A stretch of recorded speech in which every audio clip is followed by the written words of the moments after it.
Hello, welcome, welcome.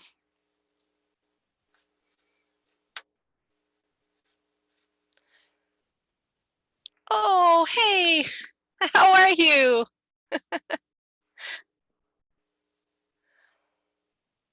Down here. No, I did it. It's good to see you. I haven't seen you in a while. Is the camera not on? Oh, No, she can. there we go. Hi. You have your sound on? Hold on a second. Oh, am I muted? Hold on, maybe you're the first person who's put their sound on. Can you hear me? Yes. Yeah? Okay, I Yep. can't hear you. Let me double check what's going on here. Okay. Little microphone up top that would say that you were. Yeah. Sound. System preferences. Right. Angle. Sound. Oops. 4. No, I feel like I'm looking up. See? Logitech. That's because we are looking up at the TV. Oh yeah. Duh. Better? Yeah, that's better. I got it. Got it. Something got changed. Some setting got changed. It's so good to see you guys. See you too. We actually, our other sister just joined. Was it I'm so 2 2 days ago, I think. So good, good, good. Oh, welcome, welcome. And Lynn, if you want to turn on your sound, you're welcome to. And get in on the conversation. There. Oh, fantastic. Oh, good. Good, good. Super. Oh, that's great. Jeez, it's, I need my glasses to see what I'm doing, but then everybody's blurry when I put them on, so I'll keep them off for a minute. I just got my first pair of glasses the other day, and I just sent it back. I'm like, I forgot them, and now I can't see. Oh no! Hi, Sylvia. Welcome. You're welcome to turn on sound and video if you want, and we can all sort of chat while people are arriving. Look at you guys, you're all organized, and you've got the new pattern cut out, I can see. yes, we're cutting away. Good. You guys are going to be a little ahead. You're a little ahead of the game. Lynn, if you want to start cutting, you're welcome to. Oh yeah, I've got the old pattern cut and all the pieces. Oh, that's okay. That I haven't You know what? redone. Don't worry about it. So I made a few changes. Yeah, I saw Susan, was that you that just joined? Welcome. You're welcome to put your sound and video on if you want to, kind of join and chat with us while we're waiting for everyone. Okay. So if you have the old pattern, Lynn, it's totally the same except for one alteration. So I made the belly.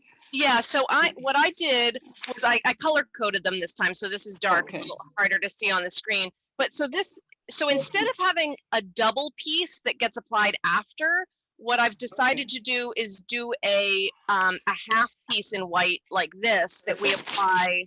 So so that would be the only thing you would need to change is cut out the new white piece. White piece. Perfect.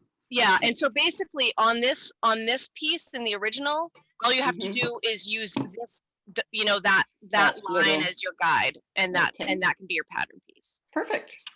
Yeah, and then we're going to do a thing where people who haven't done sort of this blending thing where you can completely eliminate the look of any seams. We're going to do that for the belly. Oh, super. So and I think it just makes the whole process quite a bit easier. I wondered.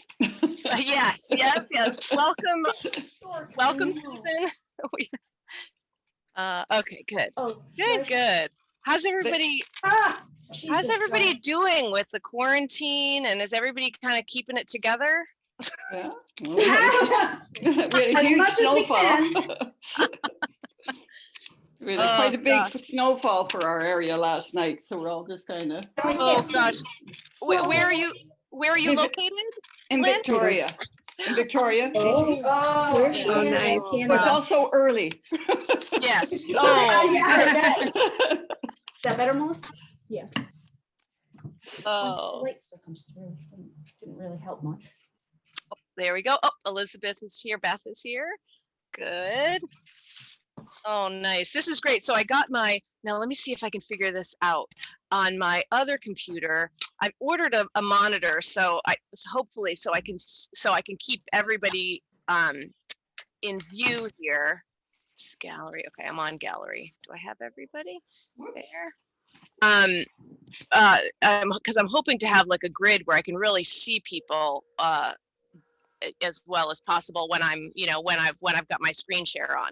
So hopefully, hopefully this will all work out in that department. It'll be fine for you. It's just great when I can see who I'm talking to. I feel like when I can't really see anybody, you're just talking to yourself, and it's just a little disconcerting. So it's really great to see your faces.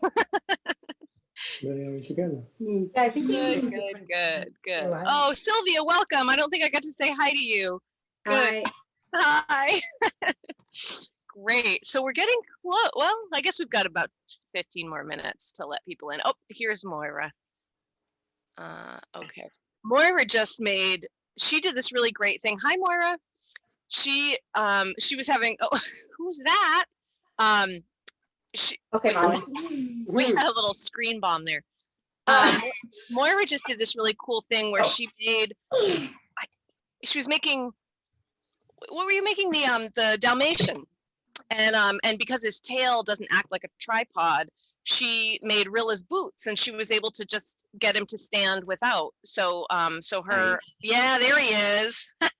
Fantastic.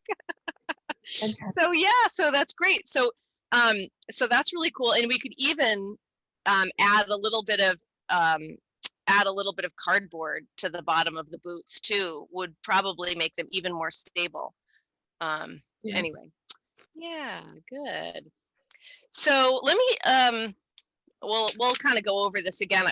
I don't know if anybody's sort of cutting things out yet, but I just wanted to sort of show you the new pattern if you haven't printed this. Does everybody did everybody have a chance to print that one that I sent out yesterday? I made a few alterations. Fantastic. I did the Good, one you thumbs did up. before. That's okay, Beth. We can totally use that. Did Okay. you what I want to show you is this. So if anybody's using the original pattern, I made a few adaptations. This was one of the first patterns that I designed when I started the line. And what's that?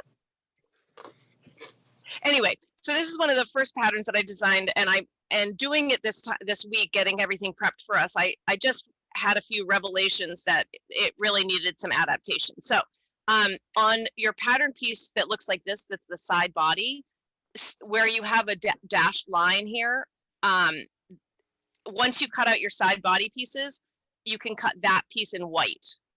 So that weird shape will cut in white instead of cutting the piece that had both, had both the eyes that wrapped around. Oh, If I can find my that sample. that's the difference. Yeah. So okay. So this is the new one, but instead of this one piece being all one and getting applied after you stuff the black, what we're going to do is apply it first, and then I'm going to show everybody who's new to this thing how to make this center seam invisible. And that makes it, what's great about that is in the original one, when you wrapped this white piece around, getting all these stitches even was really hard.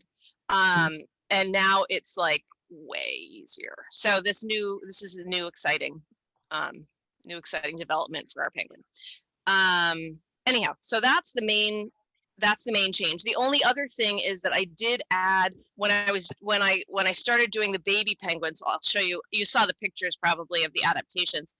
I decided he needed feet, and so I added feet to the new pattern. So if you don't have those printed out now, don't worry about it. You can just print those out later, and they're not complicated to apply. So okay, so we have little feet. And then, so this was one of the first versions of the baby penguin. And then I went kind of nuts.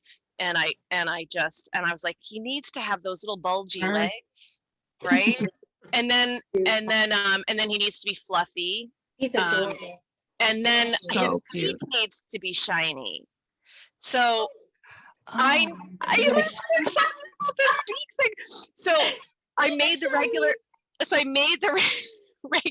beak, and then I hairsprayed it You can either hairspray it before you sew it on or hairspray it after by masking off where you don't want too much hairspray. And then I ironed it. So I kind of like got my little iron up in there and stiffened, let the hairspray dry and stiffen, and that smooths it out. And then I painted it with black acrylic, and then I let that dry. And then I painted it with nail polish, which was really fun. And it looks like it's made, you know, like it's Sculpey or something. But anyway, so I don't know where else we would want to apply that idea, but anyhow, that's a fun new addition too. Lorraine, was that just you that joined? I was talking and clicking. Welcome. Thank you. Hi. Hi. We're all just we were going over. Lorraine, did you have a chance to print out the new pattern that I posted yesterday, or did Yes, you? I did. Fantastic. Good. Yes, I did. Good. All right. I was just showing these guys, everybody who had joined so far, the new baby penguin. So I'm pretty well along on the illustrations for this. So I don't know if I'll do a video for this guy, but I'll talk to you guys about some of the things I did today. Maybe do a couple of shorty videos. But mostly it'll be a pattern. But I was saying that for the beak, I don't know if you can see where I'm holding it up. The beak is hard and shiny, and so I hairsprayed it and then ironed the beak, and then I painted it. That smooths it out and stiffens it, and so it can take the paint. And then I painted it with acrylic, and then I painted it with clear nail polish, and so you can get this really different, you know, surface treatment to the felt, and make it look like it's made out of Sculpey or clay or something. Anyhow, so lots of fun new things for the little baby penguin. Yeah. Yeah. What else? I don't know what else and what about does everybody have red craft paper or red felt? Yes. If you don't have it, I'll certainly go over this, and it's not complicated to make a chain of hearts. But I did this one, the first one that I did for the original penguin in that first video that I sent you guys. I actually made it out of a red glazed like quilting cotton, and I just stiffened it with spray starch, I think. So you could do that. You can use red paper, and then I tested it out with just our regular red felt. So this is the same color that Felix's jacket is made out of. It's called Barn Red. And I treated it with hairspray to stiffen it and make the and make that chain of hearts. Hi, Kathy. Yes, Kathy, that was who just joined. Welcome. You're welcome to unmute and put your video on if you want to. We're just kind of talking about the new penguin, the baby penguin. And Kathy, just something to think about. Did you have a chance to print out the new pattern that I posted yesterday? Yeah, I did. I did do that. Oh, good. Okay, great. Yeah. Great. I was going to give you. So if people didn't, you can still use the old one. There were just a couple of quick adaptations that I told everybody about. Good. Now, how many do we have any total beginners that need to know about cutting patterns accurately, or freezer paper, or any of those things? Should we go over some of that? Any hands? Let's see. These are just the actual cutting lines, right? Yes, the seam allowance is built in. So that's the one thing to just, if people didn't know about. Where is that stork from? Right. I know. I've been looking gorgeous. at that. Yeah. That's so sweet. Do you know? We're Lynn, we're admiring your stork. Oh, that's one of the Browning Francis. Oh my. Browning Francis. Yeah, it's Susan Barrymore. Oh, that's fantastic. Oh, I don't know her work. I'll have to check her out. It's a beautiful pattern. Beautiful Wow. pattern. Yeah, I thought so. Susan Barrymore? Becca, get on Susan that. Barrymore, yeah. Susan Yeah. Barrymore. Okay, I better take out a sticky note so I can Yeah. write down some things. That's what I'm doing. Who knows? Jen's gonna look it up. Very I was just I'm going for my so phone, looking too. that up. I know. I gotta Please. Susan Barrymore. Yeah, you'll find her under Browning Francis Hold on. wedding. Nancy? Browning Francis. That's right, Frowning Francis. Oh, frowning. yes, sorry. Frowning. Yes, yeah. Frowning. Okay. All right. Cool. I'll check her out. That's fun. Okay. Let's see. We've got 5-6 more minutes. See if anybody else is joining us, and then we'll get started. Okay. So the consensus was that everybody knows freezer paper so far, right? Yeah. Okay. Great. Okay. So I'm not going to go over that. And is everybody cutting out the pattern or have it cut out? Just about. That's all in motion. Great. Okay, then maybe we don't need to go over that. That's wonderful. We're going to get a lot more done. Okay, so let me grab my pieces, and we'll have a soft start here, just in case anybody's arriving late. Okay, so now the magic. We'll see if I can get my screen share going and also still see everybody. That would be exciting. Okay, let's see. Now, how do I? So I don't think I can see all of us with this view. Speaker view?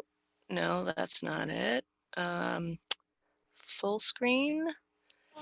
And no, that doesn't allow me to do it either. Gallery. Yeah, gallery I'm able to see I'm able to see 1, 2, 3, 4, 5, 6, 7, 8, 9, 10 of us. And let's see how one. Hey, I don't think 2, so. 3, 4, 5, 6, 7, 8, 9. Oh, that's great. I can see everybody. Oh, fantastic. All right. I think I can. But I'm in there too. My little fox is in there too. Wait, let me double check. 1, 2, 3, 4, 5, 6, 7, 8, 9. 1, 2, 3, 4, 5, 6, 7, 8, 9. Oh, brilliant. I can see everyone. I don't know what I'm talking about. Okay. All right, let's try this screen share thing. And get my iPad again. So I had this revelation the other day when I was doing my Monday classes with the handicraft club that if I added a second board underneath my Surface, I didn't have to have the iPad in front of my face anymore. This is like major doings. Okay, it sounds ridiculous, but but it was like, oh, I can actually. All right, let's see. Sharing iPad. Okay, and I'm not in. Okay, there we go. Screen sharing. From their stash.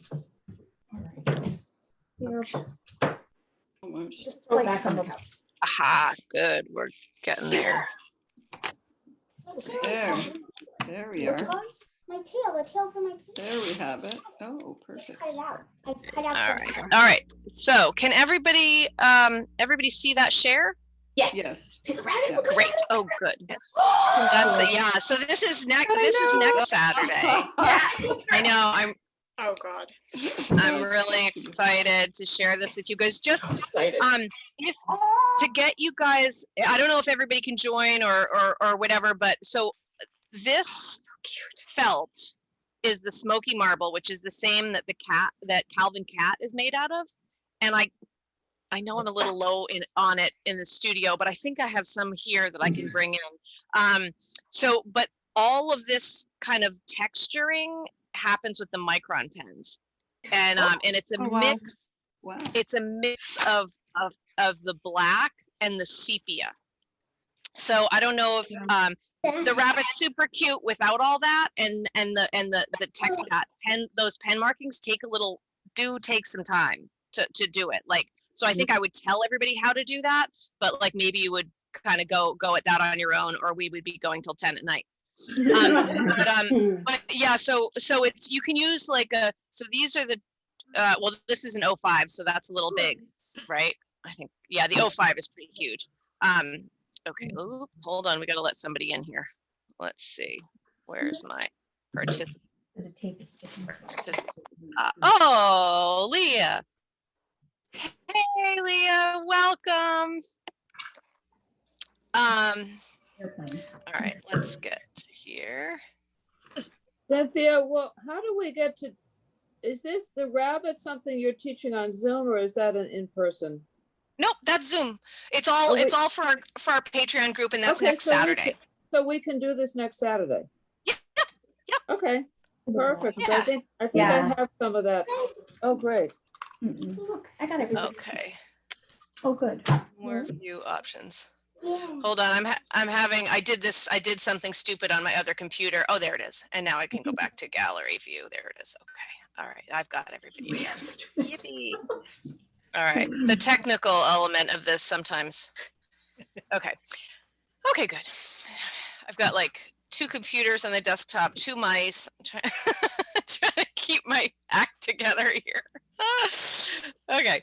All right. Yeah. So next Saturday, same time, same place. We'll be working on the rabbit. So if you guys want to get some Micron pens in advance, the other thing that's going on with the rabbit is, see this little white bit here and a little white bit around the eyes? That is just a little white acrylic. So if you have some white acrylic, that would be, that might be thing that you want. So I kind of went up under the chin with a little white acrylic, and then she's got the cat. Oh my God. We can make her. She's good. So this is so this is the dress, the cat's dress, Chloe cat's dress. I did one that just snapped in the back if anybody wants to make that adaptation, because so anyhow, so we'll do the body on Saturday, and then I did a little white acrylic on the belly. But if you don't want to do that, you don't have to, and you can just do a stitched belly or something. So that's next week, and then this is the following Saturday. We'll do this coat together the following Saturday if anybody can join. And I'll just, and if you can't, don't worry about it. You can watch the video afterwards. So I'll be posting all of that. Okay, so that's Bunny next week. All right, so I was trying to clean this grungy little spot on my board. I don't know what happened. I can't keep these things clean. So just, just disregard that. All right, so our first step, are we, okay, we're 12:03, we're starting. If anybody else is joining us, we'll catch them up. Okay, so if you've got your 2 body pieces, you just want to make sure that you create a mirror image, and I like to, even with these sort of simple ones, I like to baste the pieces on, just to make sure, like for these eye pieces, just to make sure like one's not cockeyed and whatever. You just you can just base them on and sort of make sure that they're equal on both sides. And what I found, so this new system for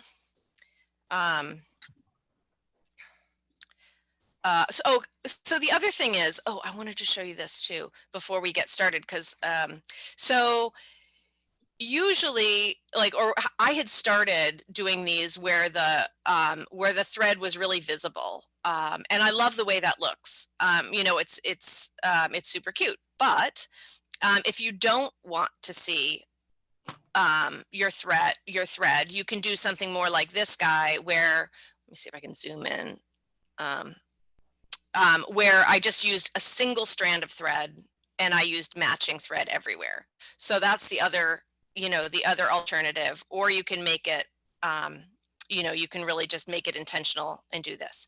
And so to get the dark color, I use 2 strands of thread here. But if you want it to be invisible, then just use 1 strand in a matching color. Cynthia, I did the old pattern, so I've kind of got this big piece. What do I do with it again? Hi, Lynn. Welcome. So you've got, okay. So Beth, so what you're going to do is this. So, so this is the new piece. This is the same as the old piece, right? But what we've done, instead of having a wraparound piece that is, so your white piece, right? It has like 2 round. Yeah. Okay. Right. So you're not going to use that piece. Okay, so you're going to take this piece And after you cut your 2 black body pieces, you'll use this piece right here as your pattern to make the eye patches. Do you see how I have them here as separate units?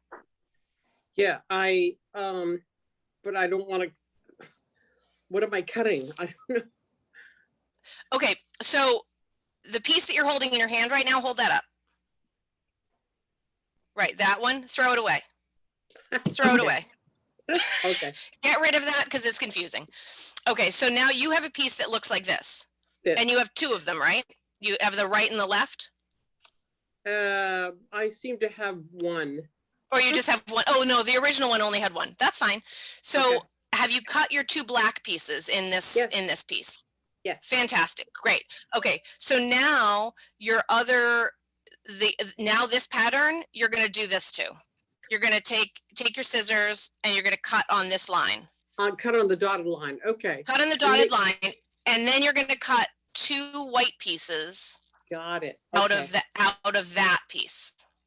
Okay, that makes sense. And that's the only change. That makes sense, right? Okay. Yep. All right. Thank you. You are welcome. So now I just admitted someone, but I don't know who it was. Who are you? Where are you? The ferals, but who?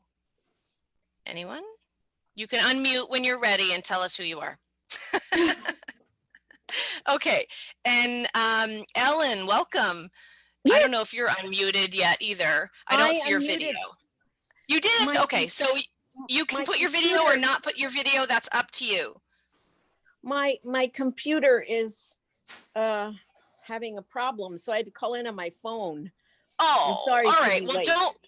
Well, no, don't worry about it. So let's I'm Mika's mom. Oh, you are. Oh, That size or is it thicker? that's wonderful. Is she coming? Wait. Yeah, she isn't here yet. Is she coming today? No, unfortunately, her little doggy passed away.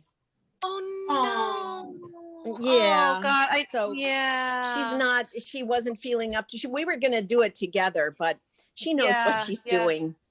No, she does. She does. She's amazing. She said, "Mom, here's all the stuff you need." Oh, good. Great. Well, I'm glad you could come. I'm sorry about the computer problem. Let me get you going. So, did you have a chance to print out the new? Oh, there, Ellen, you've got your camera going. That's great. Welcome. And now, Gina, I didn't say hello to you yet. I think I let you in without having a chance to say hi because I was talking about something. I was the ferals, but I've changed. It's my. You're the ferals. Yeah. Good. I was like, oh shoot, how'd that happen? Oh, good. Okay, you've got your pattern. I see it now. Wonderful. Is this the new one? Yes, that's the new one. And so you got it. Yeah, exactly. So this is the one we're using. I was showing somebody how to adapt the old one. That's the reason I have this cut. So don't cut that on yours. Just leave it whole. You've got it all together. The last few people who have joined us, have you guys? I was asking, does everybody know about freezer paper? Everybody good on cutting? Have any questions about cutting patterns, or should we just jump right into the sewing part? I'm good. Okay. Ellen, your sound is off. Let me get you to unmute there. I said I haven't done a thing. All I have is everything. So I should cut the pattern out. Yeah, go ahead and cut the pattern out. So you're just going to get two black pieces of this and 2 black pieces of that, and that'll get you started. Okay. Excuse me, 2 white pieces of this, 2 black pieces of this, 2 white pieces of this. I got to get my story straight here. I don't want to get you off on the wrong foot. Thank you. Okay. Awesome. Good. And just go ahead and keep cutting and listening and, kind of watching, and we're going to move forward, but I could always come back if you have any questions. Okay. Please. Thank you. I'm sorry. Yeah, you bet. Late. No, gosh, no, that's the way life is sometimes. Yeah. Yeah, often actually for me. Okay. Oop. I've just done something with my needle. Okay, it went away. Oh, I think I told you guys all in our last session. I don't know if we I couldn't see anyone last time, so I don't really know who was with us and who wasn't. But if anybody has trouble threading needles, my favorite needle to use is a number 10, which is really quite small and can be really pesky to thread. And so my first threading technique for a single strand is to wet it, and you can wet the eye. So the eye is wet, and then the fibers kind of like suck up into the needle. And I also hold it, let me zoom in here. So I hold it so it's supported by my index finger and my thumb, and then I shimmy the eye over it. And it's kind of weird, like my vision isn't that great anymore, but maybe it's just because I've done it thousands and thousands of times, but I can often do it without seeing it, which is weird.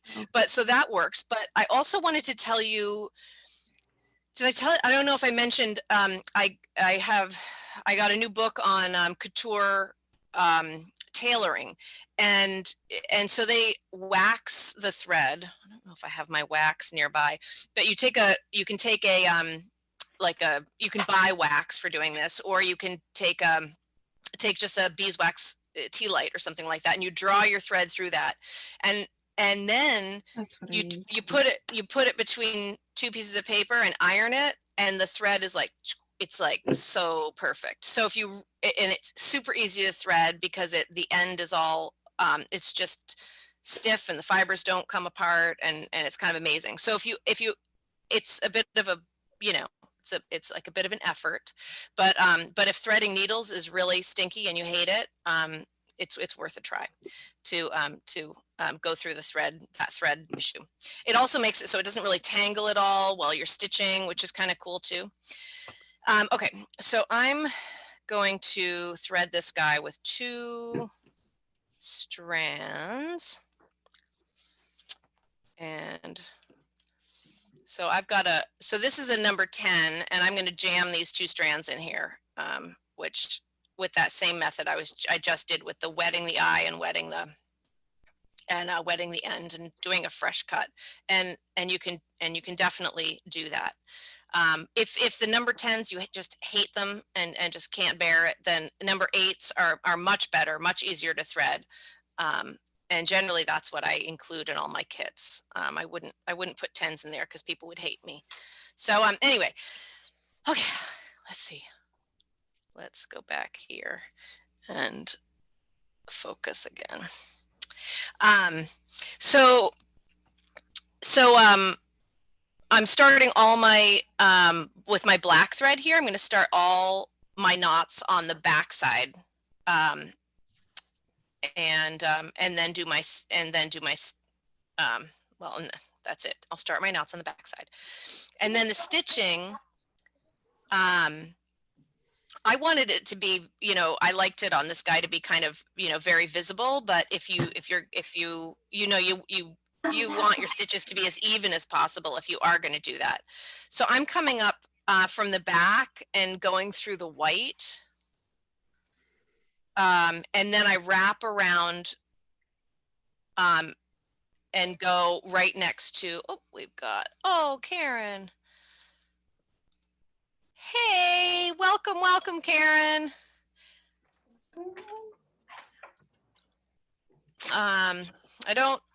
Karen, we've just gotten started, but we're not very far along. So that's fine. So if you have any questions, I can go back over them and get you. I'm beyond. You're fine. Yeah. But yeah, you know what you're doing. And do you oh well, I lost my train of thought. There it goes. All right. So this is like, this is just a whip stitch, but instead of making the whip in 1 pass, you have to make it in 2 passes because you're going through the layer of black. Okay. So we're going to go right against the edge of our white here, and through to the back, Okay. And then, Could you use a buttonhole stitch? Or What's bind that? it? You know Buttonhole what? stitch? You absolutely can use a buttonhole stitch. For whatever reason, I always reserve the buttonhole stitch for like decorative elements on clothing and stuff like that, because I'm often making outfits for them. And for some reason, it, for whatever reason, it feels like a decorative stitch to me. So I don't use it so much on the animals, but I use it a lot on the clothing. But I have some people who feel like it helps them make more even and regular stitches. And if you like it and Yeah, it that's and kinda it what I was makes, thinking. yeah, and it makes the process feel more enjoyable, then just do it. Like, you know, like don't No, feel like you cool. have to do exactly what I'm doing. Sounds good. Yeah. All right. So just go ahead and keep going here. I might have to run downstairs and let Nico in. I can hear her barking at somebody. I'm gonna let it go a little longer, but sometimes she scares the delivery guys away, so that's no good.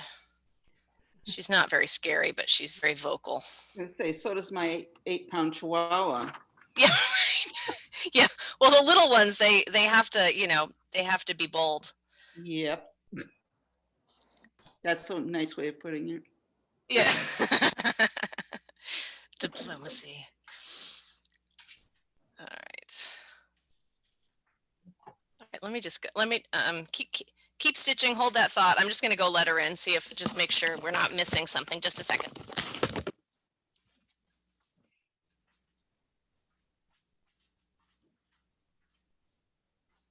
Happens in the winter.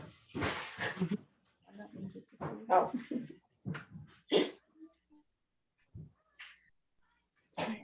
Mommy, there's a donut. There's a donut. Do that.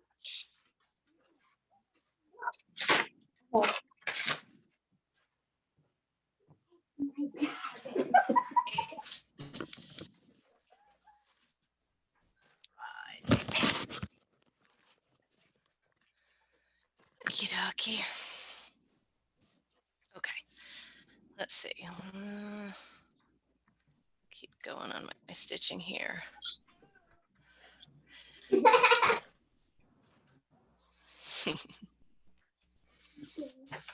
Who's the little one I hear? They're my twins. There's 2 of them. How old are they? Here. 9. 9. Oh, so that must have been the arm Yes. sending in the stuffed animal.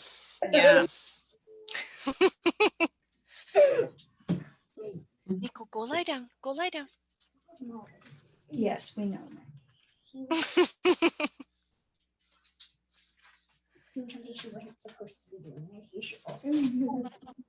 Friends, hi. No. Nutmeg.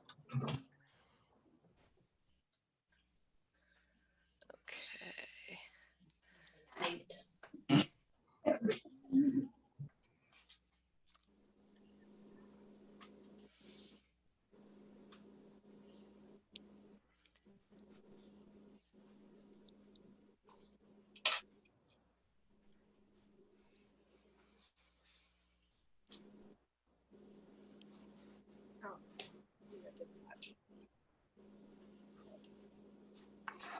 So I think I've mentioned this before too, but I thought I'd just throw it out there because is that I don't know how you guys feel, what length of thread you like to stitch with, but I usually break my skeins down into 8 equal lengths of thread, and so that ends up being, I think there's like 8.7 yards or something like that. I don't know. It ends up being between 36 and 40 inches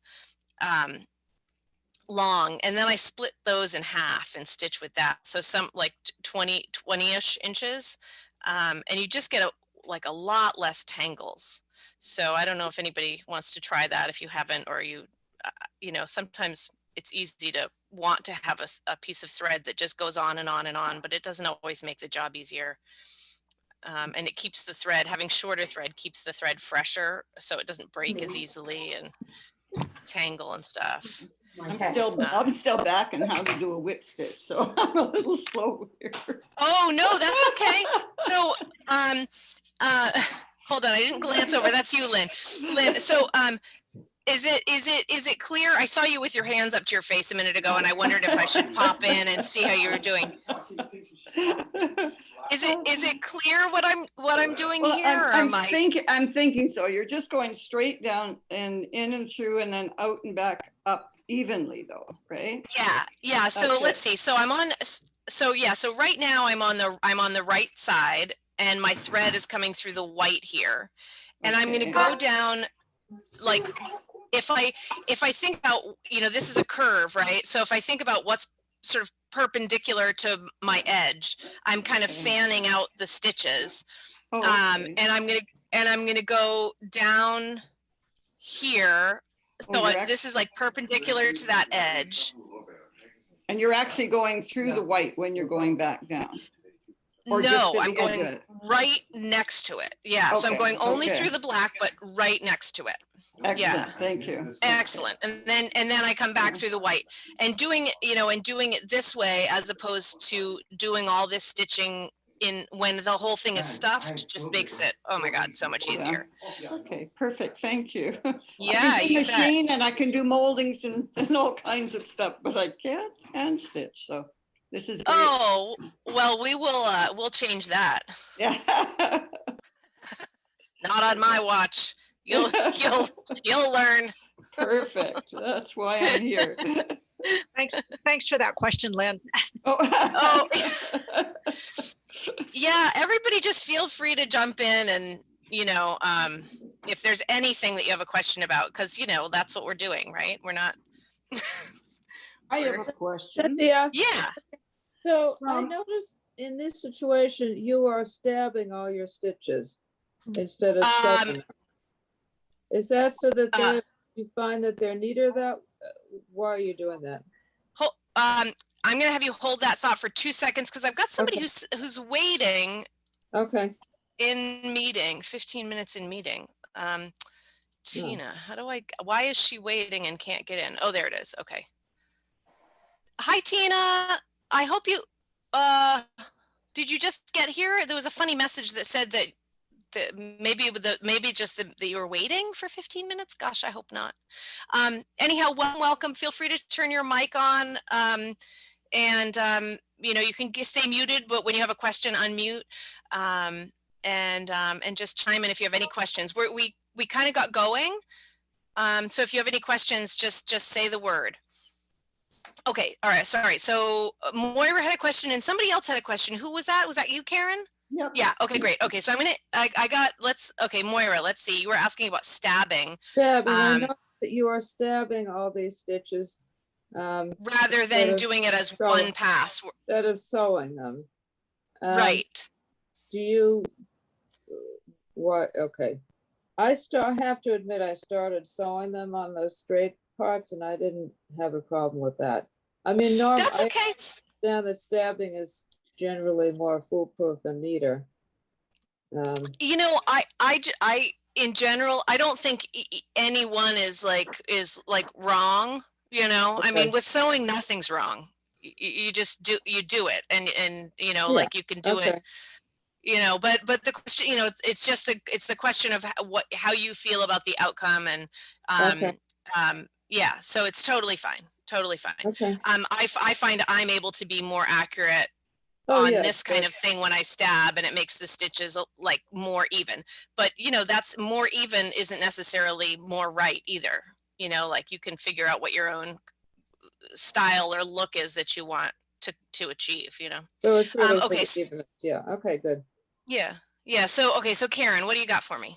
Oh, no, this was from the last Zoom we did. Yeah. And back last fall, I took all the patterns, printed them out on freezer paper. Oh, great. We were going to the cabin, and so I wanted to take projects with me. Yeah, I understand and that. You said something at the last Zoom meeting about things sticking on after they've sat for a while. Is that true? Sticking? When you, What did I say? Can you give me more details? The freezer paper sticking on the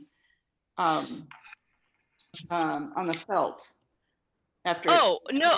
I mean, is No. I think you well, either I misspoke or you misunderstood. I'm not quite sure which, but what I would say is that probably what I was talking about is that the freezer paper, once you've cut out a freezer paper pattern, you can use it multiple times. It will stick multiple times. Okay. So it can get, after you've used it maybe 4 times or 5 times, it gets a lot of the fiber kind of stuck to the surface and it becomes less adhesive when you iron it on.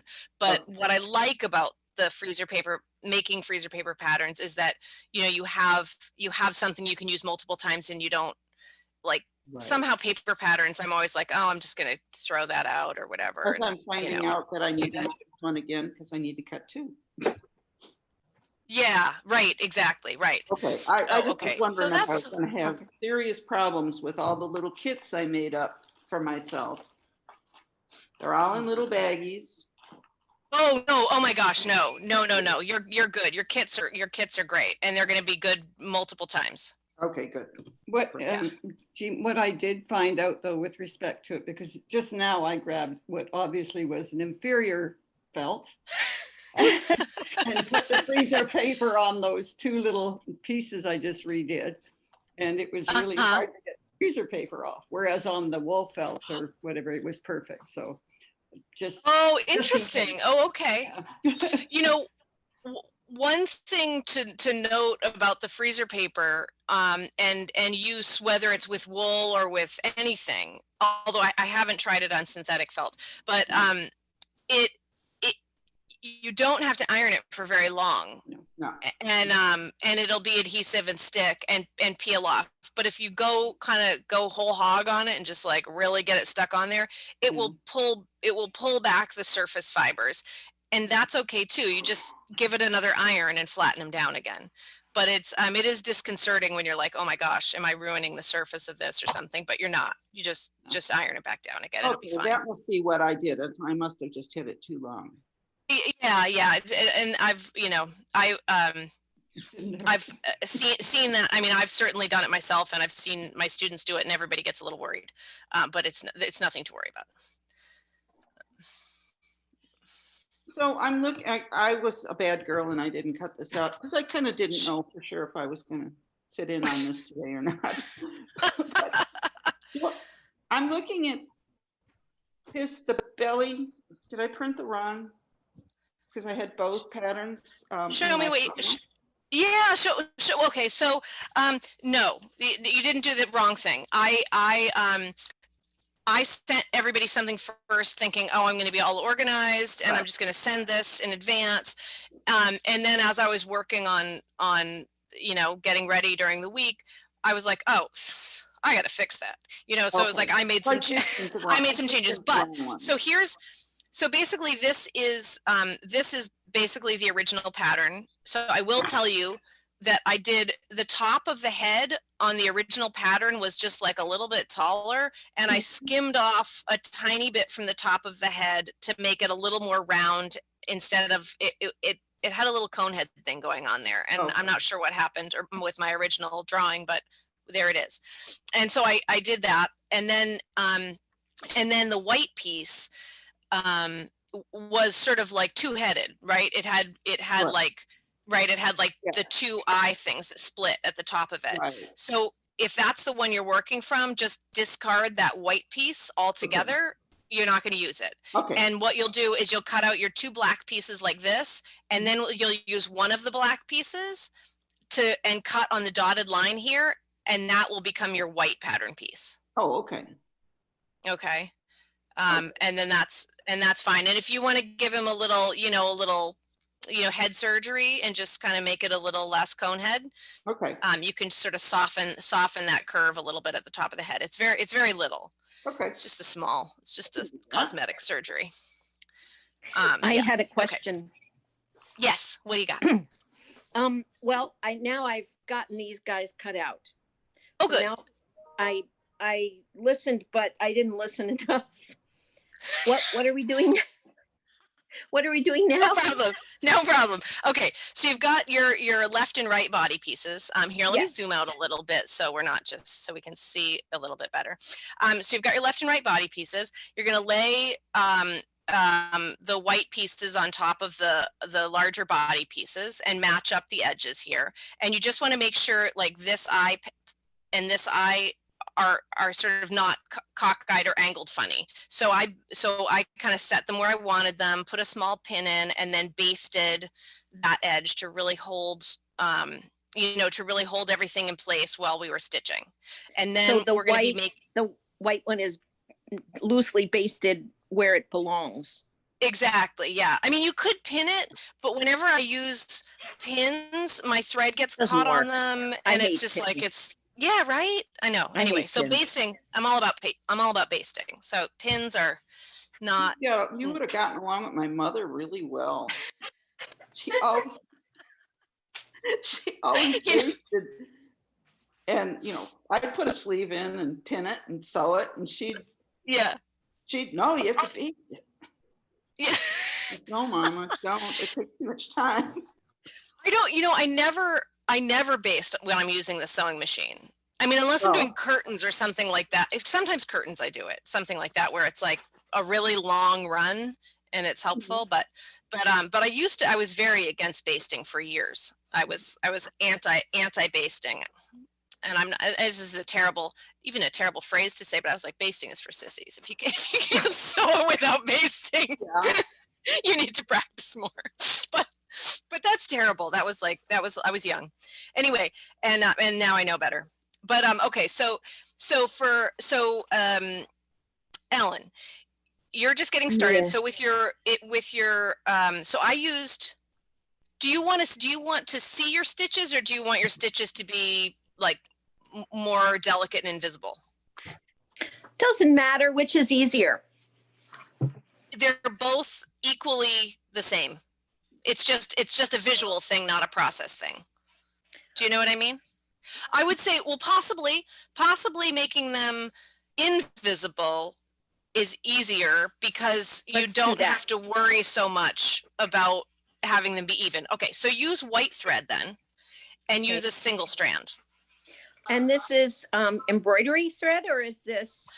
I like to use embroidery thread for all my animals for a couple of reasons. So firstly, machine thread is made for machines, and it often is like a lot pillier, and it's usually like a cotton poly blend, which isn't really a problem, but embroidery thread is created and made for hand stitching, right. And it doesn't tangle as much, right. And what I also like about it is that you can buy, you have to kind of commit, right, to a spool of thread. I mean, it's like $3 and up. Like you're like, am I really going to use that color? But with the embroidery thread, if you're getting it at Michael's, or if you physically go to a store, you can often get it for the price I pay wholesale. Like, so cool. I mean, if you're buying thread at Michael's or Joann's, usually they actually don't make a profit at all on the thread. That it's like, or very, very little, because wholesale, it's like 50 to 56 cents a skein. And that's what they sell it for. I have, I buy it for convenience, because if people are ordering felt, and thread, then they don't want to pay shipping on just a couple sets of thread. So, but honestly, like, if you can get to Michael's, we have Michael's, we have deal. Joann's. Yeah. So, but anyhow, yes. So I like that about it. So if you're gonna, this is what I have now. Is that beautiful? Right? That's exactly what you need. And then I'll baste around maybe 1/4 of an inch in. Yeah, I'm just going to measure right now and just tell you how far in I went. I went in, 1/4 inch would be fine. I think I'm really like 1/8 of an inch in. Oh, so I'm thread. Yeah, the basting thread. So if we look at this, let's go. I mean, here's my little ruler. I mean, I'm just about 1/8 of an inch in. And then my stitches, I don't know if you can see through this ruler, are about 1/16 of an inch in and about 1/16 inch of an inch spacing. Okay. But by the way, if you don't have one of these little 6-inch rulers, I love these darn things. They're so Can't good. see it. It's a clear 16 yeah, it's inch. Westcott. Yeah, these are just great. What? Staples? CBS? Isn't that CBS maybe? They have a lot of Westcott too. Oh, really? I don't know. CBS? Yeah, I have a Chinese one. It only has centimeters. Oh, yeah. Well, it's handy to have a centimeter one too. Oh, we've got another person joining us. Okay, Pam. Hi, Pam. Welcome. We're already kind of underway here, but if you have any questions, oh, I better start over. Maybe you couldn't hear me. Hi, Pam. We're already underway here, but if you have any questions, just say the word and we'll kind of go back a bit for you. I'm sorry, I was at work, so I had to get out of work. Now I'm at home, but I do have my little penguin guy half sewn. Oh, you do? Okay. All right. So let me just tell you, and this is all, okay, so you're going to do you're going to do it via the old style. I did, and let me see if I have that sample around here somewhere. Because I have, if you're using that style, I have some suggestions. Are you right-handed or left-handed, Pam? Right-handed. Right-handed? Okay. All right. That'll be the same, then it'll be the same advice as I would do for myself. Where the heck did that sample go? Okay, hold on a minute. Maybe it's in here. Oh, here it is. Okay, great. So you're already, now do you have the bottom stitched on yet? Or are you? No, I just fitted it and pinned it on. Okay, all right. So, so hold on, this is the sample for you. Okay, so you're ready to add the white piece. Correct. Okay, so so what I would suggest, so I tried to stitch from both directions, right? Using stitching, like this isn't a sewing needle, but stitching this side first and kind of going around this way. And you can see it was a lot harder for me to keep my stitches looking regular. But when I did it from this direction, I was stitching, so I would stitch at, hold on, let me get another sewing needle. Now, how was I doing it? I think I was doing, oh yeah. So I was going up at an angle like this, and then coming back and piercing through the white, and then going up at an angle and piercing through the white. And I was able to get much more regular stitches. It gets a little hairy under here. And so I made an adaptation, which is what we're stitching right now. And I'll show you what that is as well, but you're fine. This is the original, and it's totally fine. You can also, now this is if you want your stitches to be visible. If you want to stitch with a matching white thread, then you can kind of eliminate all the difficulty of creating even stitches. So that's up to you. Sounds great. Okay, so you can get started on that. And then one more trick about the old version here. When I place these eyes, if I kind of pin, I've got some pins in here. Oh, hold on, we've got Nancy's joining us. We'll give her a second to get in. Hi, Nancy, welcome. We've started, but if there's and we'll just kind of keep rolling along, but maybe you can just give me a heads up as to where you are, if you have your pieces cut out and so forth. And also if you have if you were able to print out the new pattern that I posted yesterday, because I made a few little updates to that. Okay, so Pam, so on this guy, you've got this little forked eye thing here, right? So when I wrap those eyes around the head, if I give them a little tug, it just kind of stretches out the felt right under here, and I can makes this area smooth instead of puckering. Yeah. So if you kind of, you know what I'm talking about? Oh, I do. He had a pudgy neck until I stretched it while I'm pinning it. Good. All right. Right. So you're on for that. Now, the other adaptation that I made to this guy is slight, but I kind of took a sliver off the top of his head, because I decided that this guy had a little bit of a feeling of a cone head, and I wanted to get rid of that. But for you, you're going to get rid of it in a different way. So when you get either now or maybe after, here, let me get zoomed out again. I'm just gonna let my iron is gonna heat up for a second. You can take, so I usually do this little thing with my iron. Is this hot yet? Not yet, we're close, doesn't take long.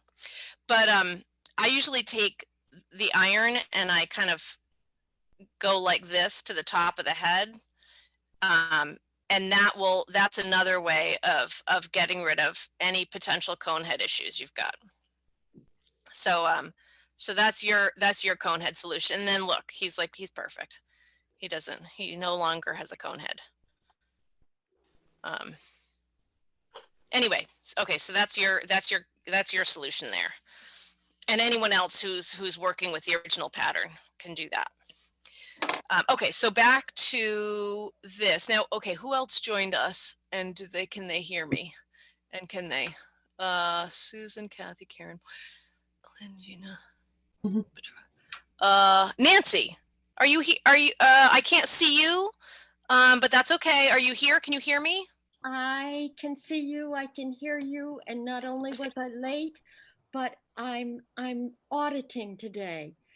Oh, okay. Okay. So don't worry about me. I apologize for being late. No, gosh, no. And even though you're auditing and you're not actually sewing today, if there's anything you have a question about, just stop me and and I've got, I mean, most people are kind of, just in case there's other like sound, going on, or people are coming in and out. Everybody, where some people are staying muted. And then when you want to ask a question, you can pop back in with sound. So, but I'm glad you're here. Thank you for coming. So just to give you a quick kind of update as to where we are. So we cut out the two body sides, and then we cut out, this is the new pattern piece for the white. So we cut out two of those, and then we basted them around to hold them in place when we're sewing. And I'm using right now 2 strands of black to make this stitching prominent, but you can use like 1 strand of white if you want it to be really invisible. And then we're just doing this whip stitch where I'm doing sort of a piercing version of this whip stitch, where I'm making the stitch in 2 passes and going through the black. So I come up through the back.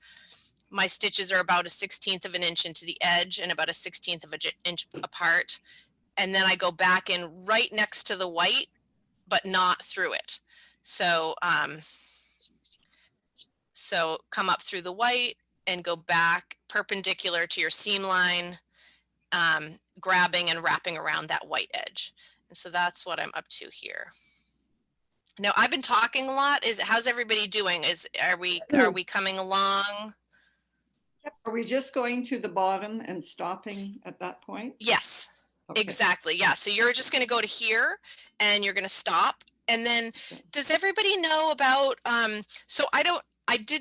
this isn't included in that first pattern because that one was really developed, as a sort of a kid pattern. So I didn't go into some of the, the finer points. But when you finish your stitch at the bottom, if you make your knot right at that edge, sometimes when you're adding the next piece of felt, your needle will get caught on it and it can be a little bit frustrating. So what I often do is when I get to the bottom, like my thread would be coming out, say like here, I scoot my needle back through just the surface. Wait, where am I? My needle, it would be down here that I was coming through, not at that corner. So I would scoot my needle back just through the surface and make my knot a little bit away from the edge. And that makes it so that finishing knot there doesn't get in the way of stitching this seam. So that's just, you know, I don't do it all the time, but I do it a lot. Yeah, Beth? I think I saw on your penguin before, because I got a little confused. I thought I was not supposed to stitch on the bottom, but then I was looking at your piece and you had it stitched the white along the bottom part. No? Along here? No. Well, this one has the bottom already attached. So it does get stitched here, but it happens when you apply the bottom piece. Okay. So, right. So this is like we stuff it and then we add the oval to the bottom. And so we have to attach that. And so that's where that stitching comes in, but you're not going to do it. You're not going to do it on the flat pieces. You'll only do that after it's stuffed. So I trimmed a little bit oddly. I think, can I just trim the bottom of the black felt a little bit because I was raising it up? Raising it up. Talk to me. What do you mean raising it up? Can you see my piece? I can. It looks good. Yeah, but I don't know. It doesn't look like you did anything wrong. Yeah, you were raising. The white's not meeting the bottom now. Oh, I see. Oh, yes. Yeah.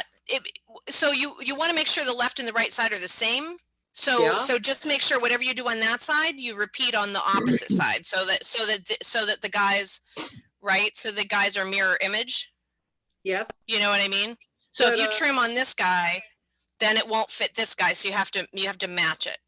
Yeah. So should I trim the black part so that, you know, the bottom is, so that the white is at the... How far off is it? Because it looks like it matches at the edge at the end of your seam line, but it feels like it's maybe a hair off. It's the bottom part here. No, I understand. Let me show you one other thing that's going to help you make your decision. Okay. So this one is this one's ready for me to take the basting out. So I'm just going to do that. And I'm going to show you what happens here, because this next step might change how you think about that. Okay, so my basting's out. So now what we want to do is get rid of some of this extra black in the back. So here's what I'm going to do. I'm going to separate the two pieces, and then I'm going to go back in here and leave about 1/8 of an inch seam allowance. And, you know, make sure you don't cut your white. And then I'm going to cut out up here like that. So I'm doing this to the back to just eliminate, get rid of the black, so that when I sew this seam together, the black isn't going to show through. So now that black is gone, does this transition meet? And it was only here that you saw a little bit of an issue? Oh. Beth? Yeah. Do you know what I'm talking about? What do you think? Because so here you could also just do this, you know, kind of give it a little bit of manipulation. Yeah. And pull that edge down a tiny bit, and then you wouldn't need to trim anything. Okay. The felt is often pretty forgiving with little snafus like that. Okay. Yeah. So give that a try. And with everybody else able to see what I did, or I know we all have our hands in our our heads, faces in our laps for a bit of this. But if anybody else is, you know, I'll go over that again. But what I was just thinking is that even if it isn't meeting or anything right now, I'm not going to touch it because I don't need to just yet. So that for me was just leave it and continue with the other, and that might make it easier when we get to that point to actually see that meet. As long as the whites are meeting, don't worry about the black. Yeah. I mean, so I would say assess it after you've cut away all this and see if the two pieces match up evenly. Like if you put them together and one piece stretched a lot and is like, say it's like way longer, you know, then at that point you would want to see, can I pull something down? Can I trim it back? you know, and make some adjustments. But yeah, wait till you cut away that the bit of black underneath the belly before you do any major like trimming. I mean, in any case, if you did trim a little bit off both of them, you know, all the way across the bottom edge, your penguin would just be a little shorter, you know, and I don't think that's a problem. A shrimpy penguin. Yeah, I mean, no worries. Shrimpy penguins. Yes. Cynthia, I've been on Zoom. I can't see a thing that you're doing, just your face. Oh. So I finally got my computer to work, and I'm gonna go online and try to come in again. But it means you'll have to let me in again. Yeah, no worries. I've got a little chime on so so that I can hear when anyone comes in. So just go ahead and log off and get back on. The other thing is too, just for you and for everybody, is if you saw my screen share and then my screen share disappears, please let me know, because sometimes one person will stop being able to see it when everybody else can, and I just have to stop it and start it again. And then it shows up. So if for some reason the screen share pooped out, then I can start it and stop it.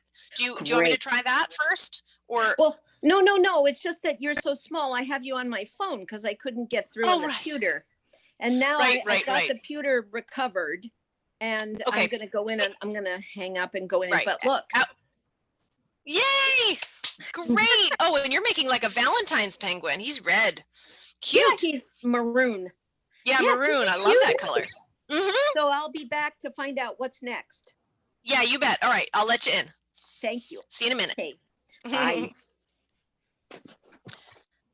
All right, so my thread didn't get all the way there. I'm going to have to get another piece to finish up this seam line. Okay.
So now I'm a little embarrassed about this because I didn't this is the first time I can actually see everybody, and that's making me really happy.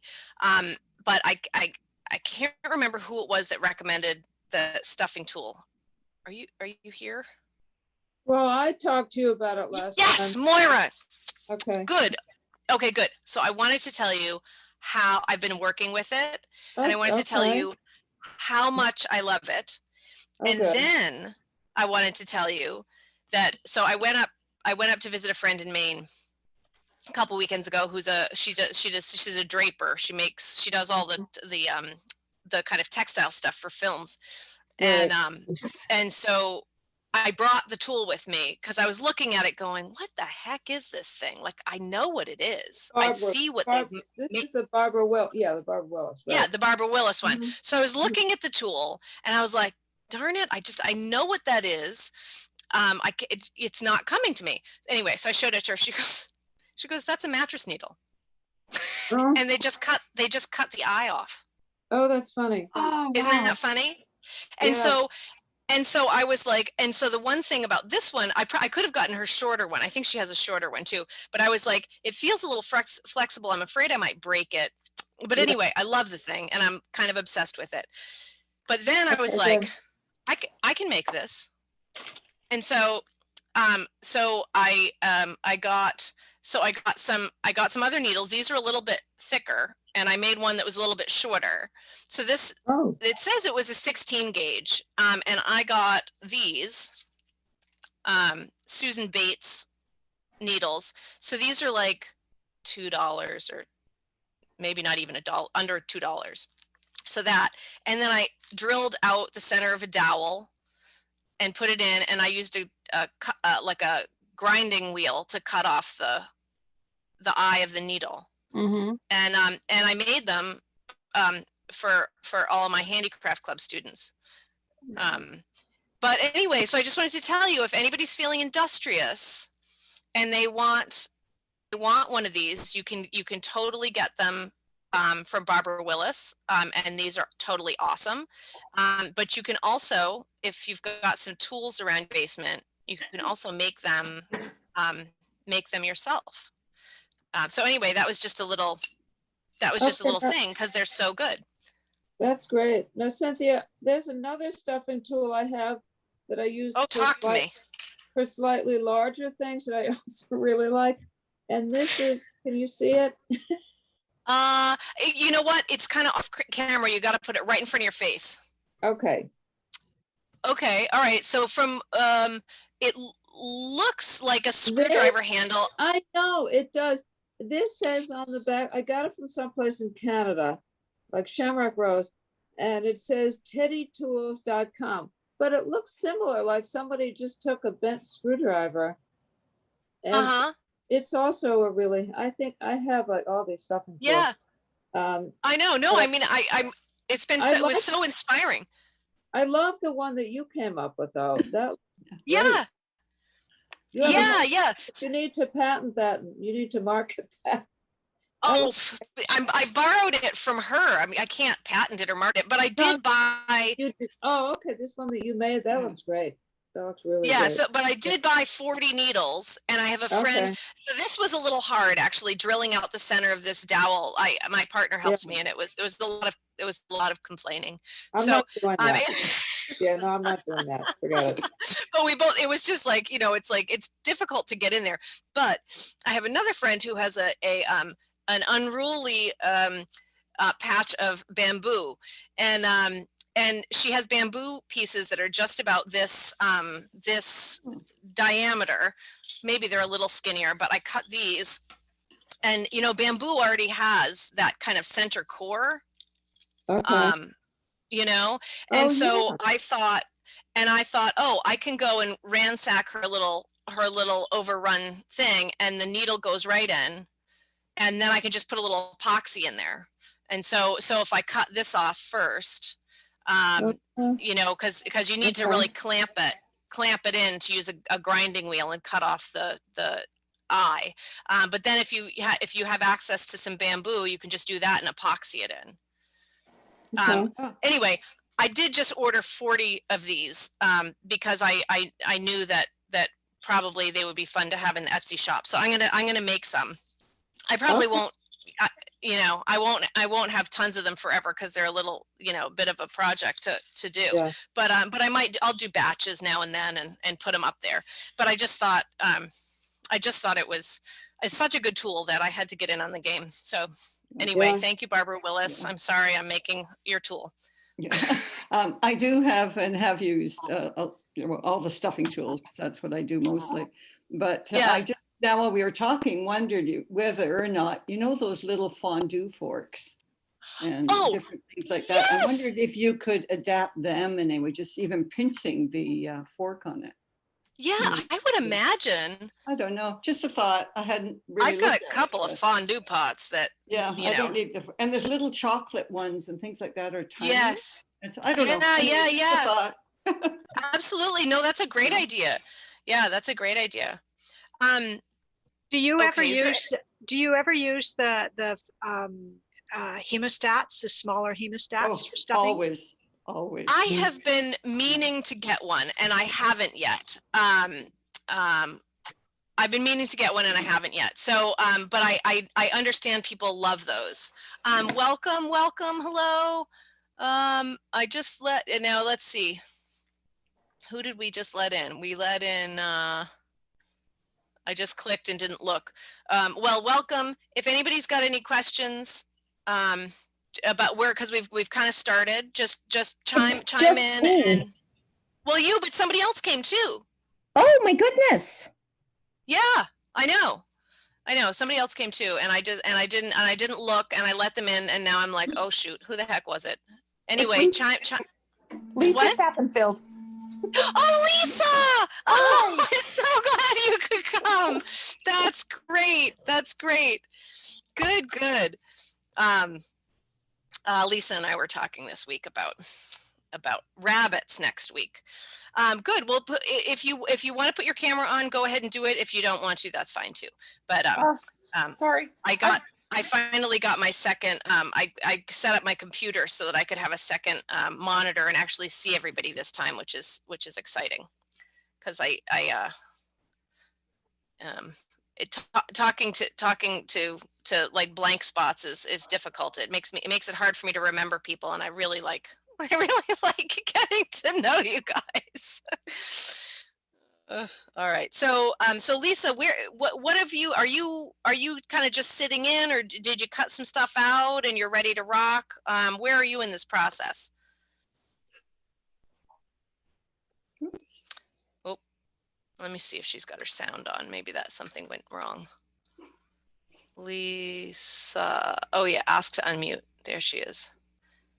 Sorry. Hi, Lisa. Oh no, that's okay. Maybe you meant to mute. I'm sorry. I don't want to make you unmute if you're not ready to unmute. I was just asking where, have you got your pieces cut out? Where are you in the process? How can I get you up to speed?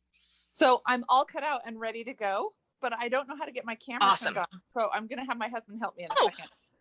No. Hold on a second. Wait. So hold on. I'm going to find you. I got to find you in my list again here. Where the heck did you go?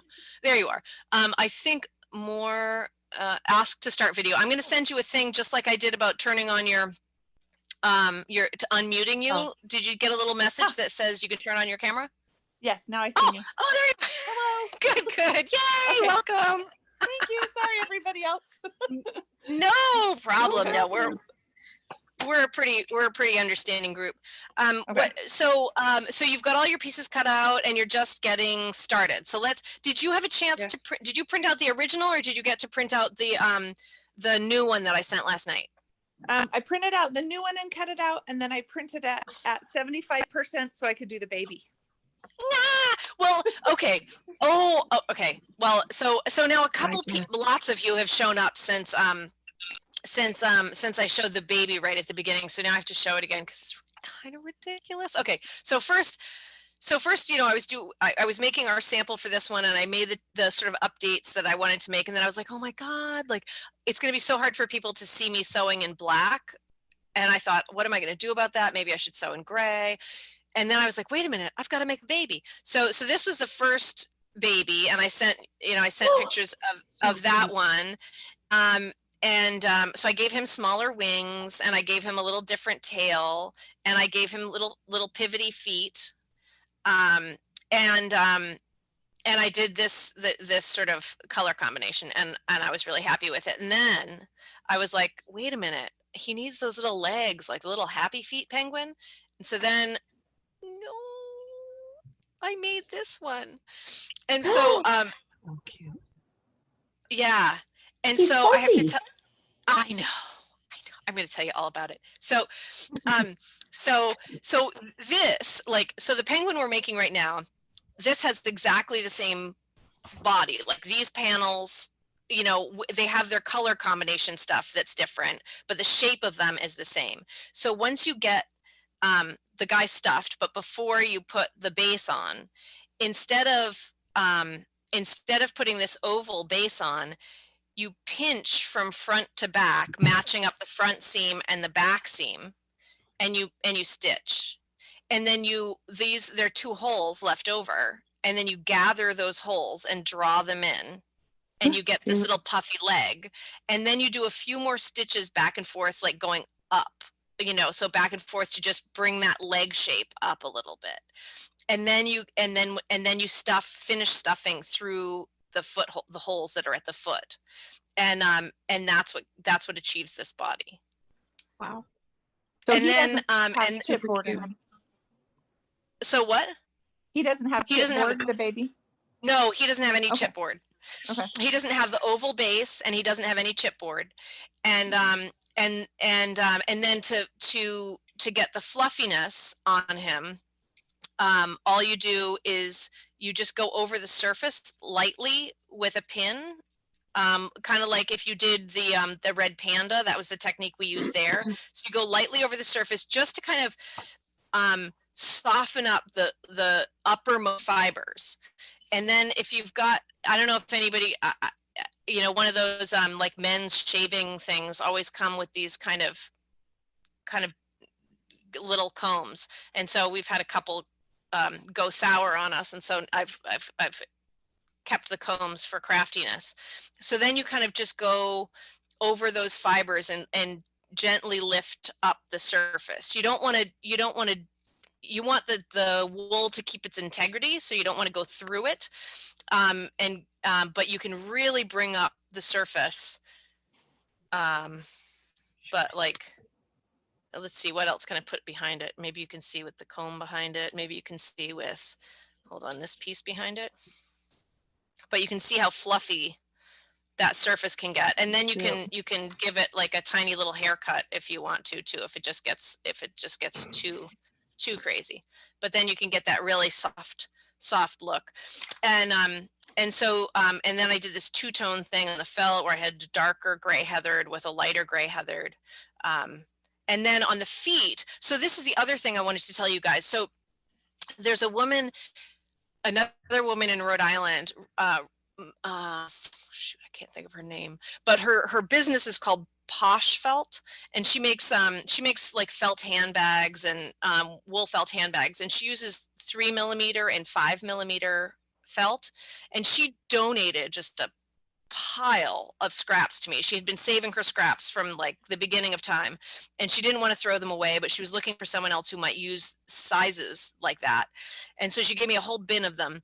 And so I used the 3mm felt to make the feet on this, and I have a bunch of that. So I was thinking about just cutting up some little rectangles like this, and like next time and just leaving them on the shipping table for Laura, my assistant. So like next time you guys place an order for whatever, we can just throw in a little piece of the 3mm felt, so that you can do some thicker feet if you want to. You can also, that same felt is also available retail from the source. The company is called Etna Felt. I think they're in Maine. Are they in Maine? I can't remember. Anyway, so Etna Felt, and they sell all of the felts in 10-inch by 10-inch pieces. Or they sell it by the yard. But if you wanted some small quantities of different colors, you can totally call them up and order it. And so this is the color card. It comes in this kind of, they have a pretty great rainbow of colors. But it's like if you buy a yard of it, it's like, you know, over $100. But if you buy 10 by 10, you can buy 10 by 10 pieces. Cool. And that's good for a lot of little crafty things. But anyhow, so if you do want any of that 3mm felt, I'll cut up some pieces and put them on the shipping table, and next time you order, we can just throw one in for you, so you can make some penguin feet okay. So I got way off track here. Where was I? I'm finishing this up, and then was I Lisa, was I answering a question for you? You're good. I don't want to hold up the whole thing. I just said I was excited to make the baby. Oh, okay, good. Oh, right, that's me. Oh, I know what I wanted to tell you. I have to tell you about the beak. See how shiny it is? Wait, hold on. I have to zoom in. Oh, it's beautiful. Right? So I made the beak, and then I hairsprayed it. I hairsprayed it before I sewed it on, which was a little bit tricky, but you could sew it on first and then mask off like around the head if you wanted to. And then I ironed it. So I just hit it with a hot iron to really stiffen up the surface. And then I painted it with black acrylic and let it dry. And then I painted it with clear nail polish. And it looks like it's made out of clay or something. Oh, and then I did do a tiny little dash of white for his nostril. But anyhow, just a fun new technique that that you might want to give a try. And I also I just wanted to show you. Let me go back down here. So I got pretty far along on the assembly of this week. So I'll post this for you guys too. I haven't quite gotten the directions for how you do the bottom, you know, the feet yet, but that thing I just explained, maybe I'll post this and then I'll do a short video just showing how that bottom part happens. But anyway, but just to know, this is coming soon. And you can, this is the same scale right now as our regular penguin, but Lisa, you wanted to reduce it, you could totally reduce it down. Okay. If you want to, but the beak is going to get hard when you get smaller. So that would be the only thing. We'll have to think about how much smaller the beak gets. So anyway. Okay.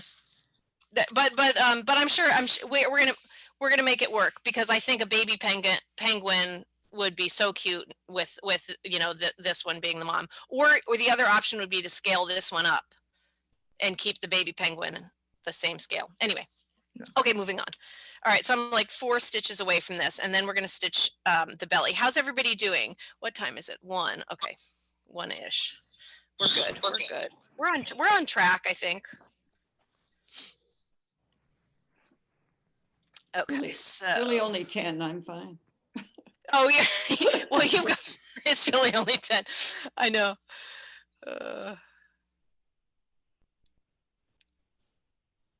I just, you know, I wasn't really sure how long the you know, going kind of start to finish and really sewing everything with everybody. Like, I was like, ooh, are we going to be here till midnight? But I think it's actually it's going more smoothly than I expected, this part of it. Okay, so here's that thing again. Here, I'm going to just do another little, it's like impossible to see because it's black on black, but here's my needle. Hold on, why is focus things? Can you guys see the focus mark, or is that just on my screen? I can see it. You can see it? Yeah. Ugh, it's supposed to go away. I don't know why it's not. But anyway, so you just skim the surface with the needle so it's not going all the way through, and bring your stitch back a little bit from the, oh, I know why it's not going away, because I didn't hit it long enough. There it is. And bring your stitch back. So now my thread is coming out like here somewhere. And then if I knot that off, then that knot's never going to kind of get in the way of my needle as I'm stitching that bottom seam line. Oh, sorry, I'm not even on camera. Just go back down again. There we go. All right, so that's knotted off. And then is it a good time to, I'm going to take my basting out. Is it a good time for me to show cutting away that black part in the back again? Can you give me 1 minute, 1 second? Yes. Yep. No, I'm not rushing anyone. Just Cynthia? Yeah. Is it single thread or double thread that you're doing? So I was stitching on these guys with a double thread, but okay, let me just show you this, but you don't have to. Like, if you want yours to be less visible, you could use a single strand of matching thread. And then we can do that technique where we blend in those stitches, lifting up the fiber a little bit, and we can completely kind of disappear all your thread if you want to. But but if you want it to be more kind of graphic, then you can go with the 2 threads in the black. Yeah, I think I'm going to do the single white. I like that look. Yeah, that's fine. I mean, when I first developed this, I was doing it for, you know, I only thought that kids would be stitching these. The idea was that it was all about kids stitching, but it turns out that, you know, adults like stitching as much as I do, so that's good. But so I was doing things in a way that, you know, would allow kids to do things. I don't know. It just seemed like a good idea. We're all children at heart, right? That's right. That's right. Anyhow, yeah. So there's that, and then and just I'm just gonna stop what I'm doing here and wait for you guys to kind of all be ready, and then we'll cut away that back black piece like we did on this one. Okay. after. And now I can't remember now, who was it that was doing the old version and stitching on this way? All right, how are you doing? I'm trying to remember who was doing that now. Well, I had the old version, but you said, yeah, no, yeah, Beth, I know you. I know where you are. We got you up to date before you started sewing. Yeah, so, yeah. But there was somebody else who had everything that had the whole body stitched when they arrived. That was me. Ah, yes, Pam. Good. So Look at you. So I did it with white thread, and I just put in his little eyes. Fantastic. And Great. I got the little beak ready to pin on to sew. Oh, fantastic. You're all over it. So do you know what? So Pam, if you want to, let me just show you the wings, because I think I've got some. So these are this one's in gray, but let's get a little, because this was when I was goofing around with the baby penguin. So inside of this wing, I have some pipe cleaner. So that you can position and move the arms and they'll stay. Great, you've got pipe cleaner. So let me show you, because you're ahead of the game. So let me just show you how I did that. So I took my wing piece and I bent the pipe cleaner to fit inside, and I overlapped. Where's my little wire cutter? Okay, I guess I've only got a giant one handy. Okay. So then I allowed these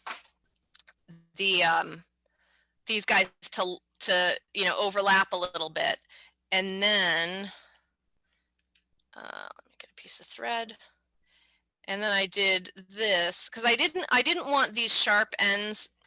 Let's get focused again. Here we go. Okay, I didn't want the sharp ends to kind of poke out, and I think there's something wrong with my iPad.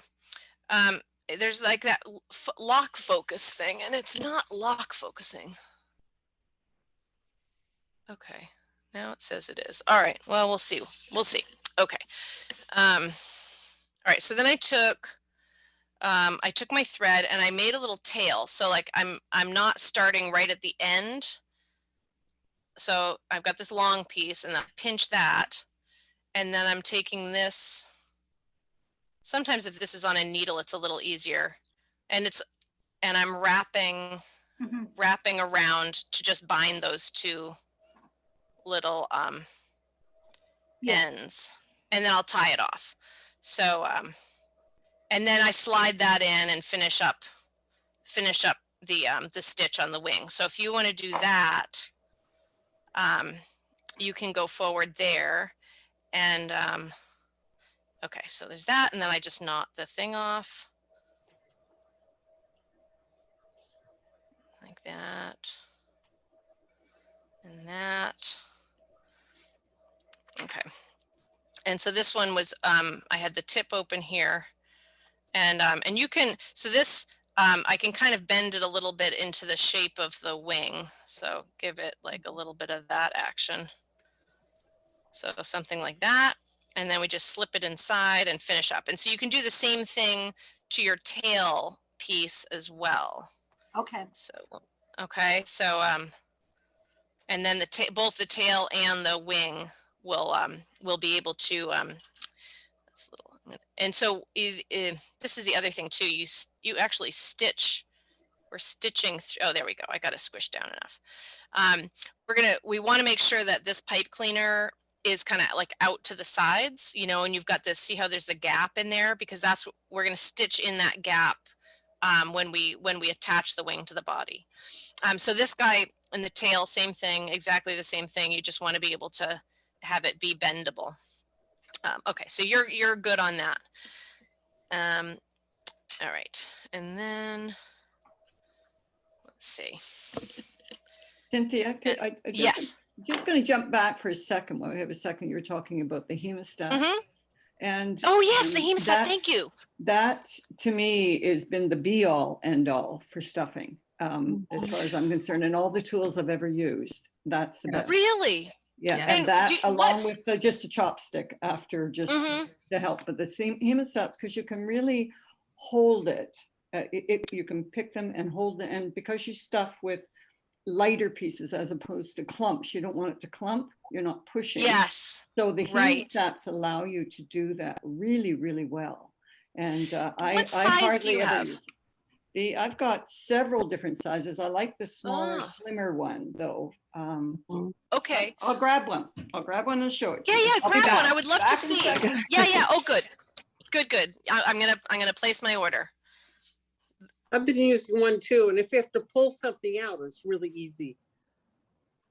I have several sizes as well. They are great. Well, that's really good. See, I always end up using my my little curved pliers to pull things out. And but the hemostat's longer. Yep. And narrower. Yeah, which is great. Yeah, well, that's good. I'm gonna. Okay. So all right. I don't know if you what do you got? This is my favorite. That's your okay. And okay. This one for little, like tiny little snippet things up in the corners, but they're not great. But any that have a lock at the bottom, some of them lock at the bottom. And those are, I find, really difficult to work with because you have to unlock it. And these are, okay. This is my favorite. They're not non-locking. Yeah, these ones are non. I've got all the others, but I don't. This is the one I always use. And there's two sizes. One's a little bit heavier, and I like it sometimes for bigger, but this is my favorite. So do you have a link that you could send? Do you know what I mean? Like if you found one online, could you send us just an image or a link of the size that you have? Oh, sure. That would be a good idea. I'll send that because we just get them from a place called BC Shavers down here. It's like in medicine shops and everything. So we go to all different places. So, but yeah, I will do that. I'll find a way. That would be great. That would be great. Yeah, great. Okay. You can just send it to me in a message on Patreon or Etsy or whatever, and then I can add it into a post so that everybody has that you recommended it, because that would be really wonderful. Excellent. Yeah. Okay. Good. Okay.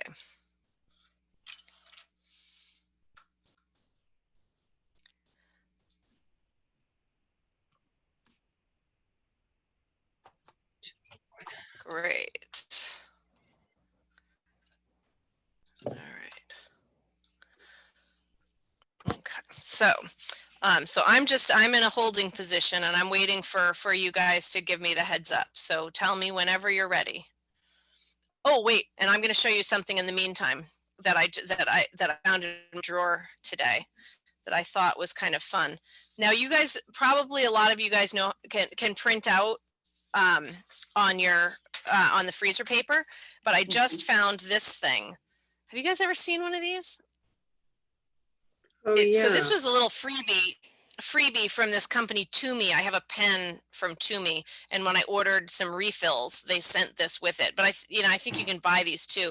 But it's I use a lot of the double stick film in my actual packaging. It's what I use to connect the face card on the kits to the belly band that wraps around them.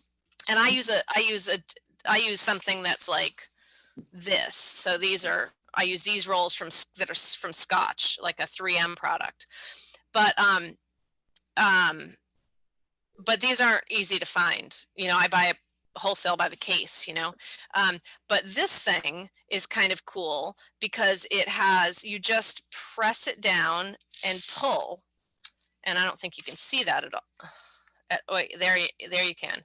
And it lays down a clear film that's adhesive. And so instead of using the washi tape, or if you're connecting to do 2 layers to freezer paper, if you're manually doing it instead of doing it on your printer, I just, when I found this morning, I was like, it's genius. So they call those, anyway, They call those tape runners. Tape runners, yeah. Yeah. Anyway, you probably already know about them, everybody, but I'm a little, I don't get out much. Well, I date myself with that because we used to have them where they were white out when you were working on a, typewriter. Yeah. So it's the same principle. Yeah. Yeah. Don't ask me what a typewriter is. Right. Yeah. I know. I have to admit, that was the only class in high school that I ever failed. I failed typing. I did too, but a secretary and an administrator. You know, as a dyslexic and you know, so I can't spell and I switch my letters. There was just no hope. No way. It was like, this is not happening and I'm not going to feel bad about it. But Great. Oh God. Yeah. I was looking back through my Instagram and I had written to somebody, and there were a couple of conversations and I don't, you know, I have the spell check on because, or the auto correct thing on because I really need it, but it's like, it's almost like, it's a blessing and a curse. And I looked back a few of my messages to this woman and I thought, oh my God, she must think I'm an idiot because I don't see sometimes, you know, when it makes the auto corrections and like the stuff that comes out is just insane. Anyway, so if you ever get any completely garbled messages from me, just know it's autocorrect. It's unintentional. I'm not quite that bad. Oh God. Anyway, all right. I don't know if I have any other surprises that are around here that I could show you. Just let you stitch and get up to speed and then we'll do the next. What should we be working on if we've got the penguin? If you're at that stage, okay. So have you, Moira, have you got this piece cut out like this one now? Have not cut that out. Oh, okay. So let me, don't know if yeah, okay. So here's the piece that was in there. Let me just do a little trash picking here so I can go backwards. So what we want to do on the back sides of these is take away this little bit of black that's sitting behind the white. Right. So you're just going to get up in between those two layers and you're going to cut back here and do a little, a little bit right here under the chin. So you do that to both pieces. Did you go and then we're going to, you didn't go up around the eye though, did you? I didn't bother because because it's the only important part is that we clear this edge here. Okay. So what's up behind the eye is not necessary to remove. Okay. And it's hard, How close are you going to the seam where you've already sewn? About 1/8 of an inch. I mean, I'm not measuring, but it's hard to get right up against it and also having a little bit of a lip there, like that 1/8 inch, makes the seam stronger. If I cut back too far, I'm going to weaken, my stitch line might get compromised. So I try to leave about 1/8 of an inch here. Let's zoom in and look at that again. So you went up, okay. All right. Right. Okay. So, yeah.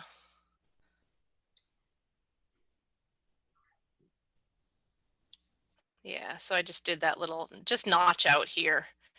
And it's roughly consistent, but even if it's not, it's no big deal. I mean, and then the other little thing too is like right here, sometimes I'll just kind of nip off that tiny little corner and nip off that tiny little corner too.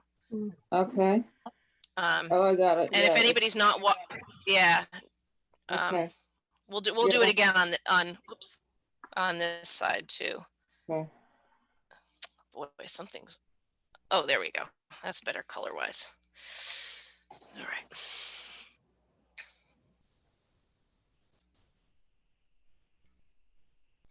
Okay.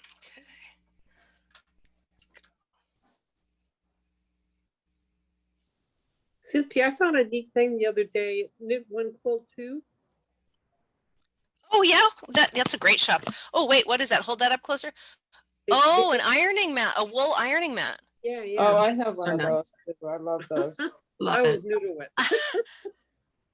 That's great. Is it what is it? Is it like needle felted felt, or is it like the felt that we made the bags out of, Beth? It's thicker than that. Like maybe like 5 millimeter. Yeah. The woman It's like half an inch. I see an like inch. Wow. Half an inch. Yeah. Nice. Yeah, nice. So you can learn that half an inch. Yeah, those are great. I have one of those. I keep it right by my sewing machine. They're great for ironing felt. They're really great. That hasn't shown up on your Facebook feed yet? Yeah, no, well, you know, Facebook is hard. I post to Facebook, and I apologize if anybody's written to me on Facebook. For some reason, that platform, I have like the hardest time negotiating it. Like every time I go to look for something, it's like there are 12 different ways to find it, and I can't figure out any of them. So usually Karen helps me, my partner helps me negotiate Facebook. I just have never used it that much, but I have to have a Facebook page to do some of the other things that I do. And so if I'm unresponsive, sorry. Okay.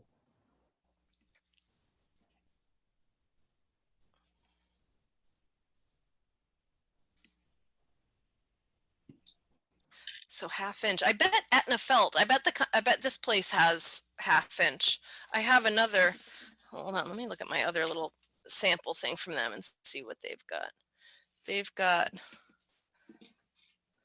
Well, this isn't quite a 1/2 inch, but these guys are from them too, and they have different. Yeah, that's thick too. Yeah, I think yours is probably thicker. Yeah, but this is nice. These guys seem like they would be good ironing mat. That's a great idea. Maybe I should. That would be, you know the other thing. Let's see how well needles stick into that. I think mine's about really well. 3/4 of an inch. Yours is what? I think mine's about 3/4 of an inch. They come in different sizes. I mean, you can get a tiny one, or mine is right. I bought mine at a Stitches a few years ago, and I got the biggest one I could fit in my suitcase. Oh, that's fantastic. Do you guys ever, well, I don't know this. So I made these boards, right, that I'm working on. So I have another one underneath in a different color, but this is just like a pine.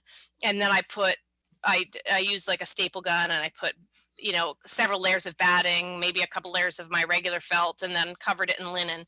And I love this. I mean, whenever we're going somewhere, and I usually am in the passenger so I can sew. And so I'll put like this little board on my lap and sew with it. I take it. Poor Karen. Anyway, I sew in bed with the headlamp.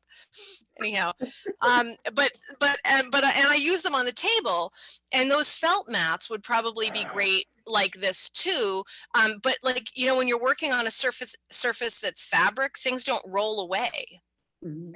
And I love it because I can just stick my pins into it, and so like if I have pattern pieces, I'll just kind of tack them down and, with pins or whatever. And I bet those felt mats would work really nice as just a work surface.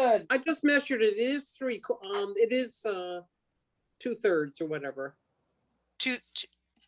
Cynthia, you should be aware that with the 3/4 of an inch. 3/4, Beth? Okay. Oh, sorry, Moira. Go ahead. You're on, Moira. Oh, okay. They are, I love mine. I use it constantly, especially for ironing felt, but you don't want to put it on a wood table, because they will, if you're ironing on it, they'll get moist underneath them, even if you're not using steam. So interesting. Careful of what you put it down on. And that is true. And right. About them. That's good to know. But they come in all different sizes. They're great. Yeah, I have this one here that's actually for needle felting, but I use it more for a pin cushion. And when I use my little clover iron. That's what I use on here. And Oh, this is cool. an inch thick. This is an inch thick. I love this. This is like the best thing. It's like the best. All right, cushion. that's the next thing on my list. Wool ironing surface. And Karen, you were starting to say something. Oh, I couldn't put this on my lap. I don't think. Oh, really? I would be itching. Oh, okay. Hey, Cynthia, I've got a question. What is that? Spongy, rubbery material that you gave us a block of that had the felting needle in that you could kind of stick stuff in? Yeah, so that's just so for needle felting, people use these here, let me pull one out here. You can get sort of high, like high density foam in different sizes. And I mean, for most needle felting, you don't need a really big size. Some kits only come with like a little square, but yeah, so that's, and it also you don't have to buy needle felting foam, but like, Anne, from our Monday group, she had this was like some kind of it was some kind of packaging, I'm not sure, but it has this sort of flocked velvet surface on one side, and she just recycled this from something and brought a bunch into class and gave them to everyone too. So like if you get packaging, sometimes like whatever, like computers or stereo stuff or like things that need, will have things like this that would just get thrown out, and you can use those for needle felting. Do you call it high density foam? Well, it's like a stiff foam. I wouldn't call it anything. I would just go on Etsy and put in needle felting foam. Oh, okay. Or in Amazon, and then people who are selling it for that purpose will have stuff that's like a nice stiff density. There used to be a place in Western Mass called it was all just fiber and felting and yarn, and it was wonderful. New England Felting Supply, I think. They're no longer there, but I bought some foam from them years ago, and I didn't think anything of it. I thought, oh, this is just what people use for needle felting. And then I ordered some for our classes, and it was much softer, and I didn't like it as much. So this is not as firm as I would like it to be. Hold on, let me find my other piece. That's the really nice stiff one. Hold on. Yeah, I like that stiff one. So the one I gave you is less stiff than I would want it to be, because I only have this one that's been really well loved. And this one is like you have the hair on it. Yeah, I know. It's like totally gross. Not worthy for demonstration. But anyway, but I don't know if you can, it's really, like when I press into it, I can feel the little air pockets, and they're stiff. And this one is just quite a bit softer. But it's okay. It's just that this one just feels a lot better to me, because I like the way it's but they all get grungy, and at some point this stuff starts happening, and then you have like foam bits stuck to your needle felting, and anyway. Yeah, that was the brushes work. Because I can stick what? That was a handy block of stuff. Yeah. Good for felting. Yeah, no, that's good. Stuff in. Yeah. No, anyway, I've got lots of versions of it, but the first one that I bought from that place is definitely my favorite. And then I have some of the brushes too. The ones from, what's the name of the company? Clover makes them. It's like a big brush about surface on a like plastic, built into a plastic base, and you just you set your needle felting on top of the brush, and the needles, the brushes are deep enough that the needle won't hit the bottom really. We can actually, needle felting is kind of, have you guys ever done, like when you're stuffing the bottom of the penguin, if you get all your stuffing in there, but he's kind of like exploding out the hole here, because it's such a big hole that you're stuffing, it's hard to kind of like get it to compact. You can kind of get it all in there and just go with your needles and to flatten out the bottom before you put this on. And so sometimes I'll use needle felting as just a tiny little way to seal off the stuffing for one reason or another at the bottom. I'll pull that out when we do that. Uh-oh, did I lose I lost a body piece. Ruh-roh. Oh, I bet it's stuck to one of the pieces of foam. There it is. There it is. Okay. Oh, you don't sew down the front. No. Not yet. Not yet. No. Are we loading the needle with black or with white now? Okay, is everybody ready to sew for the next step? So has everybody cut away the back here? Okay, I don't hear any no's. No, I haven't. Oh, okay, so this is the next step. If everybody's finished up with their sewing, let's do this. So this is, I already did it to this one. I took that off, right? And so what we want to do is separate these guys and then go in here and leave about 1/8 of an inch seam allowance. You don't have to cut up all the way behind the eye. Just do like a little bit here, like that, so that you're clearing this seam for stitching. And then you can nip off the tiny little corner here, and that's helpful too. And then these guys can just go into your scrap pile or into the trash or whatever. Okay, so now on this one, so I'm going to do, you can sew them this way if you want to, and have this seam be on the outside, but we can make that seam more invisible if we do it this way. And then what we would do would be stitch from this corner up to the chin in white, and then switch to black and go around to the back of the head, and then we can turn the whole thing. And are we using three ply now or 2-ply? Nope. We are going to use single ply. Oh, single. Perfect. Single ply on this. So basically, as far as the single, double, triple, you know, when I first started all my kits, like I said, I was kind of developing for kids, and I thought that the double ply was good because it would be less likely to break. And then as I started to refine the kits a lot, I realized that I really liked the single thread better. And I also felt like for beginner adults, and just adults in general, it shows up less, and your stitching just kind of naturally looks better, and it's just much more visible and thick with the 2 strands. And so as the animals have gotten more refined, I've definitely I generally do single strand if I want it to be less visible. I only do double strand if I want it to be visible and intentional. So switch over to white, put your pieces face to face, and we'll do the belly here. And then Ellen, how are you doing? Did you stitch the black to the white there? Yeah, I did all the way around.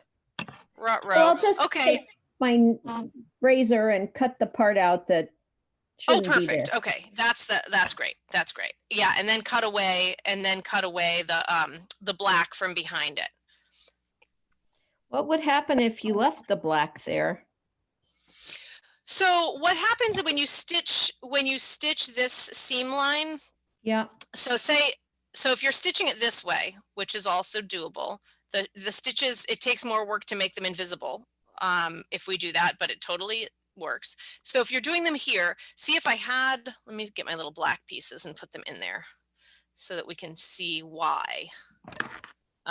Okay, so here's I'm re-establishing the black there. So if I had this together like this, and I stitched that seam line, that's thick. It would be very difficult to not have a big, thick black line showing up. If I did it the other way, the seam would be so thick that it wouldn't turn well.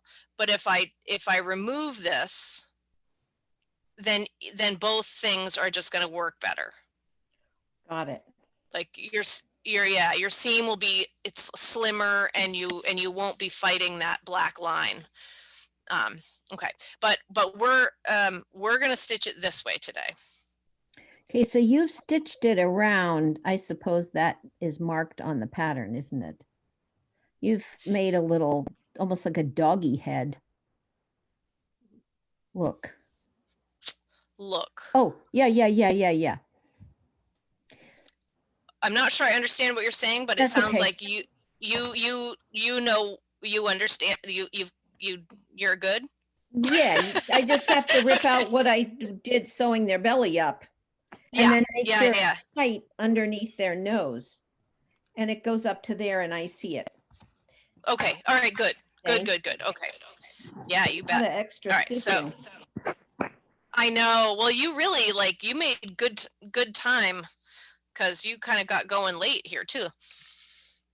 So I'm impressed by your, speed. It's good. I've been doing so much talking that a good thing I sewed some things in advance. All right, here we go. I'm threaded and I'm starting. And so we are going to start at this corner and up to the chin, but don't stitch this flat bit on the bottom. So if I've got this free now, I'm cutting off. Perfect. Yeah, so then you're going to cut away. So I just kind of separated the two pieces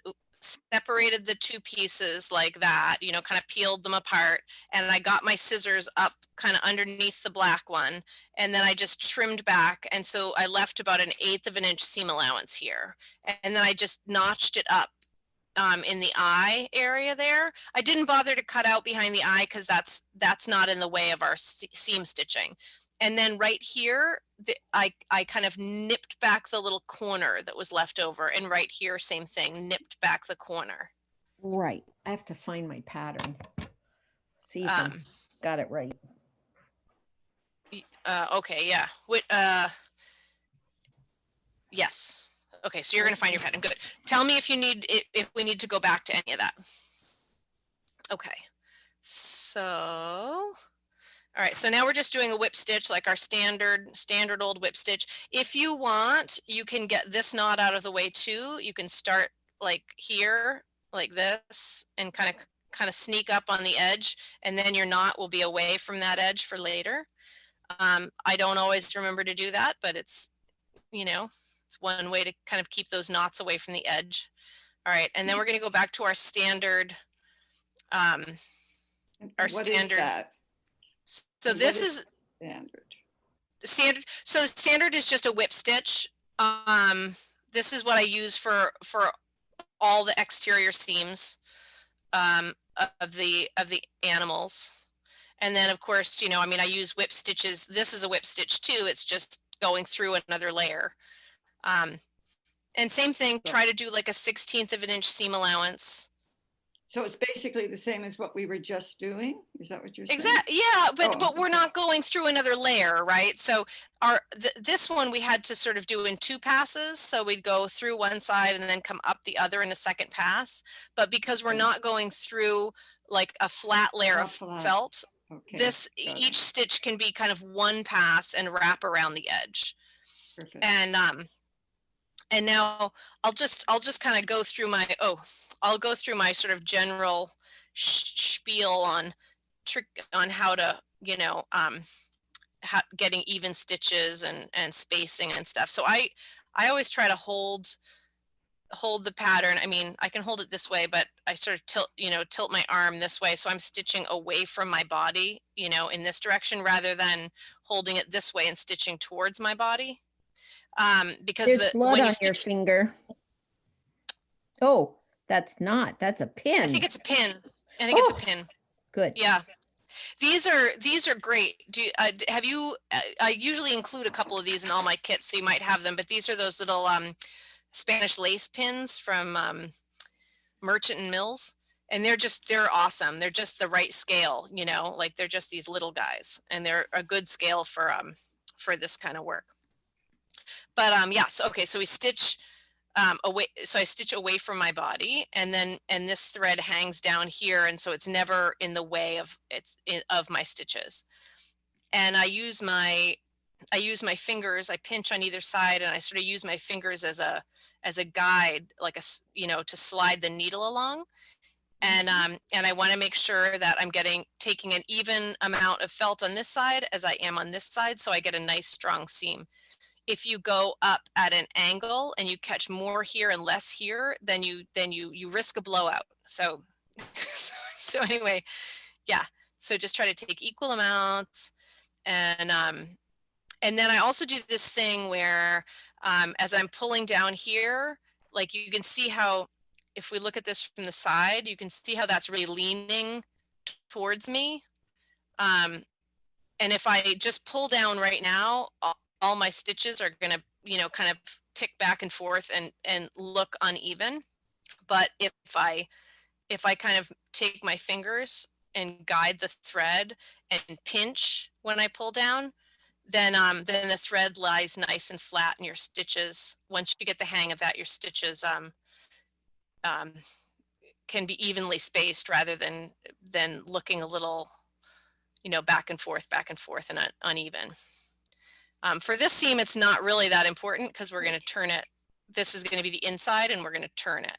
But if you have, you know, for the stitches that are on the outside, it's you can kind of manage them a little bit more. Okay.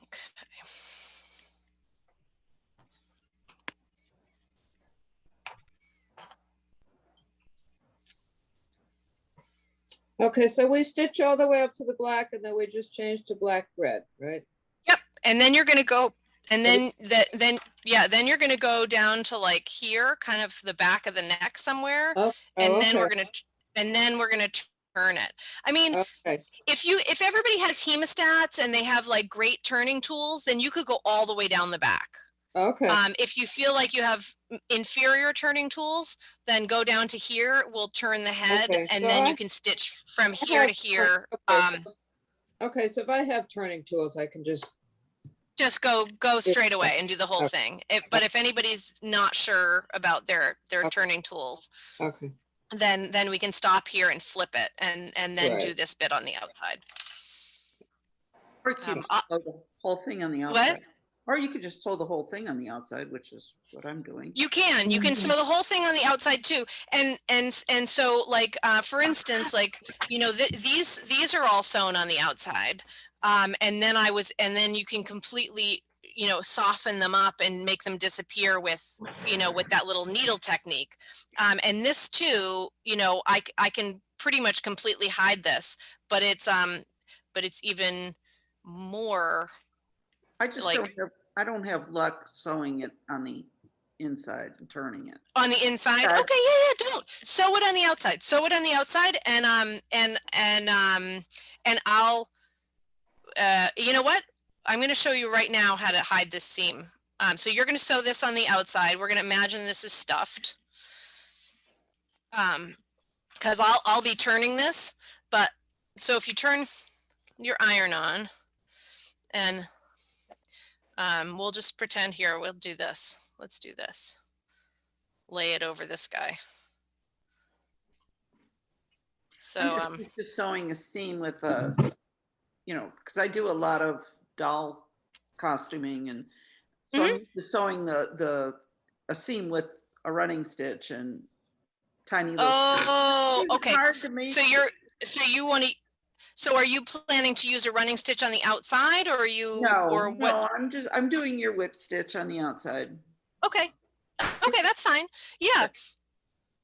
So like I'm using this other half-made penguin like an ironing ham here, and imagining that this is already stuffed. So I'll often, if I have a seam that I want to disappear that I've done on the outside so it's visible, I'll take my iron and kind of, you can spritz it with water too, and I just don't have a bottle handy, and iron it down, and that will reduce it's, you know, the amount that it's sticking up quite a bit to start with. And then same thing that I was talking about with the pin on the baby penguin. You can go and soften up all the fibers on that seam, and then do water and steam iron again, and you can make that seam nearly go away. It's not gonna be as visible here, I don't think, because of the lighting is gonna blow out the white. Yeah. And I don't have my I should just get a water bottle. How much did you reduce for the baby penguin? I'm sorry, I'm trying to go back and forth between the impeachment and. Oh gosh, I know. No. Yes, the dark and the light of the day. Yeah. Okay. Here.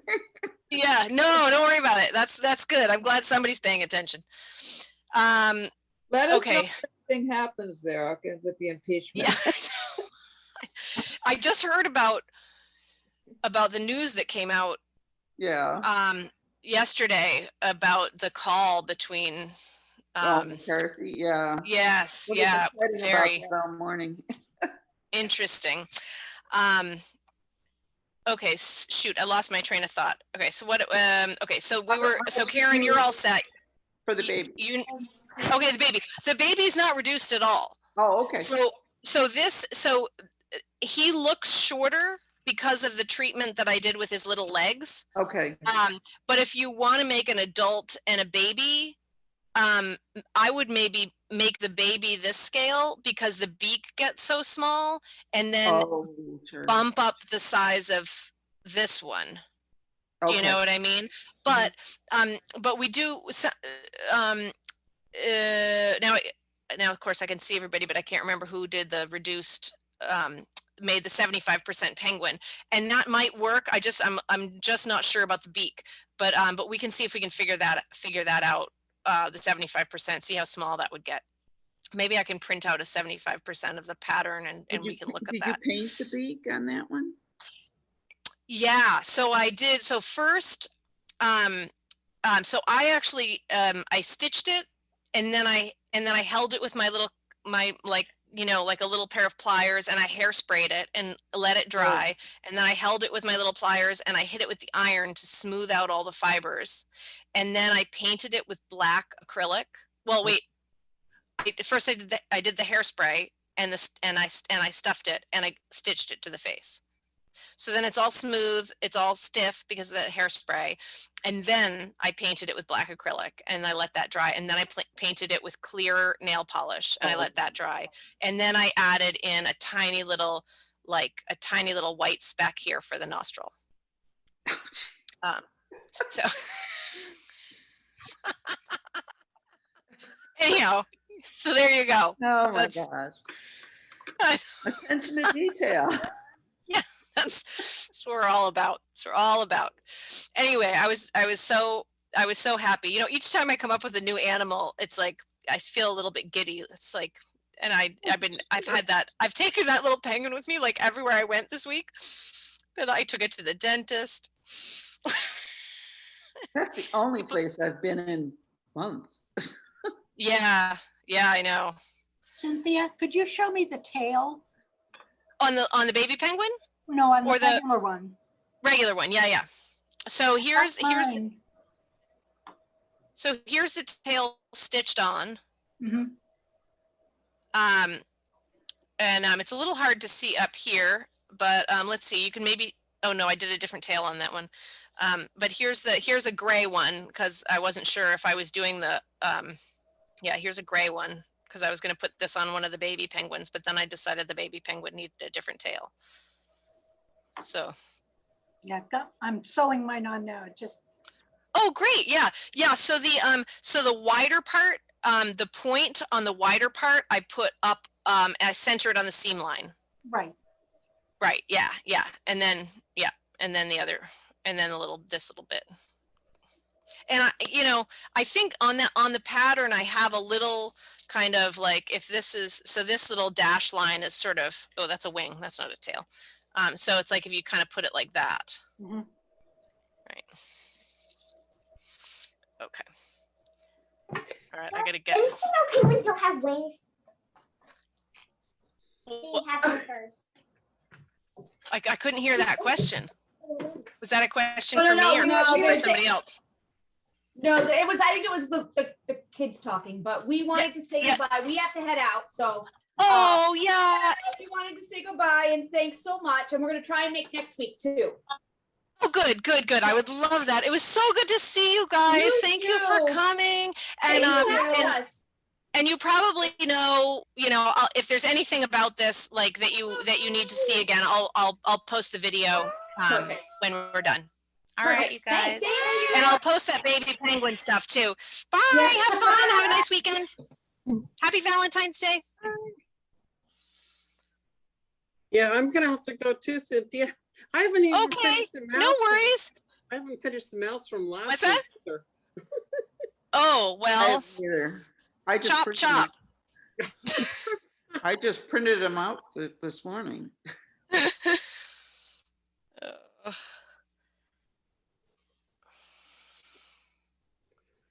All right. You were saying you're giddy every time you come up with a new animal. Well, so are we. Yeah. Yay. Definitely. That's awesome. No, it's just like, I don't know what it is about making these things, but it's like, I think it's just like, God, the world is so crazy right now, and it just feels like just nice to retreat into this space. Oh, yeah. Yeah. So a while back on Instagram, you posted a min pin. Yes. So I know some people voted for that little guy, and I want to do him as a class. And so I have to put out a little vote for people, because I feel like I love doing these live workshops with you guys, and I think I probably like it better than doing the videos. But the question is, like, for people who can't come, or I want to make sure I do a proper amount of things that make everybody happy.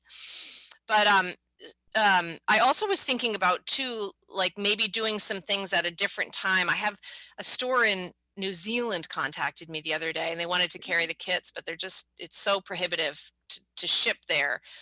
And I was looking at time differences, and I was like, well, if I did it Friday night from 6 to 10, then in New Zealand, it would be noon to 4, and so maybe I should start to think about some times that work okay, for us here, but also work well for people, in a totally different time zone.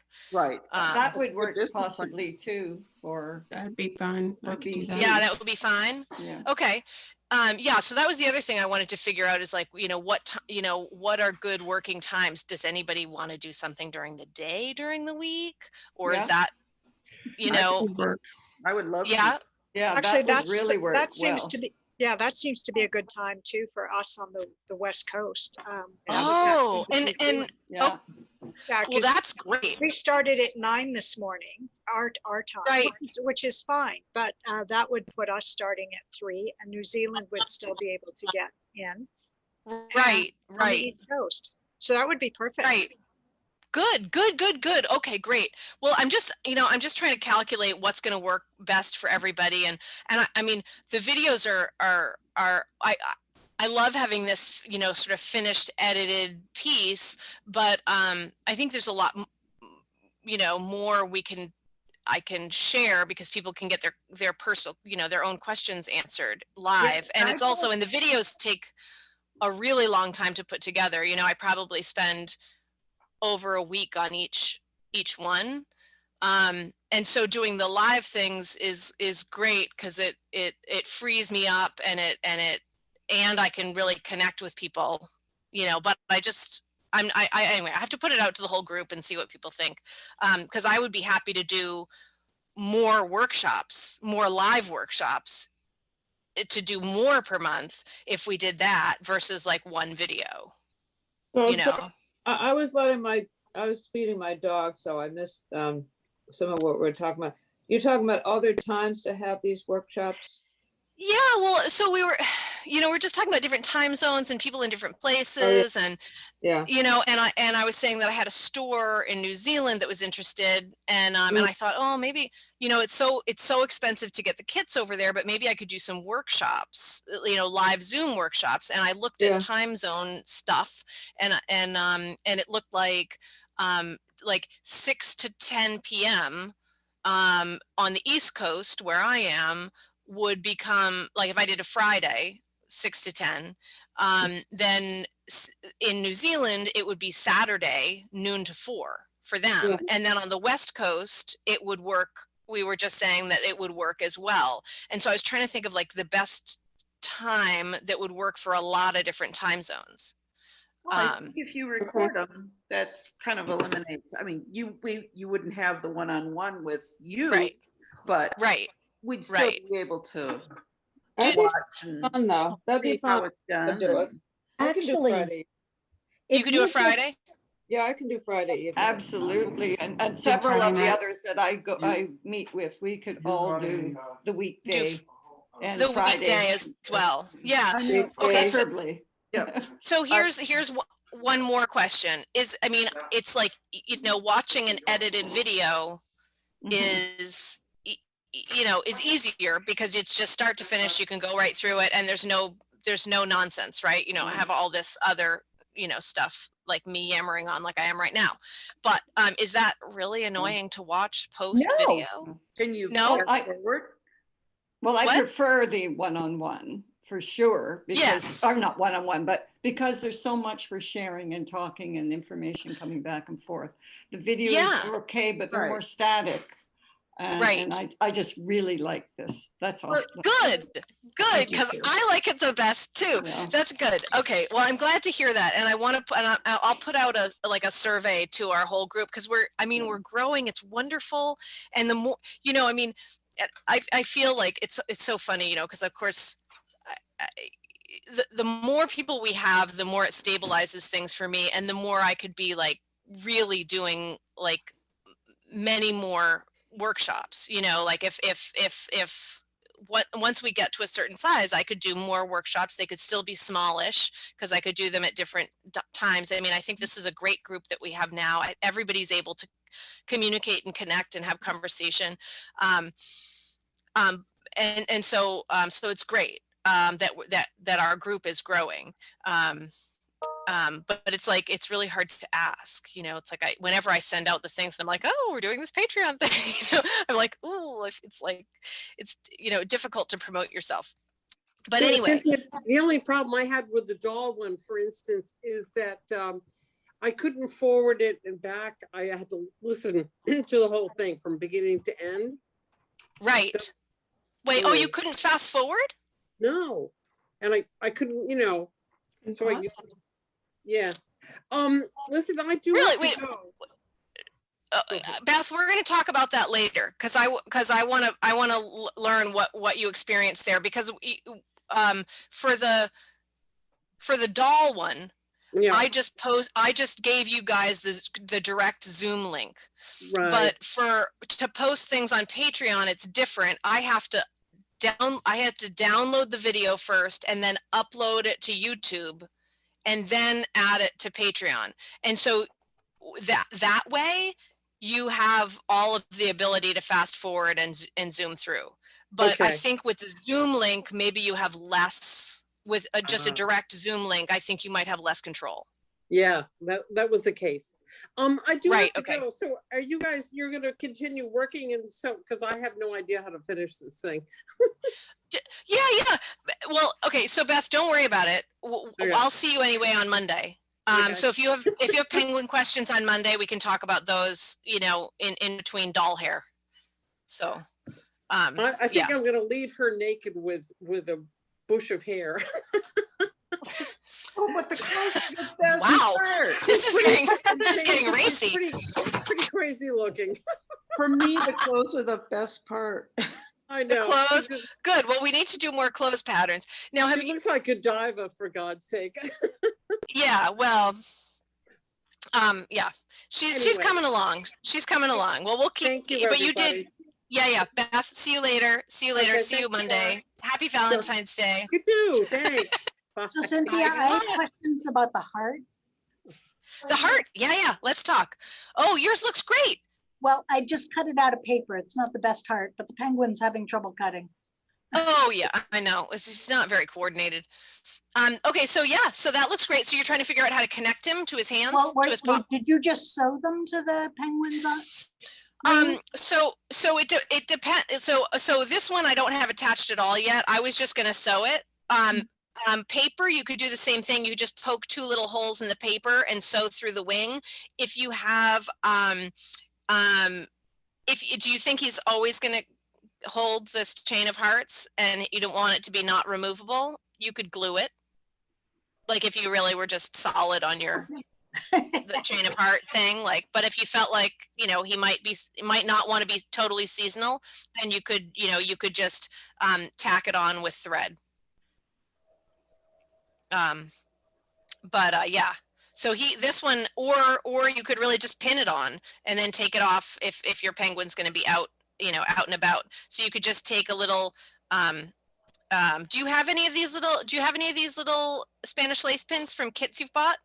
Yeah, I have these those are good little applique pins that are actually perfect. That's what's holding the thing on. Yeah. So just use those and have it be removable. If you want. And did you stiffen the felt with hairspray? I did. I did the hairspray and I ironed it. And then each one of these little. So I couldn't, like with paper or quilting cotton or something like that, you could fold the whole thing up and iron it as one unit. But because the felt is so thick, I had to go in and iron this fold and then open up and iron this fold and then open up and iron this fold. So each fold had to be done individually. Okay. Yeah, that makes sense. But yeah. Okay.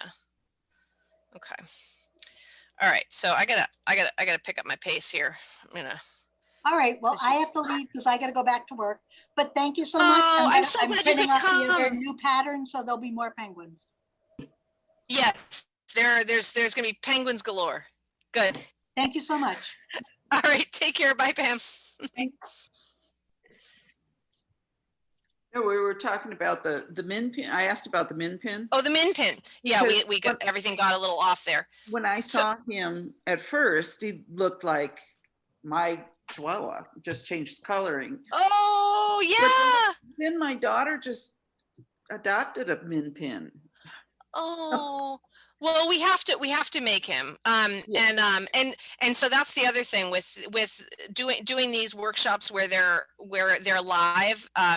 I have more flexibility to do more. So we can sneak some more of those things in as we. Yeah. So you designed a min pin? I did. Well, I did. So the min pin is when I was doing the Dalmatian, okay. I made several different head sizes for trying to get the shape that I was looking for. And one of them had like a narrower nose and was perfect for the min pin, and which would also be good for like maybe like a whippet would, like you could kind of use that head in a bunch of different ways. And if you guys, okay, I'm just going to give you a little overarching min pin thing. Okay. So it's using the min pin. Could I ask just what is a min pin? Miniature pincher. Oh, thank you. Okay. Miniature pincher. So here, wait, I'm going to just open my phone, my Instagram here, and I'm going to show you the picture of that they're talking about so that you can. While you're doing that, can I say something? Yes. I don't know if you can I think it's fine to upload a video that's just like this. I would be good to have this video with all the people here and talking about New Zealand and Absolutely. Good. You don't go fancy. Good. This is perfect. Don't go fancy. Okay, good. Because then this is then if you guys love this, and I mean I will put out a thing because we have a smaller group of us, but we're up to. I think we're up to like 170 something. Wow, it's very exciting. Awesome. but yeah, I just want to make sure we, we have everybody's, we're making everybody happy. So here's the miniature pincher. Oh my God, so cute. Raccoon. And here's I'm going to zoom in, and there's his body. And so you can't really see because it was still a little chilly in the spring, when he was flower picking. Yeah. But anyway, so this is that new head, right? So I can give you guys this head pattern like before we do a workshop if anybody wants to dive in, and I'll just give you a basic on how to make him right now. So I used the fox color. So it's I believe it was the spice that I used to make him. The body, oops, there you go. The body is exactly the same as the fox, which is exactly the same as the cat, which is exactly the same as the raccoon and the Dalmatian, right? They all share the same, their chest is the same. The legs are half the width. So, because miniature pinchers has skinny little legs. So if you take a leg pattern and slice up the middle where you would normally fold it, and then cut it has that little rounded part, right? So you need to cut in that little rounded part like it had before you cut it in half. Do you know what I'm talking about? Like here, right? Okay, I'm getting yeses everywhere, so I'm not going to explain more. So same body, cut the legs in half, and then all of the core of the body I did in black, because the core of their body is pretty much all black. And then the legs I did in the spice, and the head I did in the spice, and all of the black that you see on the head and the legs and the tail, or no, maybe the tail I did totally in black too. On all of the areas where you see two tones happened with I did the bulk of it. I hairsprayed it, and then I did the bulk of it with a Sharpie post hairspray, because if you do the Sharpie and then you hairspray, the whole thing will bleed. But if you do the hairspray first and then the Sharpie, you're good. Or you could use very thick versions of the micron pens and it will not bleed at all. The micron pens are permanent and they don't bleed.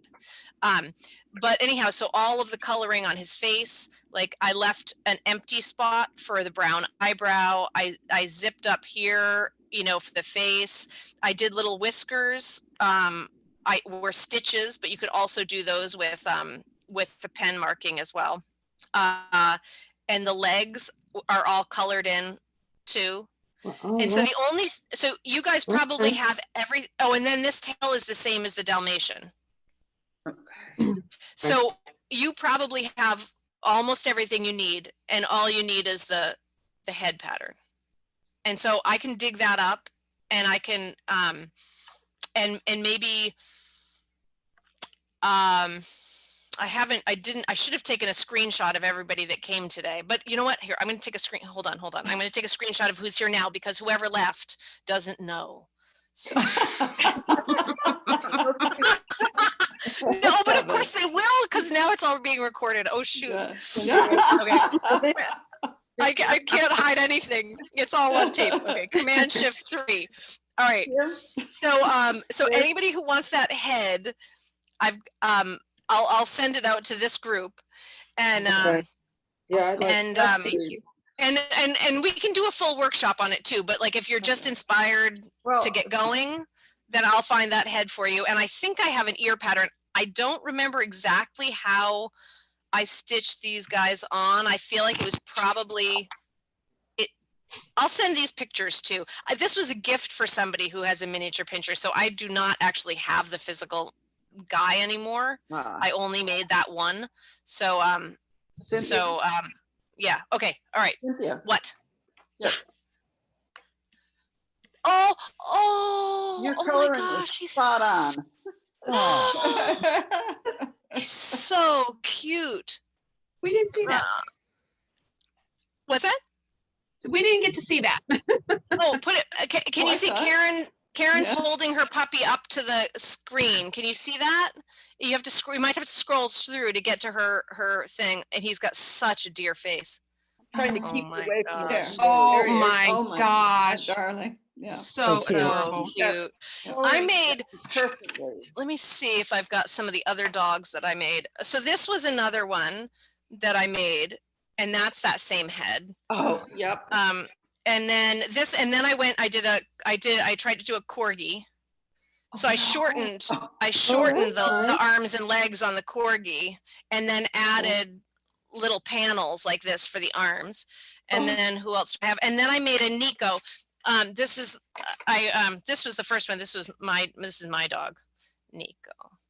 So anyhow, but so the dogs are fun, and there's a lot there's a lot you can do. So the way that we're doing the penguin right now, where is the way I achieve this. Do you know what I mean? Like where we do a layer, stitch, and then cut away. So that's how I made that face. And that's how I made these arms, Now I have the original fox pattern, and yes, we cut away. You had us cut away part of the cheek or something like that. Yeah. I think yes, that is exactly. That's the same technique. Yep. Okay. Yep. Yeah, anyway, but it's fun to get different kinds of, fur patterning by doing stuff like that. Yeah. And that's what I did with the penguin here too. And then by doing the fluffing, you can blend them, by softening things up with your pin and brushing out, then you can make that transition look softer too. Anyway, yeah, so I'll find, this is the head for the miniature pincher. So I'll find that, and I'll pop that in a post. Okay. And I'm writing that down. And if I forget, somebody is nicely going to remind me. Okay, min. I want to make it for my daughter's birthday. Oh, perfect. Min pin head. Send. Okay. Got the critical information. All right. Now. There's an idea for a get together is variations on a theme. Oh yeah. How you so just suggestions on how you would actually do things. Yeah. Okay. I'm gonna write that down too. All right. So so where it's not even like it's not even like it's a full class exactly where you're making something start to finish. It's more like a problem solving. Yeah. Is that what you mean? Yeah. Yeah. Okay. Yeah.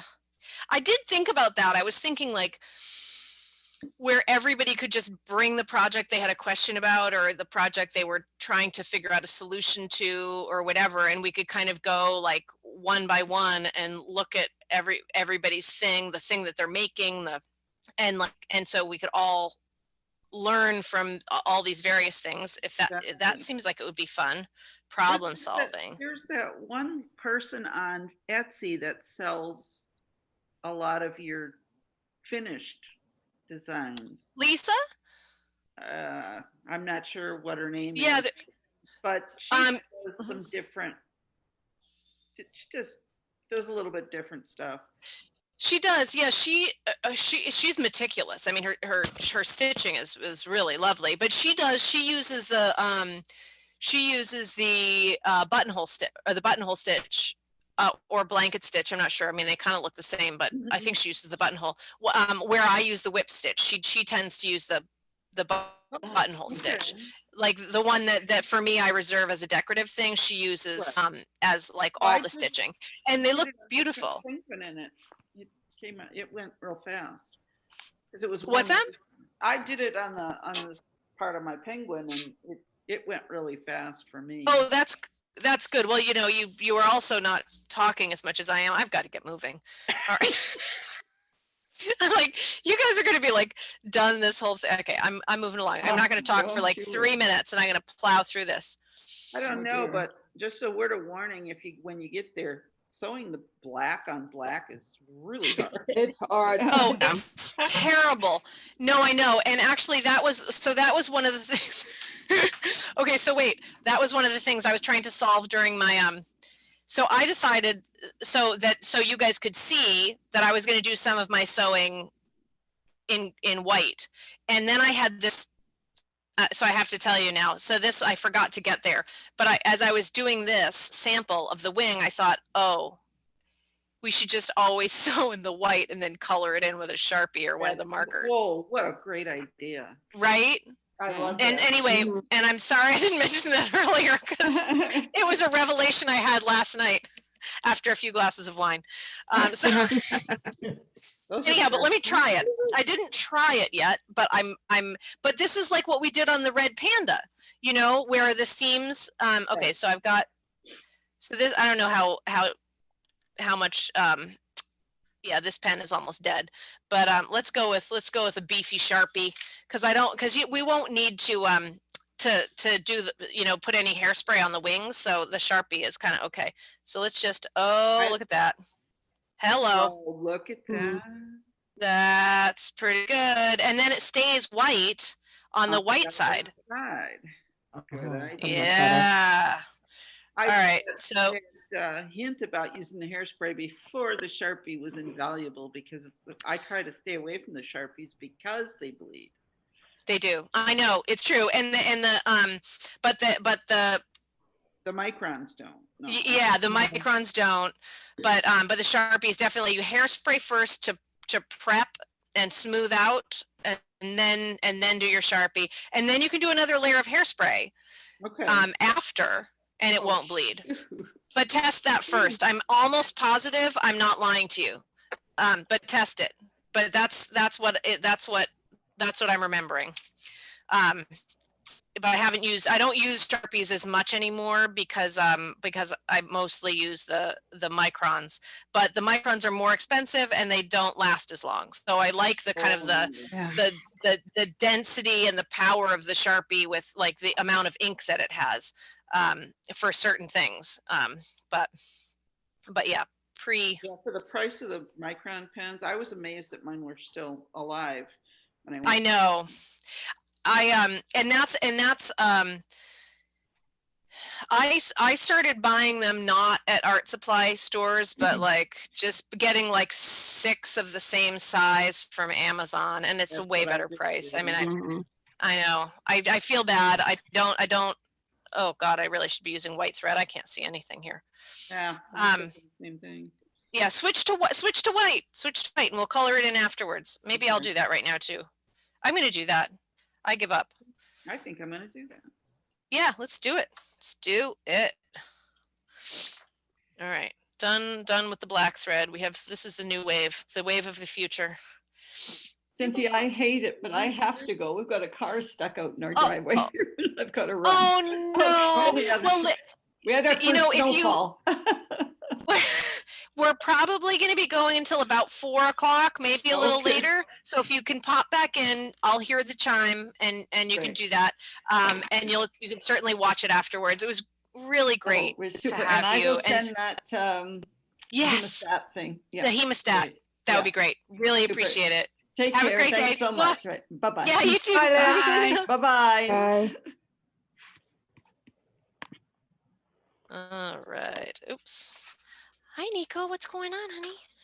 What's going on, Beanie? Do you need something to chew on? Hold on. We got a little. You were already. I don't think you need to go outside. Here, let's get a bone. What's that? Is that something? Do you need that? Sit. Sit. Who's my goodest? Sit. Good girl. Okay.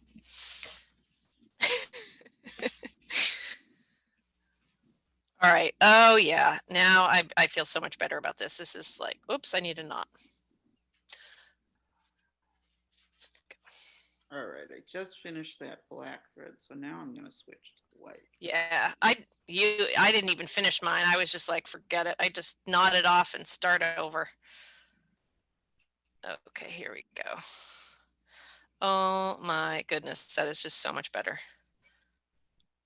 You know, you could also take your white thread and cover it with Sharpie. I mean, start off with white, and then when you get to the black, just treat the thread. Yes, you're absolutely right. You're absolutely right. I mean, I was just kind of doing what I've always done, which is switch to the you know, whatever color I'm using. And I forgot about what I was going to tell you, but you're right. Yeah. You wouldn't even need to switch at all. Just white all the way. Yeah. Absolutely. But no, absolutely. You could Sharpie up the thread. No, that and you don't have to do it to the felt. Just make the thread Sharpied. No, but that right, but then you, yeah. But we want to see the thread. Like when we're sewing, it's easier to sew. And see your markings. What gets hard about sewing the black, unless you're thinking about something different than I am, but I think, yeah. So if we sew it in white and then we hit it with the black afterwards, then we can see our stitches and know that we've made a nice strong seam line. Because with the black, it's hard because you just can't see what you're doing. Yes. And yeah. Okay. So, all right. So I'm going to go all the way down in white now, just because I've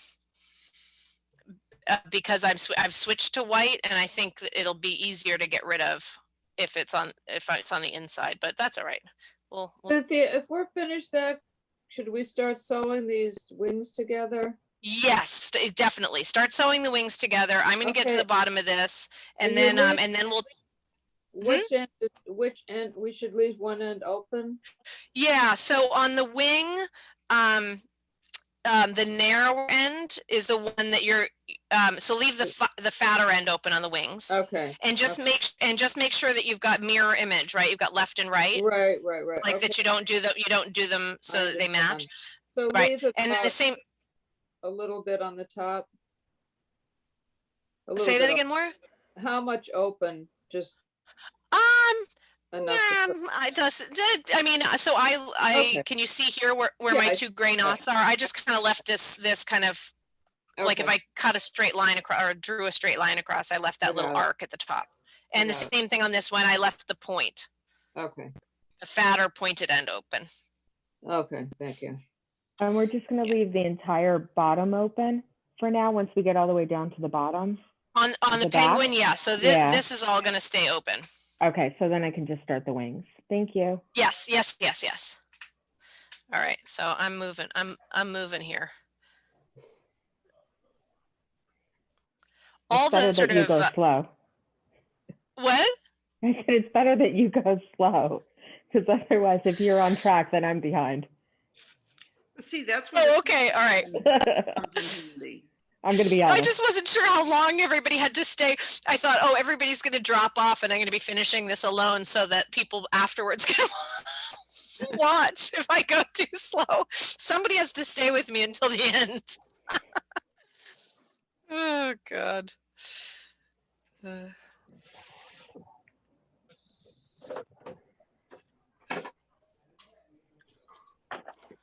Okay, now on the wings, we're doing wrong sides together. No, yes, wrong sides together. Correct. We're not correct. Okay. No, we're not going to turn the wings. That's what I thought. Yeah, no, that's too much of a nuisance. Yeah.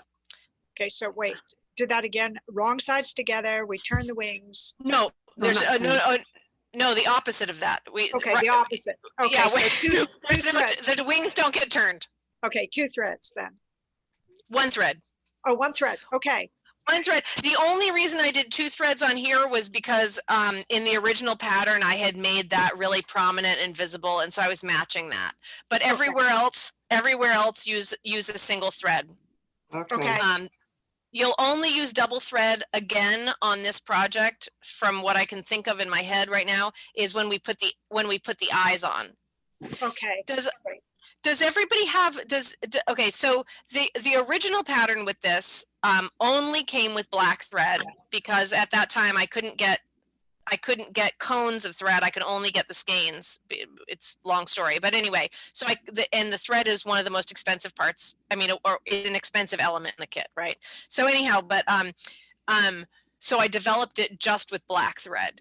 And so, and I didn't yet have a source for eyes at that point. And so I did, and because it was for kids, I didn't want to sew in eye. So I just did it with like back and forth stitching through the head in black. And that was what formed the eye. We can do that today if anybody wants to. But if everybody has the sew-in eyes from my shop, then we can use those. And so any of the sizes will look cute, but I decided that the most kind of realistic size was the 4mm. So if you guys have 4mm eyes, awesome, we'll use those. And if you have one of the others, you can use those too, and and the penguin will have more kind of like cartoony, bigger eyes. And I can show you how to just do the one without any eyes at all, just with thread if you want to. So just when we get there, just give me the heads up on what you want to see.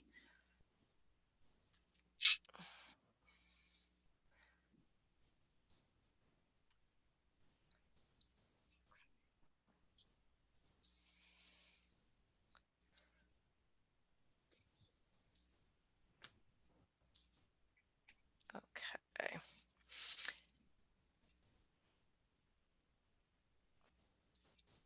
All right, so I just got to the end of my seam line on the black and I'm ready to turn. Is there anyone who's not ready to turn? And we'll wait for you. Yes, I am not. Oh, okay, that's fine. Tell me when you are. And about an inch. Yeah, oh, we're close. We're very close. Okay, tell me when you are, because you're still looking at your stitches, so you can't look at what we're doing. Okay.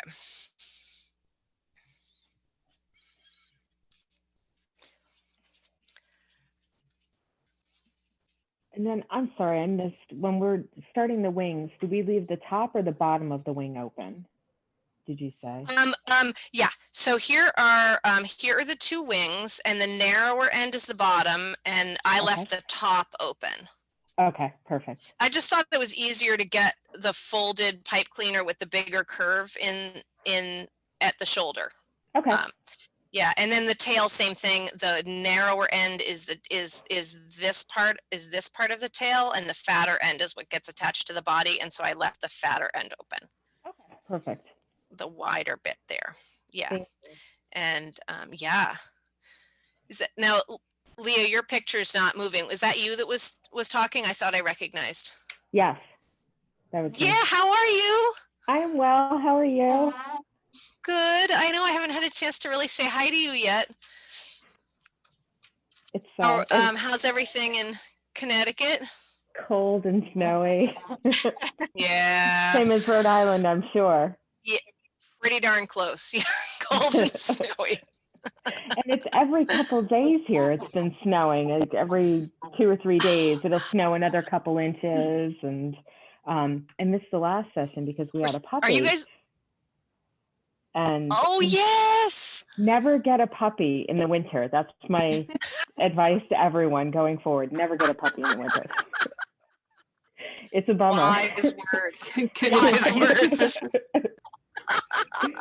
I can't remember. I feel like you told me what kind of puppy you got, and now I can't remember. What is we got it? A Havanese. No, you didn't tell me. What's a Havanese? I have to look that up. Havanese with an H. Oh, Havanese. Yeah, where is she? I don't know.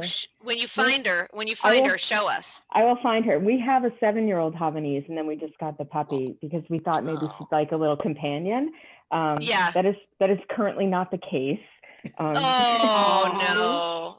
Eddie does not like Zuzu, so we're working. Right. Oh, here she comes. Hey, Zuzu, come here. Zuzu, come here. Cynthia, I'm done. Hi, come here. Oh, you're done. Fantastic. Okay, good. All right, we're going to see this puppy and then. This is Zuzu. Oh my God, she's so cute. No. So way. tiny and so cute. Is this Oh a my gosh. hypoallergenic doggy? It is a hypoallergenic doggie. Oh. Oh, that's the best. So she, yeah, because everyone in my house has so many allergies that, Oh my God. yeah, but she's, you know, she's such a sweetheart, and she has all good intentions, but the big sister does not like her. No, well, it'll we're ease working up. on it. They're going to be best of buds eventually, as soon as she stops being an irritating puppy. Well, you know, that's a stage that that happens. Yeah. Okay, so thank you. All right, yay! Oh, I'm so excited to see her. She's so cute. I feel like another friend of mine, I think, just got a a Cavanese too. I mean, I didn't know what it was called, but it looks very similar. And I have to say, I stuffed that little dog right in my sweater. Oh my gosh. Exactly. Still Like little freezing pocket in dog. COVID, so we couldn't really. We had to stand 6 feet apart. But I just like, the whole time we visited, I snuggled with that little bean. Oh, that's so sweet. All right, so we're all advanced turners here, right? Anybody feel like because we talked about this right before, and I got the heads up to just. Okay, so I'm just kind of taking my little pliers here. You guys all have better turning tools than I do with your hemostats. But I'm just using my pliers to kind of ease the head in. And then once I can reach it from this side, I'll grab it and pull it through. Okay. So yeah, I can see my little white seam here, but the Sharpie is just going to get rid of that. No problemo. All right, skewer. Where's the skewer? So I like that, I mean, you probably have something too that you're using too, but I like the skewer to just kind of scoot along the seam line and push it all out, like right down the way here. Push out the nose. All right. And then we're on to stuffing. I'm not going to do the Sharpie until I get this whole thing really packed tight and done, because I want to see all the thread once it's all stretched out with the stuffing. Okay, so let me find my stuffing. There it is. Oh, I better go get my stuffing. Yeah, it's time. Okay, I don't think we need so much zooming. Maybe it's better to see what's going on in a bigger picture with this bit. All right. So for this guy, he's a little less, he's kind of a big open space in there. So I kind of just start with my fingers, and I use larger pieces than I would on the more kind of intricate animals. So I just kind of get the head packed with my fingers first, and get everything kind of rounded out, and then I can use whatever stuffing tool you like the best to kind of, get in and maybe push out the little beaky area a little bit more, and kind of get up and tighten the stuffing in the head. I've never done this before. I'll be honest. I've never. Oh, okay, good. So you've never made anything? Well, no. Fantastic. Well, I've made Waldorf dolls. Yeah. And those are interesting, the way that they do the binding around the head to get the nice shapes. So that's okay. So then a brief. Yeah. But I love the way, I love the result of it though, that you get this really, contoured face. It's really nice. Well, that's neat. So oh, well, some people do needle felting. Some people just make a big ball and then they bind it with thread, and it indents the eyes. Yeah. But I like to do the needle felting as part of that, because then it makes it more solid. Right. Right. Yeah. Well, needle felting is so much fun. I love that. So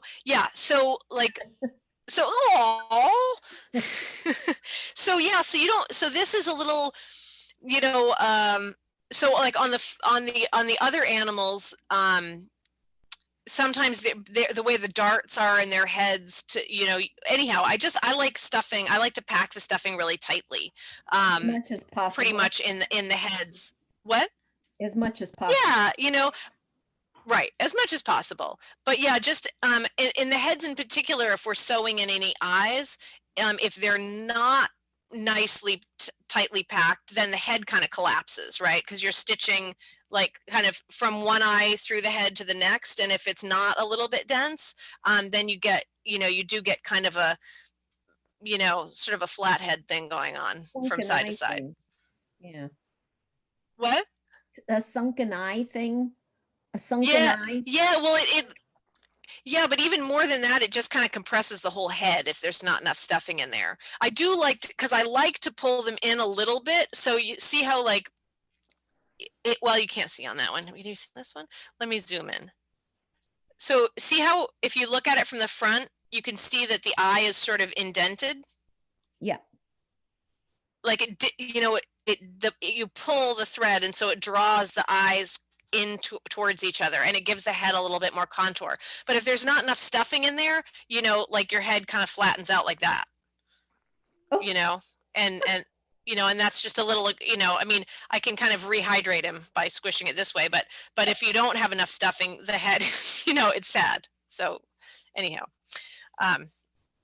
okay, so yeah, so jam it up into the head there. Keep going into the body. And then you can use whatever stuffing tool you have handy, your skewer or your Hemostat.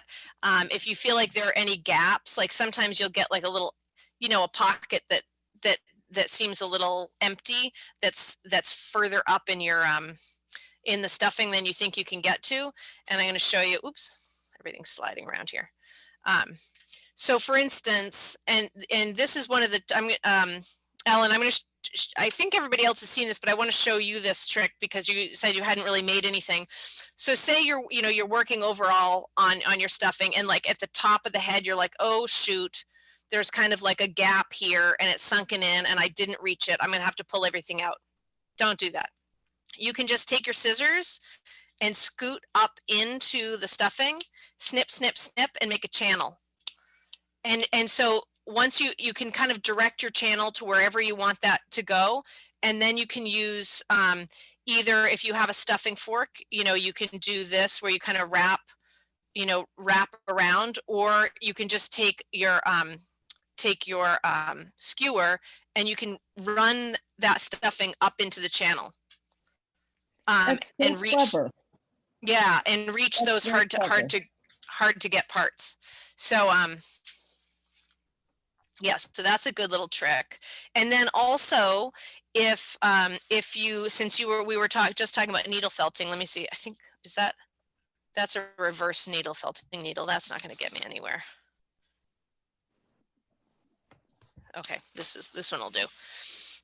So then you can also because this stuff also wants to. This is pretty early, but you could also do this too to get a little more density. You could add stuffing and do a little needle felting in here if you want to, not a necessary thing, but another way of kind of having, keeping your stuffing in line. So it's not belly out.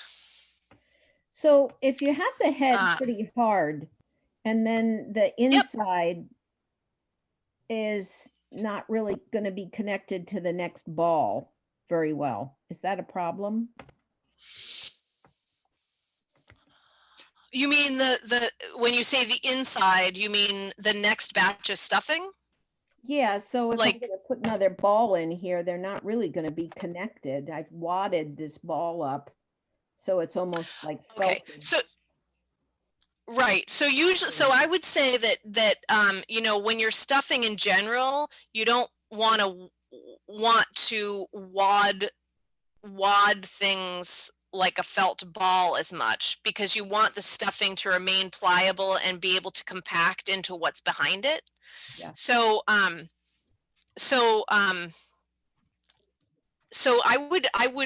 would press up against it with your next batch of stuffing, and if you get any, if it was too wadded here and then what's going up against this isn't kind of filling in those gaps, then you can take your skewer. And one thing about the bamboo skewers that I've always really liked is if I do this, the ends of the bamboo skewer kind of worked a bit like the stuffing fork, but not quite. You can twist as you go in. So I'm not pre-twisting. I'm not pre-twisting on my bamboo skewer, but I'm taking the bamboo skewer and I'm twisting, and it's kind of holding it like a stuffing fork. And then you can reach up between the felt and the core of the stuffing and fill in weird gaps. That's fabulous. Yeah. That's a great idea. Yeah. I'm using a pedicure. Yeah, so it's there. A what? Pedicure stick. Oh yeah. Pedicure sticks. An orange okay. stick. So it's got a point on it. Oh, that's nice. Works Huh. really well. Oh, good. Okay. Well, so good. And so it's got enough of a rough surface that it grabs it? Yeah. Like when you do that twisting thing? So, okay, good. Perfect. Perfect. Then that's a great tool. Its tip bends back and it makes like a little grabby thing. Oh, good. Okay. Yeah. Yeah. So that's so the bamboo skewer, the stuffing fork has like a much more, aggressive way of grabbing the stuff, but the bamboo has sort of it lightly grabs it and you can twist and push, and get up between the layers. So yeah, so there's the between the layer technique, there's the creating a channel technique. And then the stuffing fork is amazing for getting into skinny things like skinny legs and things like that. But not that this guy has any skinny legs, but we will have other things with skinny legs. I have some beans I'd like to put in the bottom. Yes. Are they those little glass beads or are they beans? No, not bean. They're little glass or plastic. Yeah, I've been thinking about ordering those because I've seen them and I'm curious, and it's nice for weighting. Now I thought that those would be good if you were making one that was all soft, so it was more like a Weeble in a way. It had weight at the bottom. I thought it might be easier, then you wouldn't have to use the chipboard. Definitely try it. I have not used those yet, but I'm interested in them. What? I've lost them. They're back there somewhere. Oh, that's normal. Little loss of plastic or glass beads. Oh, you heavy-ish. Talking about poly pellets? I'm not sure. I don't know about the poly pellets, but I was looking. There's a woman who's another plush designer that I like, whose work I like, on Etsy, and I was watching one of her videos recently, and she was weighting the bottom of all her animals with these little glass beads, and they're like glass beads that are a weight, that are made. I mean, they're sold for weighting stuffed animals. But the poly pellets, are those a weighting element too, or are they more like Well, they'll weight it. I have all these pin cushions that I've made. And I have them poly pellets on the bottom of all of them. It gives nice. They weight it. Of course, the top is all just wool. Right. It's not super flat, but I mean, I guess there they are. Maybe it'd be flat enough. Oh yeah, look at those. Right. And are those ones, Ellen? Are those ones glass? They're heavy. They're plastic. Yeah, I see. They're still heavy. They're plastic. Yeah. Okay. They're not light. Well, give it a try, like that's how we figure new things out. If it's a total hit and you love it, then we can list those and let people know about it if they don't already. Mika knows about it. And I can place what? Mika knows about it. Yeah. She knows about everything. She's so good. Did you her new, oh my gosh, I just love I love the embroidery on the animals. They're so darn cute. She's really I'm so sorry about her pup. Yeah. The little one, Cricket. I know. Oh. She's been telling me, I mean, we've gotten together a few times, and she's, and I have to get back because of my dog, and so I know that she's been, yeah. She has two, and the other one is even older than Cricket, and he's not doing very well either. So it's a hard time. Yeah. Yeah, that's terrible. That's really bad. Yeah. Yeah. I think if you put these beady things in, you probably ought to put them in a plastic bag or something. I used to make pin cushions, and I would weight them with Turkish emery. I don't know if you guys are familiar with that, but it's like it's like a metal file, and it's like a ground metal, and they used to use it for making pin cushions that would help sharpen your needles. So you would make a really tightly packed pin cushion with the Turkish emery, and then when you took your needles in and out of it, it would help sharpen them. And I've used strawberries were attached to the tomatoes when I was a kid. Yes, the right, tomato exactly. Mm-hmm. thing, and then the little strawberry that you could. Exactly, the needle sharpener, right. Mm-hmm. But you don't want to leave needles. You don't want to leave needles in the things that have the Turkish emery because they rust. But anyway, but the Turkish emery, I've used that to weight the bottoms of things, and I do the same thing. I make like a little felt bag for it, and then I plop that in, and it. But it is nice. I like when things can get weighted. So all right. So when you're as stuffed as you think you need to be, we can start with the bottom thing, the bottom oval,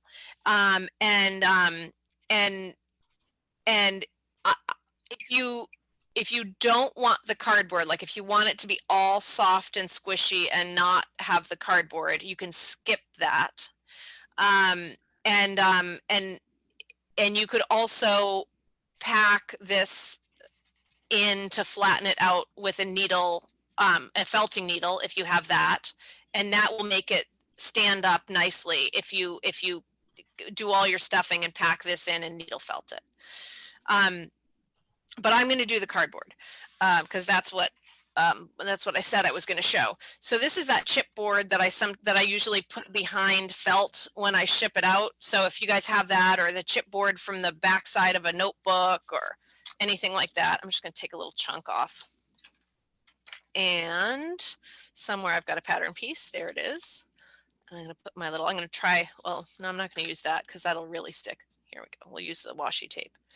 I don't know if, I just ordered another one of my little packs of the skinny washi tape. And I found somebody who was having a sale. It's like a box of like a whole bunch of different colors. And somebody was having a nice sale. If anybody's interested in ordering like a box set of the skinny stuff. Is that washi tape, is that double stick? No. It's not sticky on both sides. Okay. No. So this, I use this a lot. Here, I'm just going to peel this stuff. I just make little rolls.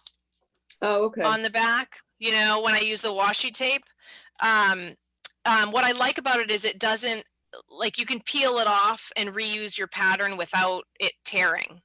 So like masking tape and scotch tape and that kind of thing, they tend to rip the paper, but washi tape doesn't. So the MT brand is my favorite. I've ordered some no-name brands, and they're just not sticky enough. So just if you're FYI, if you're getting any washi tape, the MT is really awesome. And they always have colors on sale on their website. So I usually go, since I'm not using it as a beauty thing, I'm just using it as a handy, convenient thing. And what I just order whatever. Here, you're just using it to attach the pattern to the board. I use it to attach the pattern to the felt if I'm not making an iron-on pattern, or to attach the felt to the board. But I use it in almost every project to stick something to something. Okay. So if you want to stick something to something, I recommend this. I guess I need it because I don't have it, so I better get some. You better get some. Totally. Here, I'll show you what the I mean, and there's not much left of it, but it's like, I don't know how many rolls fit in here. Oh, this is such a mess. I can't even believe I'm showing you this. Here we go. Okay. So it's like a box like this, and it's just filled with like, you know, like all this rainbow of colors.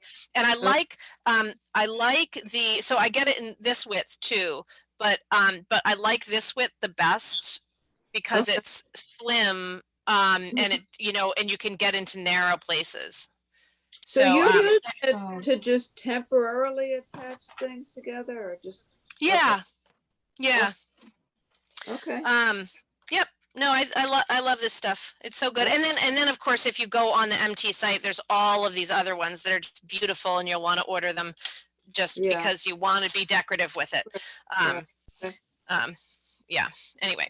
Okay. So I'm going to cut this out. What is the purpose of washi tape? I mean, in general. Well, it's Japanese, and so there isn't really a purpose. It's just beautiful. Typically different crafts and things. You know, I mean, it's like one of those things that just aesthetically pleasing, and it also has a function. Okay. But I think, I mean, they sell it in forms that I would never use tape for, or spend that much money to use something that was going to get thrown away. But they sell it in sheets for like wrapping things. I mean, it's really weird.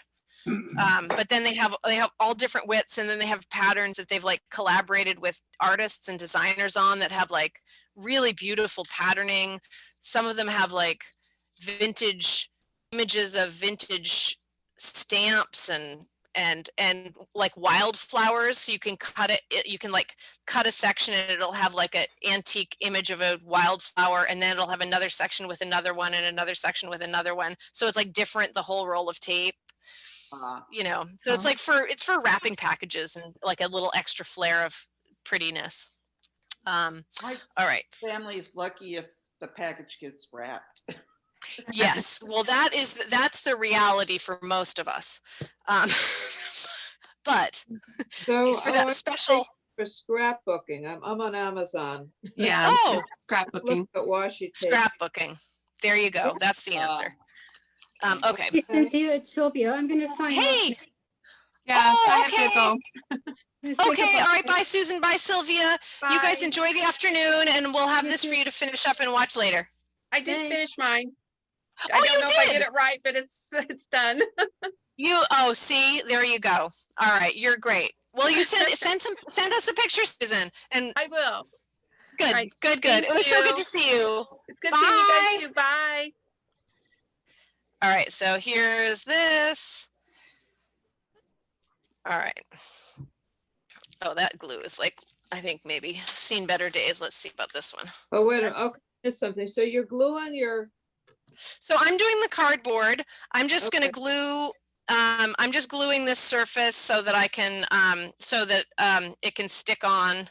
You don't have to, you can actually stitch around the whole thing and then just slip the cardboard in. But the reason I was going to do this today was because I was going to show you that little, I had a brainstorm about the feet. As I was stitching them onto this guy, I stitched them on after, and I liked the fact that I could spin them. And I thought if we stitched, you know, like it's kind of funny, right? Kind of cute to have that movement. And so I thought if we did a thing where we poked a hole in our cardboard where we wanted the feet to go, let's see if I can figure out where that is. So something like this.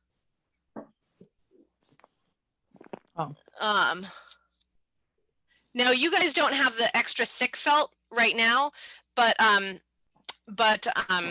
here, let me get that stuff. But once you cut your feet out, you could stitch the feet on here now, and then stitch this on here, and it would be easier to attach them and have them pivot.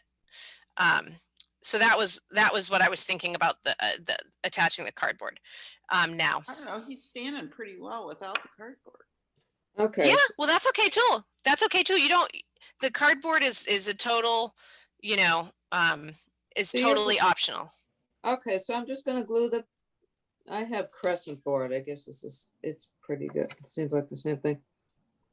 Yeah, I'm sure, you know, I mean, even like an Elmer's glue would work for this, I would think. You know, you just don't want it to be so thick that it bleeds through the felt. Okay. Yeah. All right. All right, let me find my little foot pattern here, and I'll cut out a couple of those thick feet. Okay, here's the foot pattern. Okay. Okay.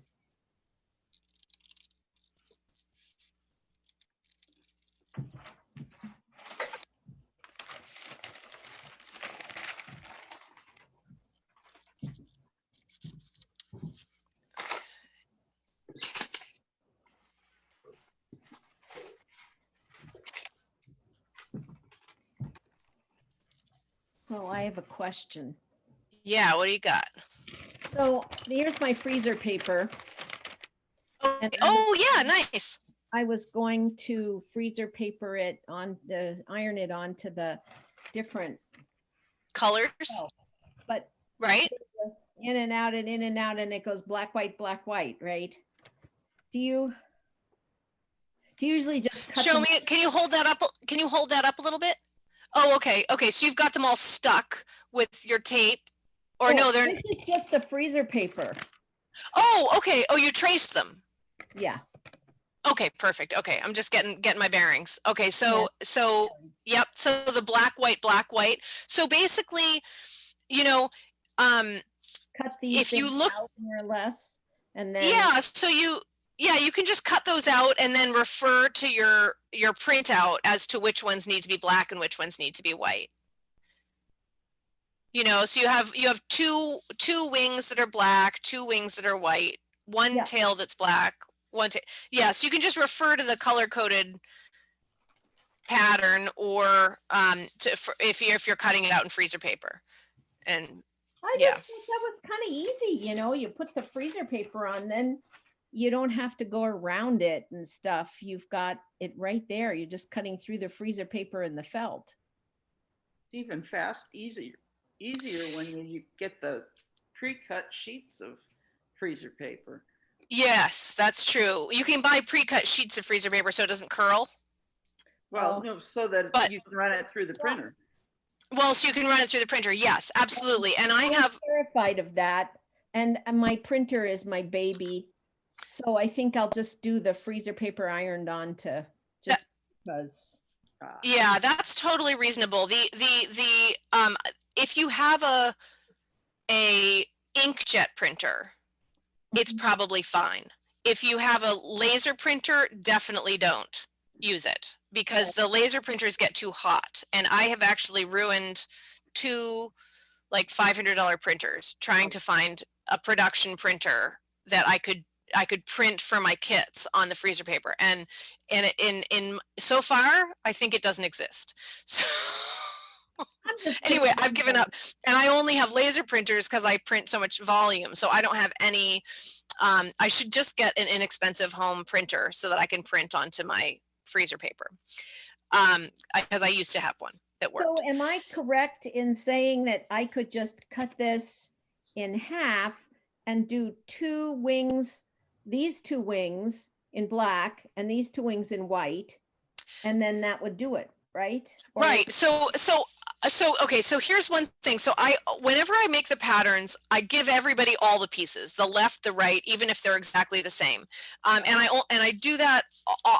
I do that generally because for the kits, they get the felt and they need to know the layout, you know? So like, because there's not a lot of extra, and if they cut it wrong, they don't have enough felt. But realistically, like this piece, you don't need to cut out 2 of them.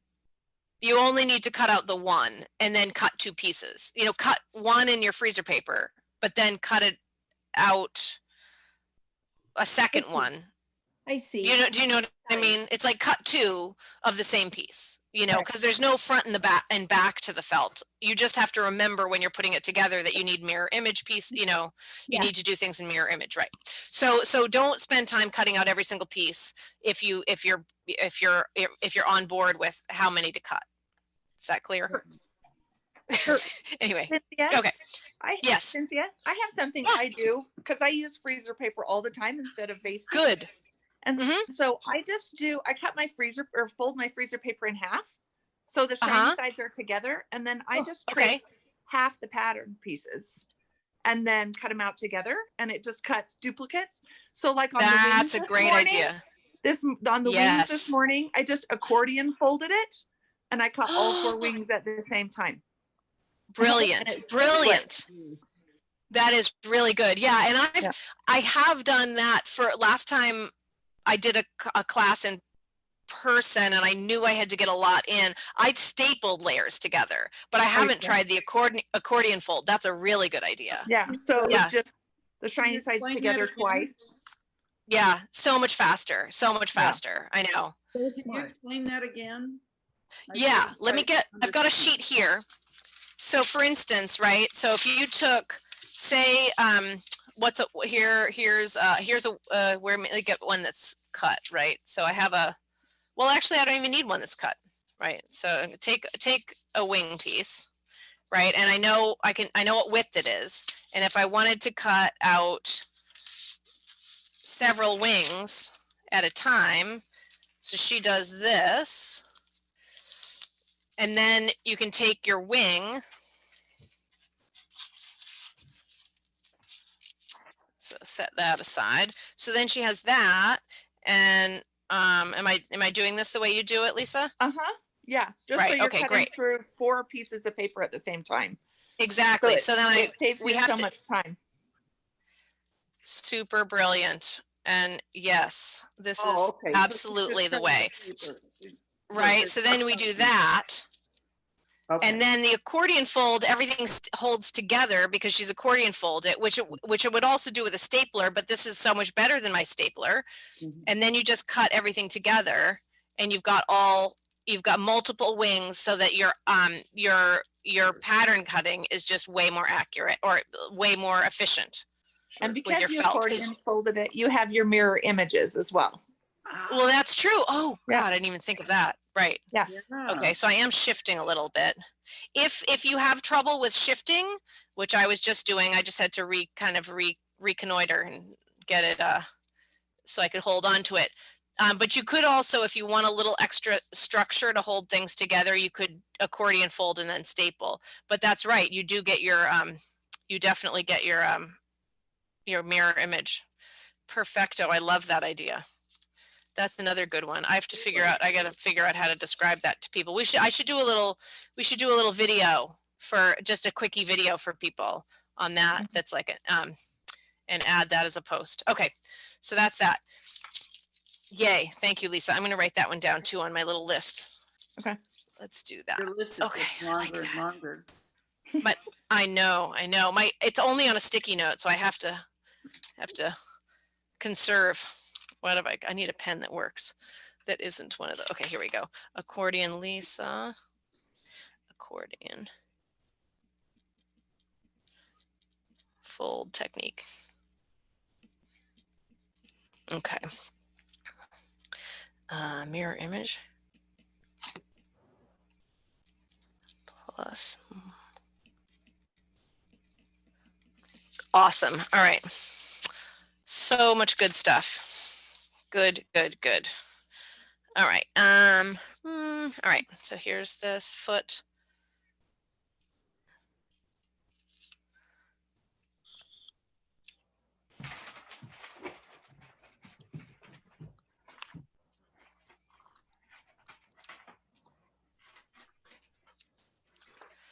All right. So do one more of these guys, and then stitch those onto the base.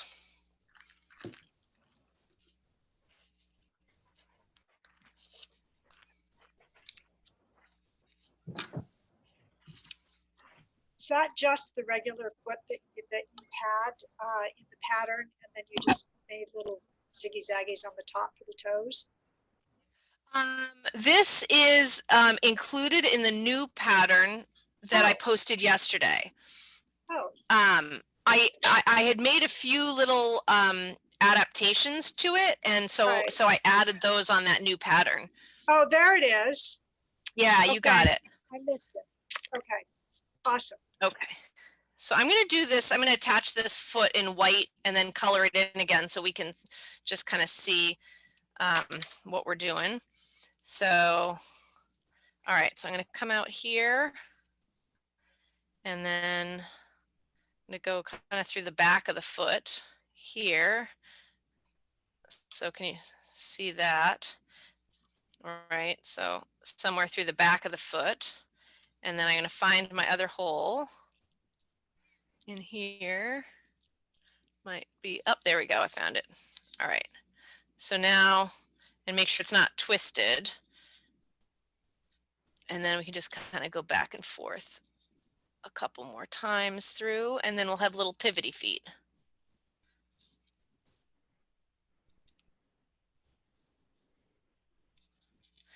It's hard to find that second hole again, but I'm gonna get there, I think.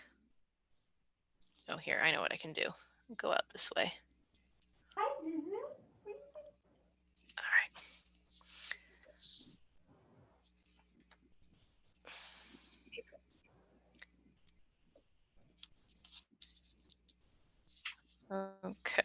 All right, well, sewing through the cardboard's harder than I thought. It's very hard to find that second hole. I need a stronger needle. My little dinky little number 10 is not up for the job.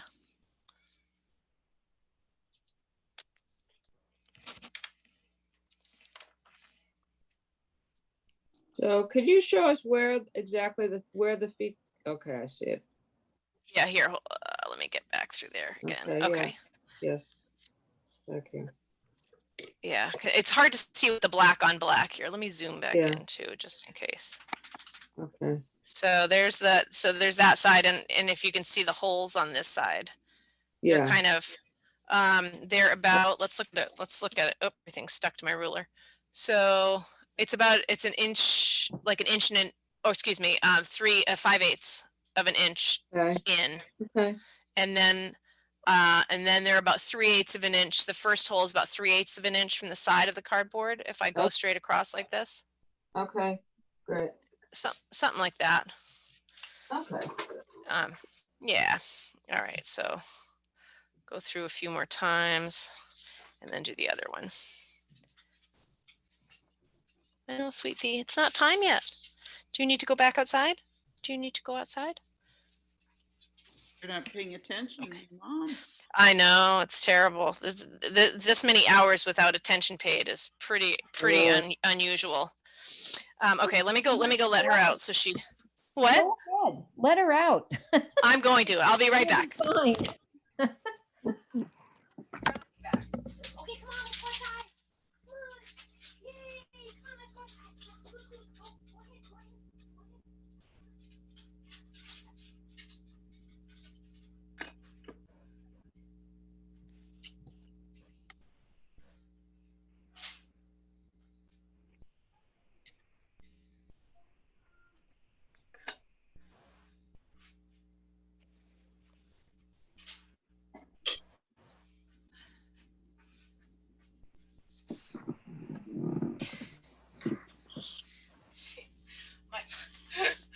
My partner taught her how to play. Taught her how to bark when we say, "Do you want to play the cookie game?"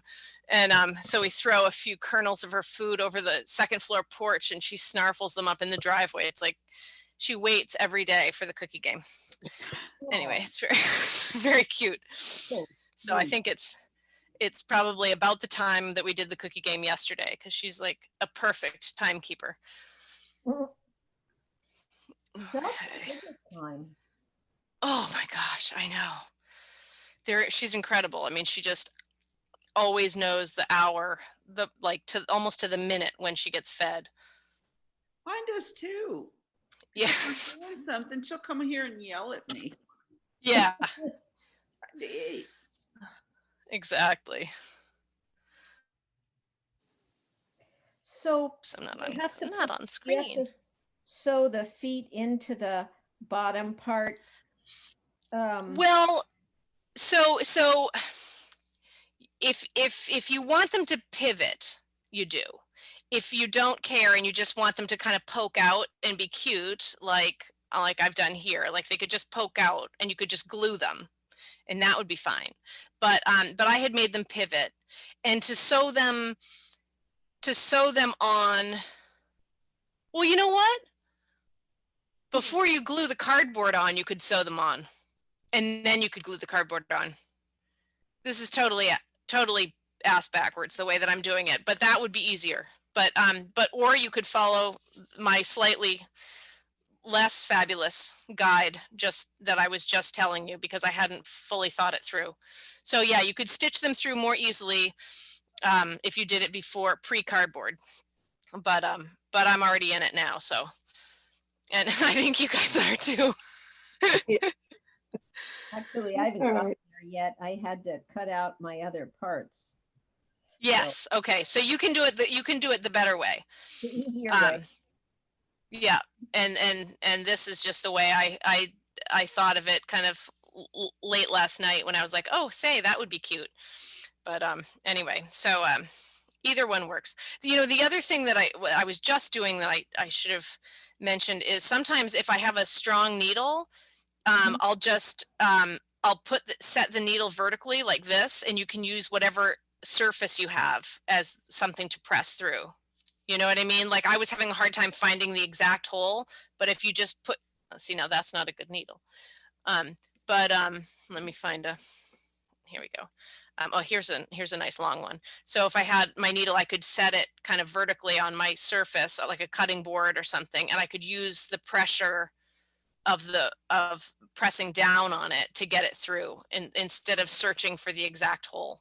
So that's another route. Okay, and then I'm just going to go in with my Sharpie and color in those little white threads. So they're okay. And then we can just bend these out of the way when we're stitching around. Okay, so let's get our, here's the penguin.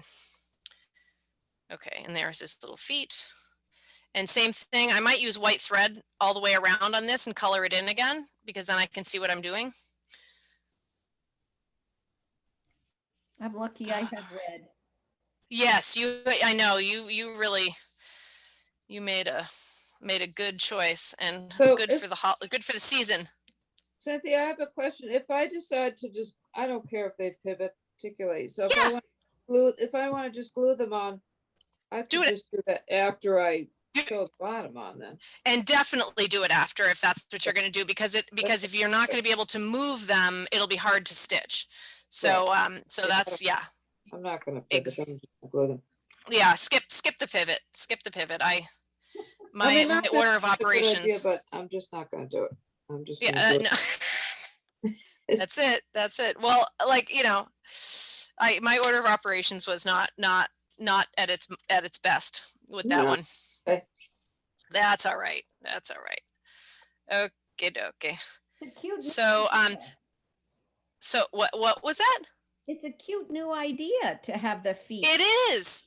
I know. I like it too. Now, if you want to, and you don't have to do this, but sometimes just doing, you know, we were just singing the praises of basting. So that's what I'm going to do here, is just go around so that it, and baste this on first. And then it'll make my whip stitch process of connecting these two a lot easier. Oh yeah, definitely. Yeah. Now, I often like to leave a hole and add more stuffing at the end. So I'm going to do that too. I was going to ask you about that. That's good. Yeah, no, I'm all about packing in the stuffing. So yeah.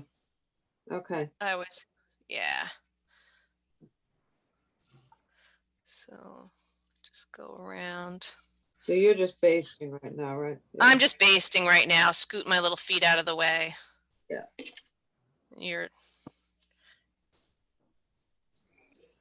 Go locate a piece of cardboard. Yeah. What? You know, I've got a question for you guys. Now, this is sort of a Patreon question, but and I guess I didn't take a picture of all the everybody's faces, you know, everybody on Patreon has, like, some people have their faces on there, but most people have chosen those little cat faces, and it's like. And obviously you do not have to change that if you don't want to. And when we do more of these classes, I'm going to get to know everybody's faces better, and that's going to be awesome. But so that I don't, you know, just names, a little bit of that dyslexia thing is like, I need faces to put with them for me to remember people properly. And so if I ever like don't realize who I'm talking to, like, forgive me. But if you put a little picture instead of a cat face, I would love that. Just if you want to. Yeah. Okay. It's like, I have that already. Yeah, some people have. Some people are, you know, already just have a picture.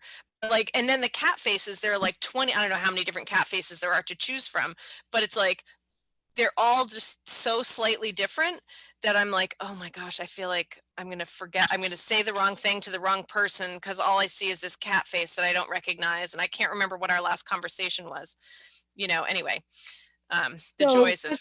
when you basted it, I was deep into my cutout. Oh, I understand. Sorry. So you basted it. Did you tuck the bottom? No.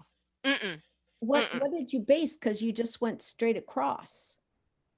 Right. So my little cardboard piece is just a wee bit smaller than the black piece. Oh. So the cardboard is like maybe 1/8 of an inch or smaller all the way around. Yeah. And so there's loose felt at the edge of my cardboard so that I can baste through the felt. Hold on, I think I have a picture on my phone because I was taking some pictures of process stuff. Let me see if I have a picture of that. Yeah. Oh, well, it's not. No, it's not actually. Oh yeah, here it is. See how the cardboard is smaller. So then I have this little flap of felt that I can baste through. And is it so I'm not trying into the little penguin, or is it sticking out? No, it's sticking out. It's still sticking. It's sticking. So if I kind of lift up here, I'm going to do a little. So this is the gap that I left. So see how can you see how that flap is sticking? Nothing's tucked in. Oh, I see. I'm just butting up the two seams and stitching through that little extra edge. Pinching does it. that clear? Yeah, yeah, exactly. I'm like pinching the edge like that. Okay, I got it. Yeah. It doesn't mean that there's not another way to do it. That's just the way I did it. And the way you're suggesting, like tucking something up, might also work. I just haven't tried it. So we can investigate that another day. I'm just going to put no chipboard and drop some beans in at the end. Great. Yeah, good. Tell me how the beans work, because I'm curious, and I need to order some of those too, because when I hear about these new things, there's always ways to incorporate them. I'm just gonna go ahead and do kind of like a not my Cynthia. my kind of, Speaking of cat faces, I suppose you saw that thing the other day where a lawyer accidentally appeared in court as a cat. No, I didn't. That's fantastic. Well, my son is a lawyer, so he saw that. He's hysterical. Oh my gosh. Yeah, a lawyer. I guess one of his kids or his children had put a cat filter on her computer. Yes. And he was using her computer, so he inadvertently appeared in court in front of a judge as a cat. Could he see that and he just couldn't figure out how to fix it, or? I think he didn't know it at first, but then even when he realized it, he didn't know how to fix it. The judge told him how to fix it. Right. That's it was really brilliant. Really oh my gosh. The things that are happening now, when everybody's learning these new technologies all at the same time. I mean, there's just got to be so many hysterical moments. Yeah. Everybody got a good laugh out of it, apparently. So. Oh, that's good. Everybody needs a good laugh. No, that's maybe we just need. They all needed. He was an older guy, and the judge was an older guy. So. Yeah. Oh, that's brilliant. It was good. There were a couple of things like early on in the pandemic when, people were just kind of starting to do all this remote stuff, and, and like somebody having a really serious meeting, and then like their son would child would sort of run in, and the mom would like crouch behind, like trying to be close to the floor, so maybe they couldn't see them. And it was just like, my God. Yeah. That so was good. That was pretty funny too. Yeah. It's like, it's just impossible to be totally professional. Yeah. You're working from home. Charming thing. What? That's charming. It is charming. Yeah. Have life where everybody's like overly uptight and professional, and there's no room for a child. No, I know. They should have to everything and ood and odd over him. I know.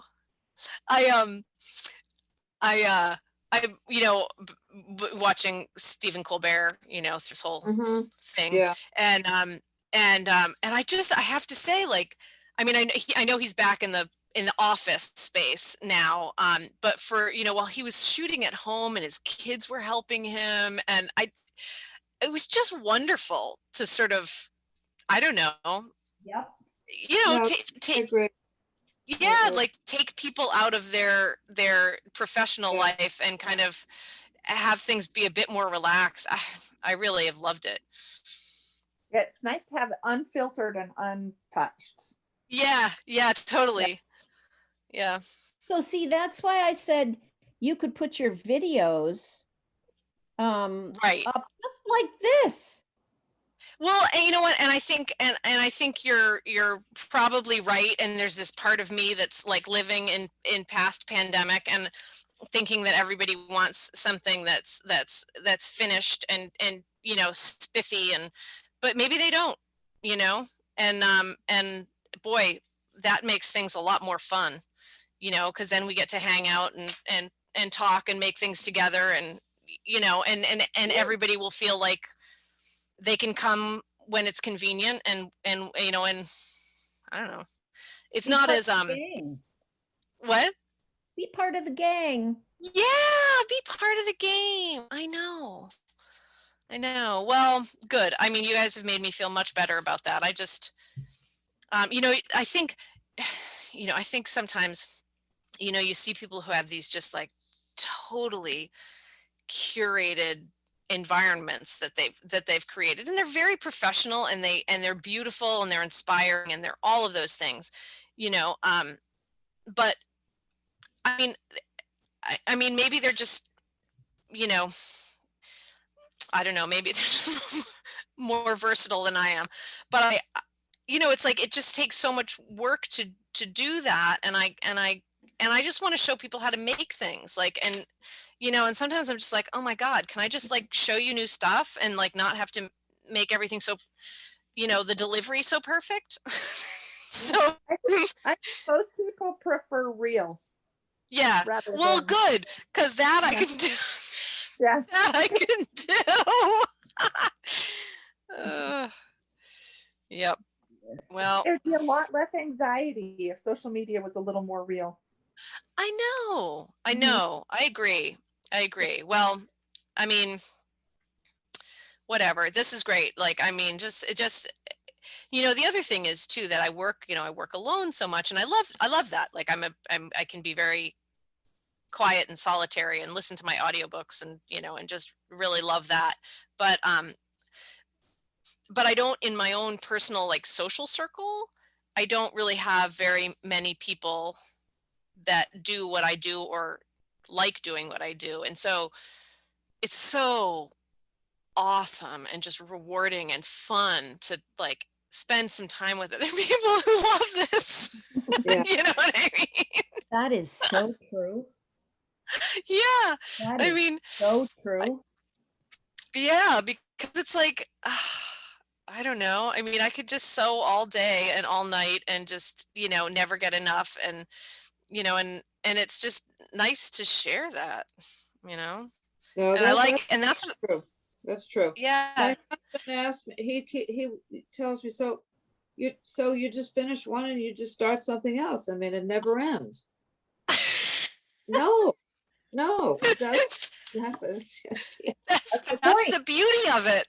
No, I told it. I'm dead. So I know. Sorry. Oh God. It's so. You're stitching basically with one strand, right? One thread. You know, yeah. I mean, I'm gonna color it all in with black. I kind of did a bit of I was just kind of doing speed stitching there, but yeah. I just did, you know, whenever I want something to be less visible, I do the single strand. So I did leave a little hole for myself here. Oh, I'm going to try stitching up this, going up the seam here with my Sharpie, and that's working pretty nicely, I must say. So when you put the bottom on, it's an oval. It is an oval, so it goes the long way front to back. Oh, great. I have, these work really well too, these Prismacolor think you recommended these brush tip. Yeah, those are great too. Yeah, those are just a competitor with Micron. Yeah. They're also I yeah. have the brush tip ones, and those are really nice for covering up. With, they were Oh, I'll really, have to get the. I feel like I might have one brush tip, and I wasn't quite sure what I was going to do with it. But but on that back seam, that would be perfect for the seams, and it was really Sweet. great, really efficient. Oh, good. Oh, good. Brush tip. Let's add that to my mini list. Oh, The list is getting yeah. harder and harder to add to. Brush tip, Micron. No, it wasn't a Micron. It was the Prismacolor, right? This is Prismacolor, but I'm sure they come in. Micron has them also. Micron has them also. Yeah, I just happen to have the black. Cool.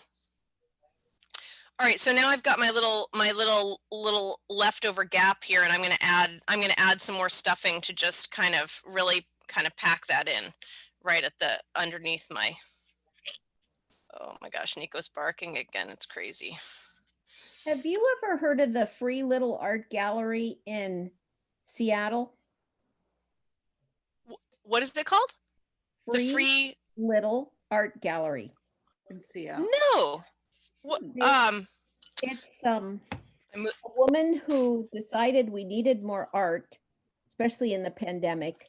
So she made it like a little book library box, and then she put it out on the street and put in places for people to put their artwork. Oh my gosh. And people come and you can take a piece or leave a piece. Uh-huh. People have been generous from all over the world. I've gotten involved. I helped my husband Peter to make some benches because somebody stole her benches. So we made benches for her to replace the benches that got taken.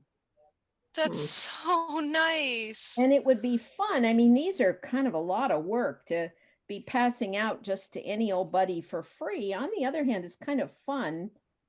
And it's in the internet. It's FLAG, F-L-A-G, Free Little Art Gallery. Okay. All right. I'm going to find it. I love this idea because I have thought about, I mean, you know, like, I mean, if I could possibly do it, I would just, it would make me more happy to just give everything away than it ever makes me happy to sell anything, you know, but the world is what it is, and you can't do that for everything, but I'm trying to make it as much like that as possible. So anyway, so I love that idea. And I've always wanted to, in our neighborhood here, I've thought about like making little diorama boxes with little animals in them, you know, so that people walking by could see like different changing little, you know, story time diorama things or whatever, or, you know, doing things. There's a church in Providence, this UU church on kind of the main drag between Brown and RISD, and Benevolent. Yeah, you know the one.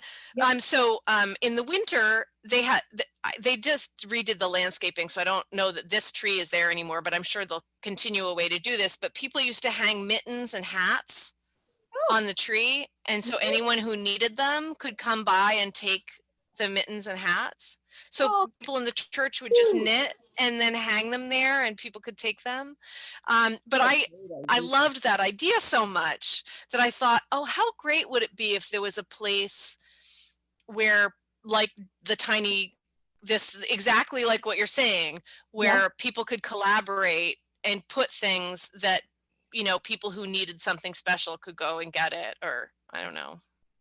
Anyway, I love the idea of making and sharing, you know, when you can. You will love the story, and she's on Instagram too. Yeah, I'm gonna find her. I'm gonna follow her today, and then and maybe send her some things. That's so nice. And tell her you know me. I will. Yes, I will. I'm gonna. Yes. So. We've sent her 2 benches and the chef making macaroni. Somebody stole her chef that was making macaroni, and she put up a missing poster in the neighborhood. My chef who was making mac and cheese has gone missing. Oh. And then somebody also took somebody put a Bernie in there, Bernie Sanders with his mittens. Oh yeah. Uh-huh. Little Bernie. And oh, that's something we could do. And they took a bench too, which is why we got busy and made more benches, because Bernie was sitting on the bench. Yeah. Oh, I know that little idea. Yeah, I love it. I love it. Maybe we could have a free little art gallery over at the Unitarian Universalist Church. Oh, I'm sure. I mean, I haven't ever become a full member there, but I really like that congregation. I grew up going to a UU church in Milford, New Hampshire, and it just, you know, they're a good crowd. They're a really good crowd. Meditation evening. What, a meditation evening? Yes. Oh, at the one in the benevolent one? Yes. Well, they. Oh, did.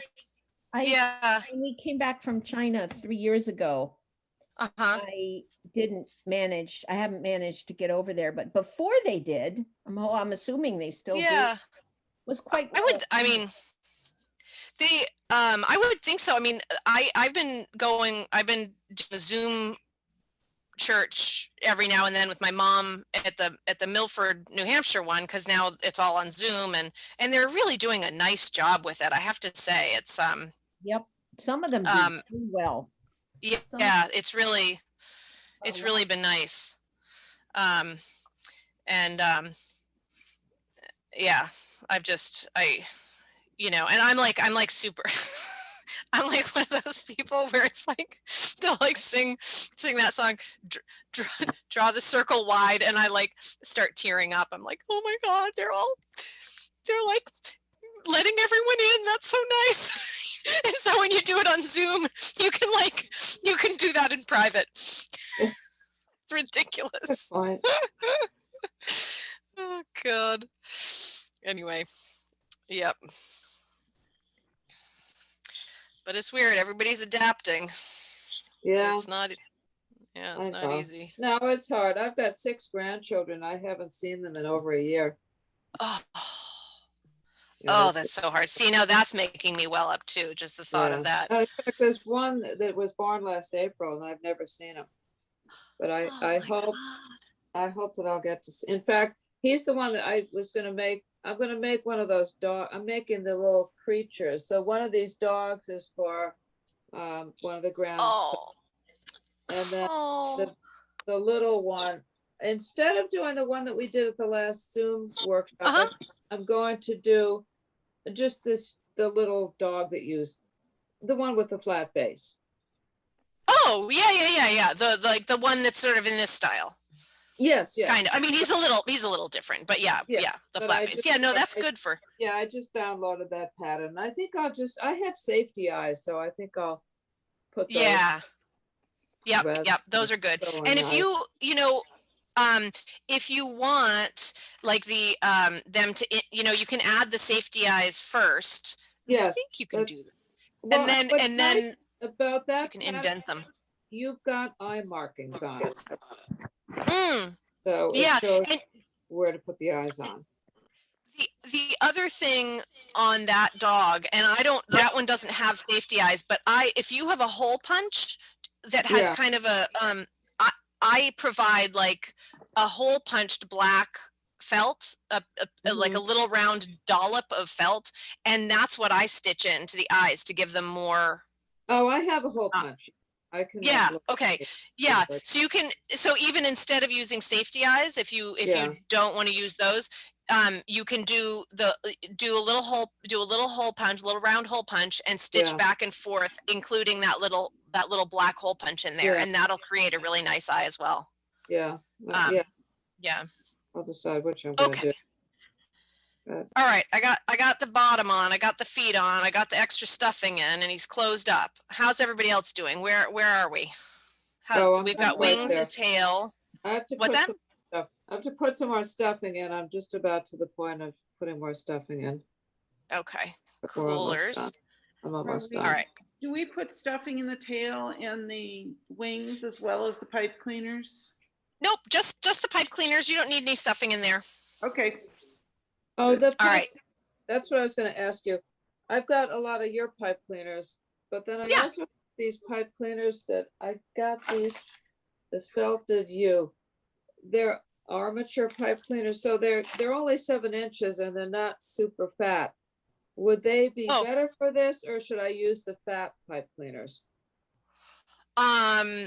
Okay, so I ended up using I think you guys all know this, but I don't know that I now have like so these are like kind of more normal, and then I have my extra plush. So here's like the difference, right, between them. So I have the skinny ones in the shop now. Just FYI, no, but I used the skinnier ones for the wings and the tail. Okay. But I honestly think either one would be fine. It's just going to give you a little more kind of, they'll be a little fluffier kind of like, you know, but I think either would be fine, but I did the skinnier ones. And if you only have the plush and you want them to be skinny, you can, you know, trim off like I do, you know, kind of along on the thing, like a corn on the cob. And then figure out a way not to make a total mess with that. No, it's just, hold a trash can in your lap and do it over a trash can. That's how not to make a mess. And then it's hard to do that on camera though. What?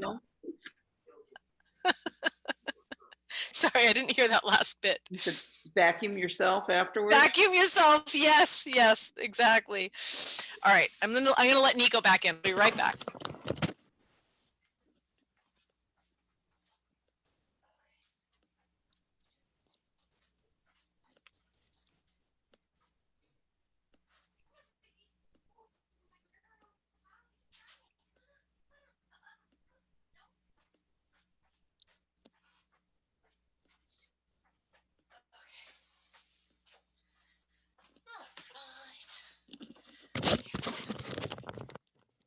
All right, let's see.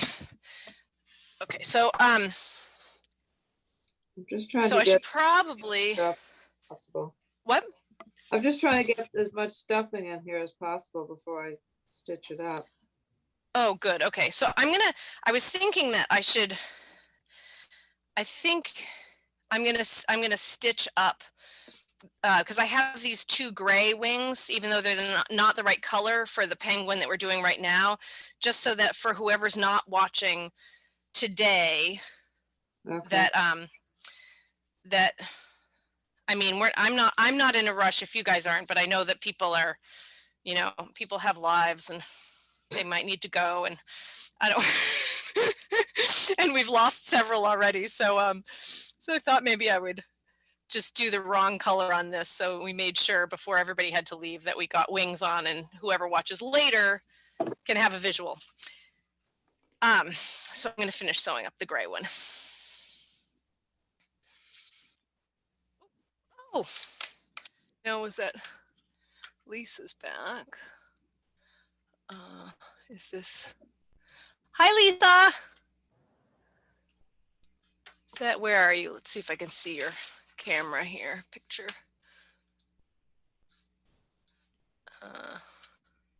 Okay, we don't have a picture yet. Okay, I have we have a good group of Lisas in our group, and so I can't ever tell if this is Lisa that was with us before or if this is somebody else who's just joining us now. Sorry, it was Lisa that was before. My husband was calling me, and I'm not tech savvy enough to know how to stay on this video and answer his call. So no worries. I can't remember if it was you. There was like, I was having some conversation and we our Lisas are really good. They really like to sew. They're very active. And we had this one period where it was like there were several Lisas and we were all going back in a circle, and somebody finally was like, how many Lisas are there? There's a lot. I can't remember if you were, but yeah, right. Oddly funny. And you know what? My friend Lisa MacArthur just joined too. Patreon she a little while ago. Yeah, so there's one more of us. Oh, great. I know I've got to send out some, I mean, I have sort of a welcome note that goes out to everybody right when they join, but we've had a nice little group join this month. I've got to make sure I connect with everybody, you know, a little more personally than just that one, but. We stitch, you know, different things together, but we've stitched a couple of your things together. And I was telling her all the fun things we were doing on Patreon. She's like, fine, I give up. And so, so she just joined. I know. Well, you know, it's just like, it's so, Ellen popped out. She's back again. Hold on. Okay. There's from her phone call. Hello. You're back, Ellen? Yes, I got bumped off the internet. Oh, shoot. Yeah, no worries. We got you. All right. Cynthia, a question on on stitching the base on. I've my brain is gone.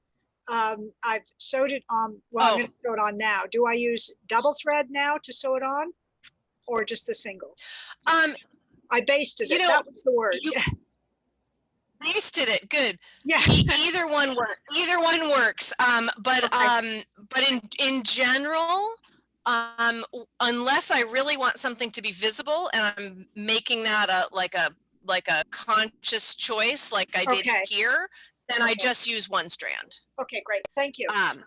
Yeah. Perfect. Thank you. Yeah. Sorry about basting. I couldn't. My brain is gone. Oh my gosh. No, you never have to apologize for that with me. Yeah. Okay, let's see. I should do another, oh my gosh, Nico's completely tearing up a toy over there. So if you hear some weird violence going on in the corner, is that good? Yeah, I think she took out the squeaky a long time ago. That's probably good. Okay, pipe cleaner. I'm going to just do a little pipe cleaner demo. I think you guys have all seen that, but I'm not sure I did a terribly full-fledged one before. So let's just get back to that, and we'll do this for whoever needs to see it. Okay, so all right, so here's my little wing, and I'm just going to make I'm going to use a little something like this to bend the top of my curve and lay it on here. Oh, that's just, here, let me get in again and get better color. This is that stuffing tool that I made.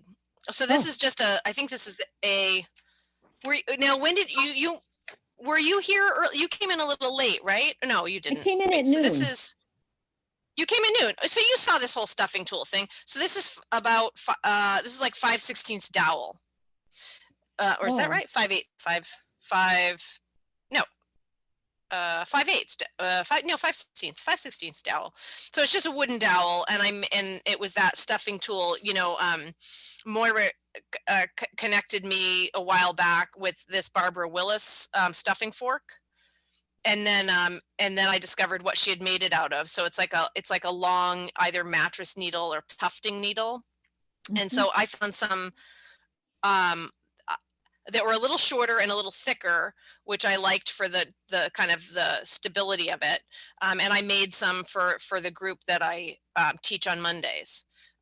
Anyway, I just liked this tool so much that I wanted to, you know, anyhow, so that's what it was, but it's just a dowel. So I just you can use anything, like you could use the end of your, you know, chopsticks. These, you know, one of your little, yeah, just something to get a nice little round on it. And so then I'm just going to kind of softly bend to match the shape of the wing, and make the filling piece. Okay, so then we'll chop a little bit of this off. So I want it to be long enough so they overlap. But maybe that's a little too long. And then this piece that's going vertical, I'm going to tuck that to the inside. Am I tucking that to the inside? No, I'm doing it the other way.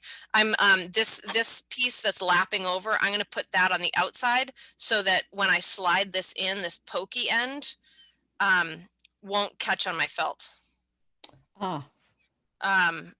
the one I did earlier, I forgot that little detail, and it was I was trying to gracefully slide it in, and so people didn't see, but the reality was that it was terrible.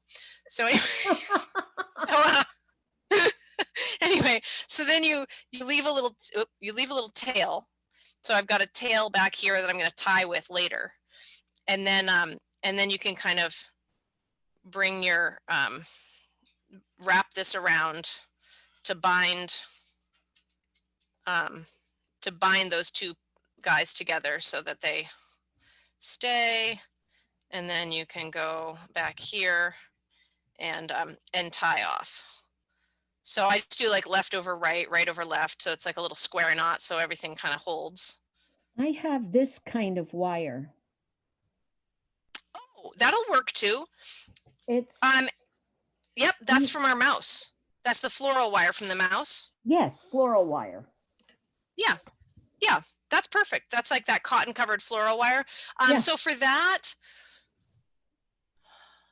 I would still bind it, I think, but maybe you don't need to. Probably I don't know. a I haven't good done the wings idea. with that, but yeah. Otherwise, it might. But yeah, the come floral apart. wire.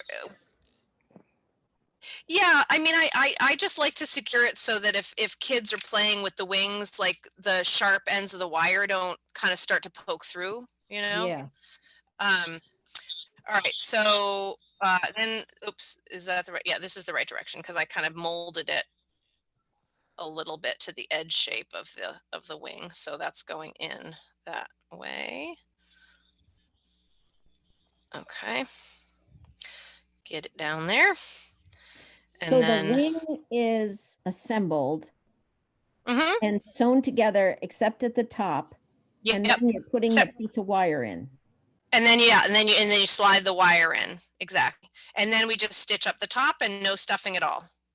No stuffing. Oh, that's nice. Yeah, no stuffing, just straight up, straight up. Okay, felting needle, okay. That's good. All right, so let me get a little bit more white thread. And I'll color everything in again. Love that new idea. I don't know if that's really a technique, is it? It's just clever. It's just clever. That's right. That's right. Very clever. All right. Okay. So I'll just go ahead and finish this up.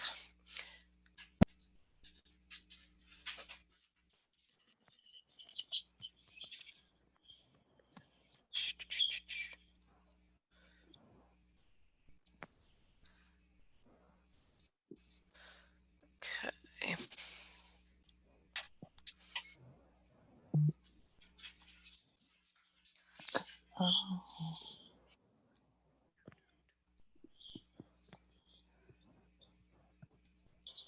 So do we have a supply list for next week yet? Wouldn't that be nice? No, not yet. But let's talk about it. I'm just thinking. Oh shoot, Moira got popped off. Hold, let me let her back in. Okay, say that again. Just thinking in terms of the felt that we need in case we have to order it. I know, you're absolutely right. Okay, so let's talk through it. And I actually, yeah, I got so carried away with the baby penguin this week. I have to say, I've got to like rein myself in sometimes. Okay, so let's look at where is that rabbit? Okay, so you need.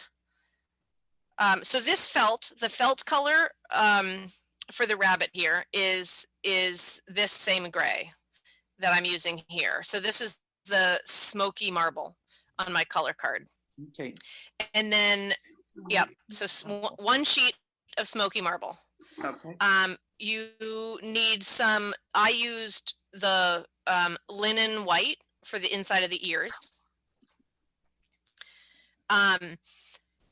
We will use linen white for the tail, but if you like needle felting and you have needle felting supplies, you can use merino wool and do a needle felted tail, which is what I did here.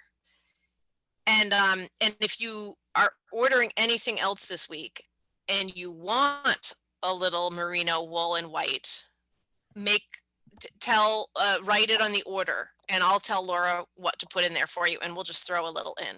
Because I have, last time I came back from Uruguay, I brought a 24-pound bag of beautiful Uruguayan merino wool roving.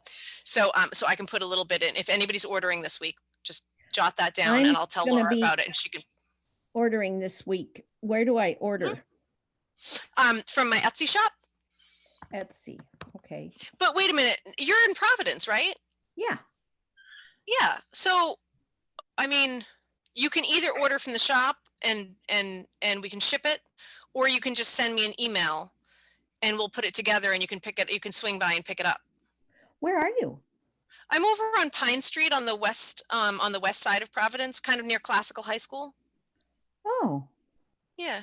Okay. Yeah. So if you want to do that, then you can just get, Mika has my email address. Yeah. And yeah, or you can write to me or send me a list on Patreon. I don't know, whatever. Oh no, she gave you. Yeah, I need to know what I'd need actually. Oh, okay. Or I'm just going to write myself a note and I'm going to put together a collection of things for you. How about that? You don't have to do anything, and I'll tell you when it's ready. Oh, great. And can I pay you by what's the name of that? Venmo? Yep. So Rabbit Supplies. Yeah, I do. Okay. Rabbit Supplies. That was wonderful. Do them in brown too, couldn't you?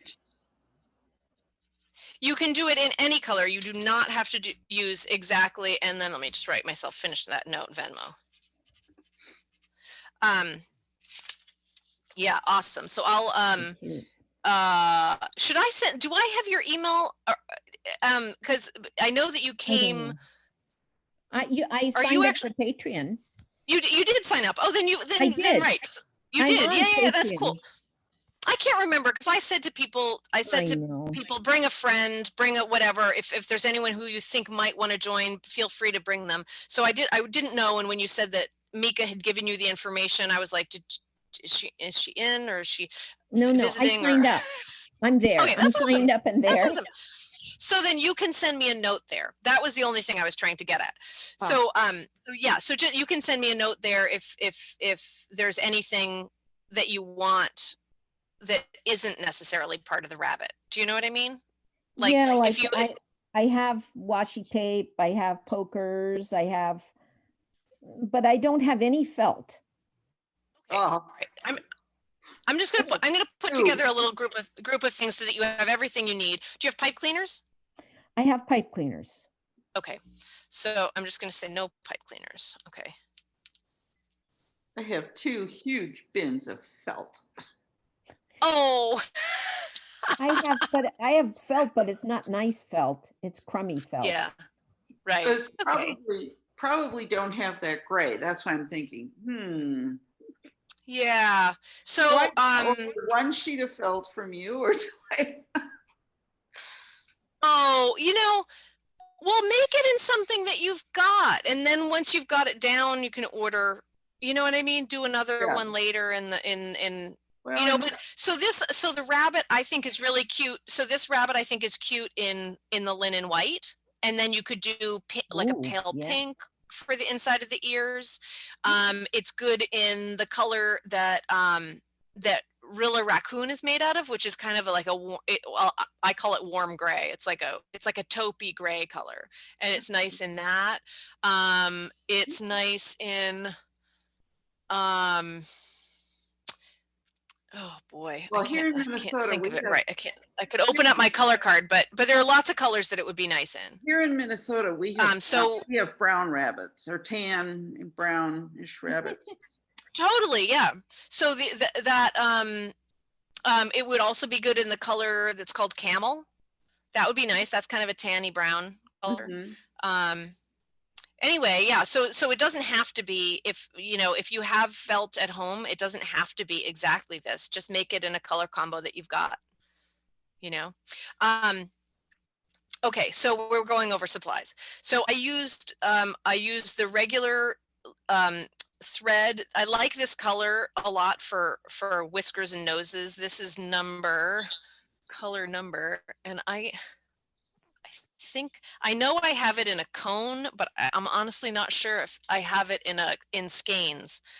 Let me see if I've got one hanging here. I think I might have actually listed it in our supplies for one of the other things, but I can't remember. Oh, dag nabbit. Well, anyway, it's kind of like a gray brown. I'm gonna have to figure that out. You need 6mm eyes, I think is what I used. 5 or 6mm eyes if you have either of those. This is a 6mm. But you could go down a little smaller too. But I think the 4mm would be too small. 5 or 6mm eyes. Micron pens in sepia and black.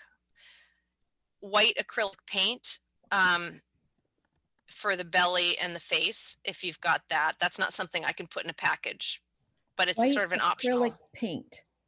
White acrylic paint. Yep. Where does some it kind go? Oh, the belly. on this. Yeah, so the belly, you could stitch a white belly if you want to, but I was just trying something different and exploring what works with paints. So this is white acrylic, and like right here on the cheeks and the chin is white acrylic, and I did a little white acrylic around the eyes as well. That's okay, I have that. Yeah. And you've got pipe cleaners, and then you need stuffing, and that's it. And I have stuffing. Yeah, you have stuffing. So all you need really is, so you just need stuffing and eyes and thread? Is that it? I need the color of his body. Right. Yeah, so the felt. And the eyes. And eyes. I have pen, I have paint, I have stuffing. I have a huge bag, 1 pound bag of stuffing. So I'm all set. Felt, eyes, and thread. That's it. So you're good. You've got all the other things. So I'll just put I'll just put what you need for felt, eyes, and thread together for you, and we'll connect and you can swing by. Yeah, and then we'll Venmo. Perfect. Yeah, and then you don't have to do shipping, right? Yeah. Thank you. Yeah. I'll ship myself. Sure.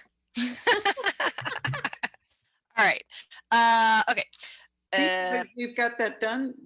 We did that for you. Uh-huh. Now all you have to do is type it up. And I know. I actually think I probably have some some lists of stuff I can kind of copy and paste and make a few changes in, but anyway, yeah, but I do need to do that. Lisa and I talked on the phone about it because she was really organized. Yeah, except for I haven't ordered yet. I still need to order today.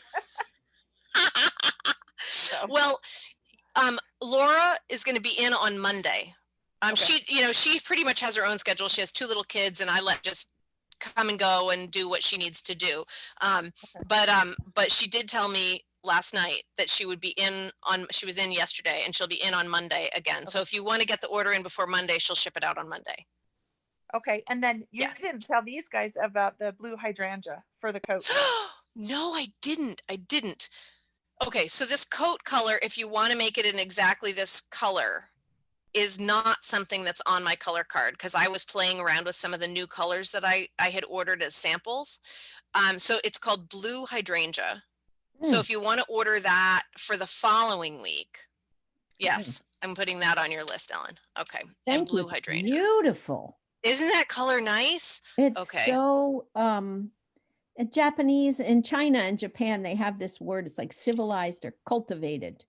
Right. It's not primary, it's blended. So it has this softer kind of color. Yeah, I know. Elegant. I love it. Elegant.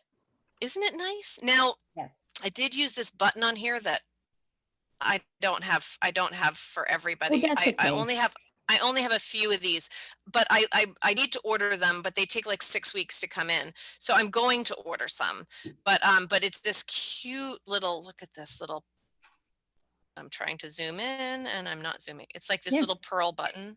Oh, it's beautiful. It's kind of like a moonstone or something. Yeah. Oh my. Anyway. Oh, look, Lynn's back. I took a yeah, so I'll have to order snapshot- some of those. I took a snapshot of your people list. I'll send it to you in an email. Oh, good. Remember Yeah, you I did. said- I did do a screenshot of Oh, it you a did. while ago, but I should have done it multiple times throughout, so I knew, so I could keep a running list of who came. But I'll get better at this. Yeah.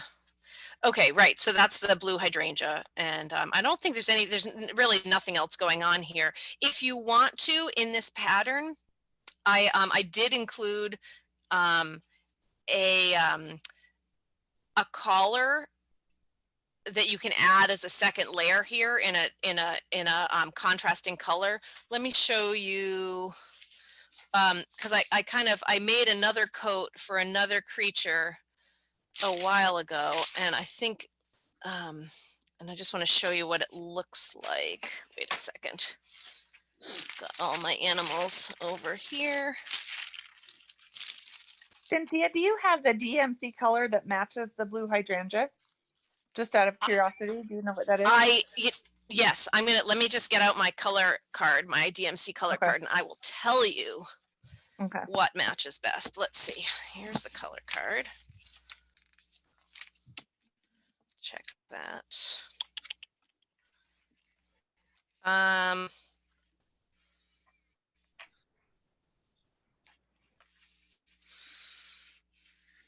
There are probably several that would work really well.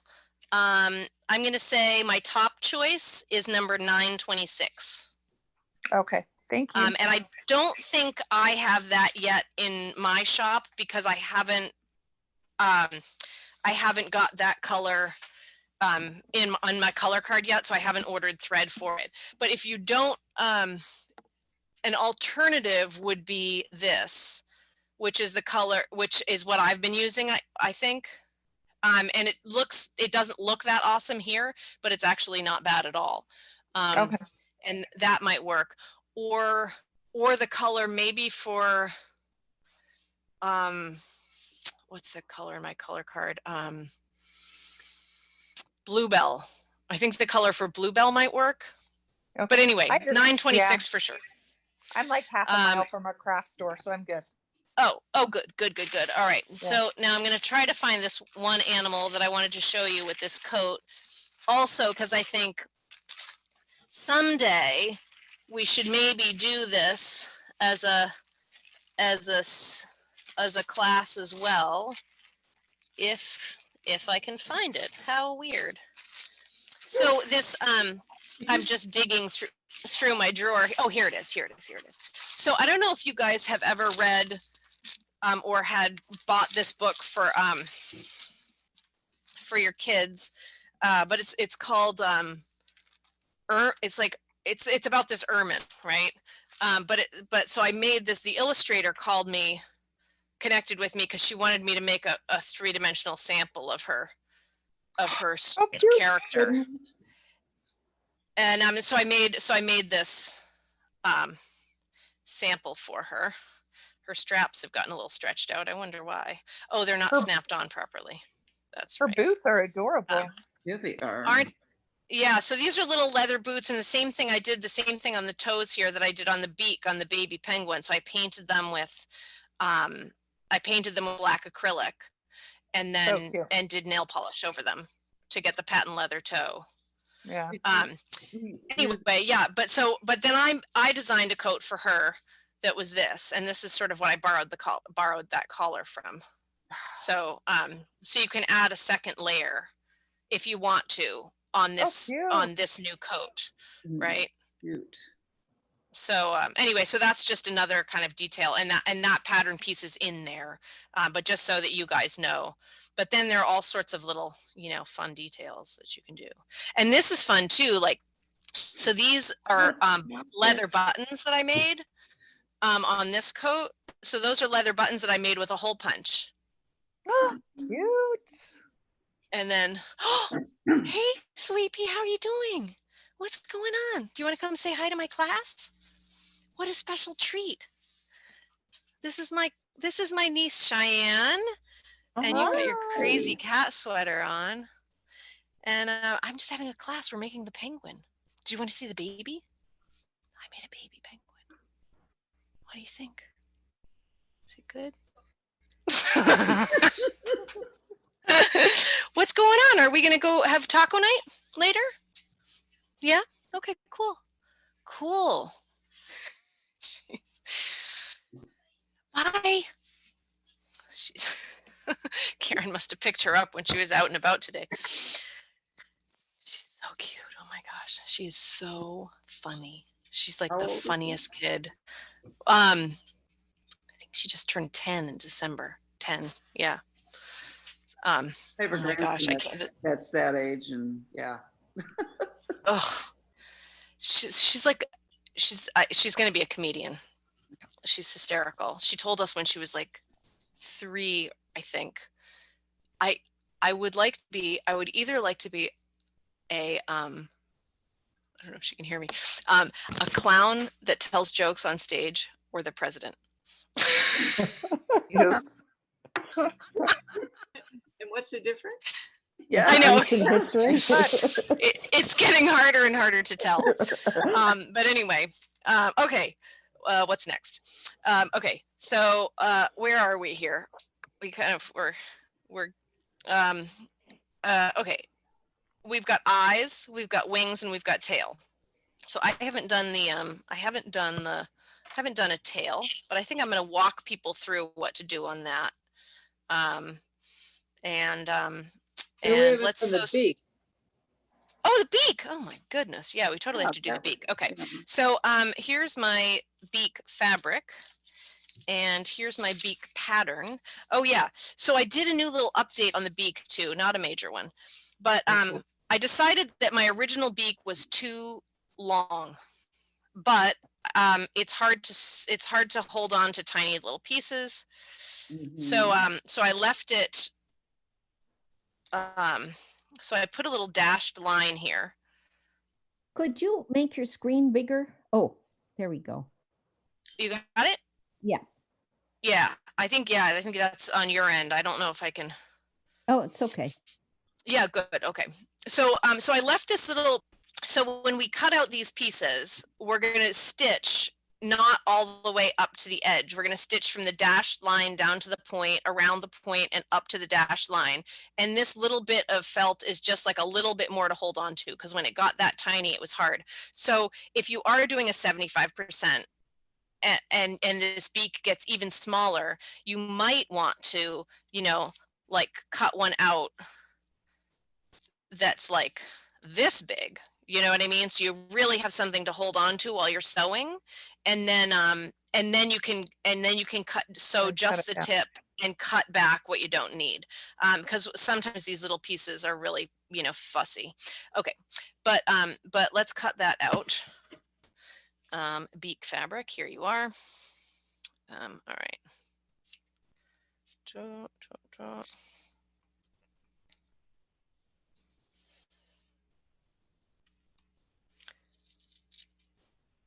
So I'll just cut 2 of these little guys.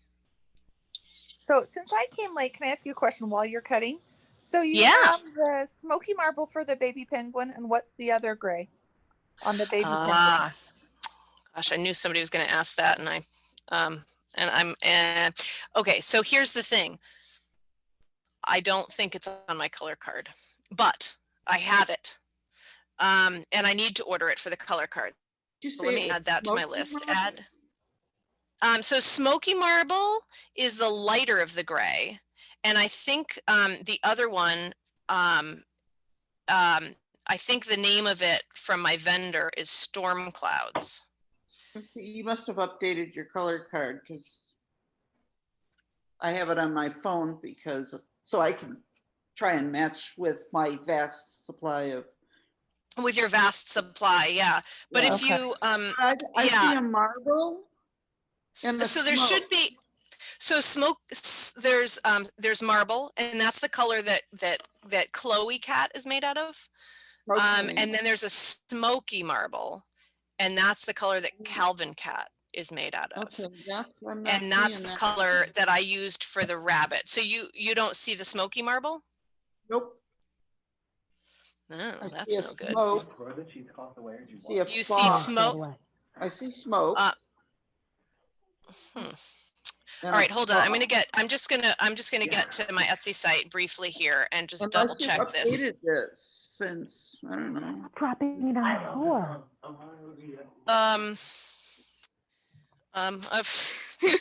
I've lost my keyboard. Hold on a minute. Oh, there it is. It's resting on the top of my trash can. Okay, hold on a second. Let me get to Etsy and listings.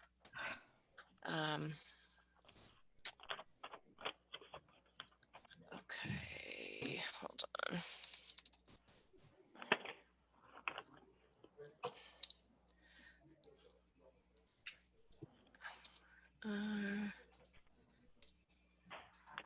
There it is. Okay, let's see.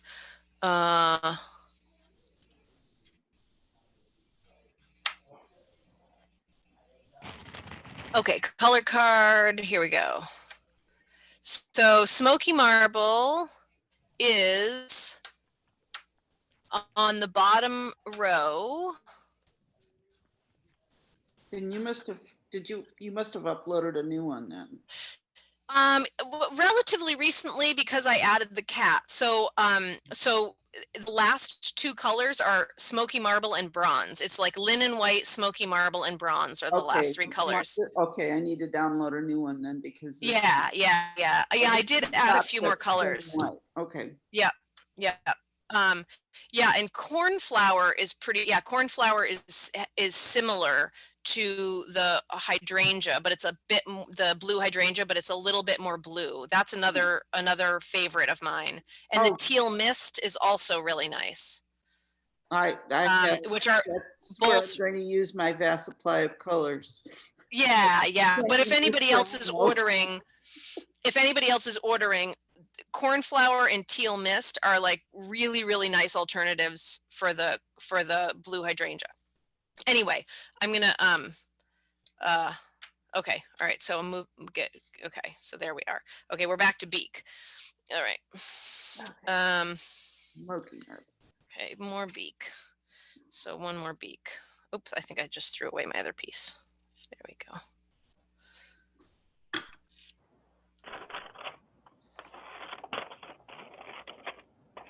Okay.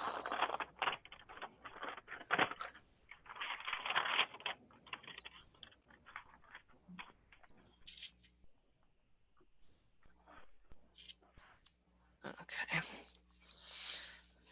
Beaky. All right, so got my matching thread.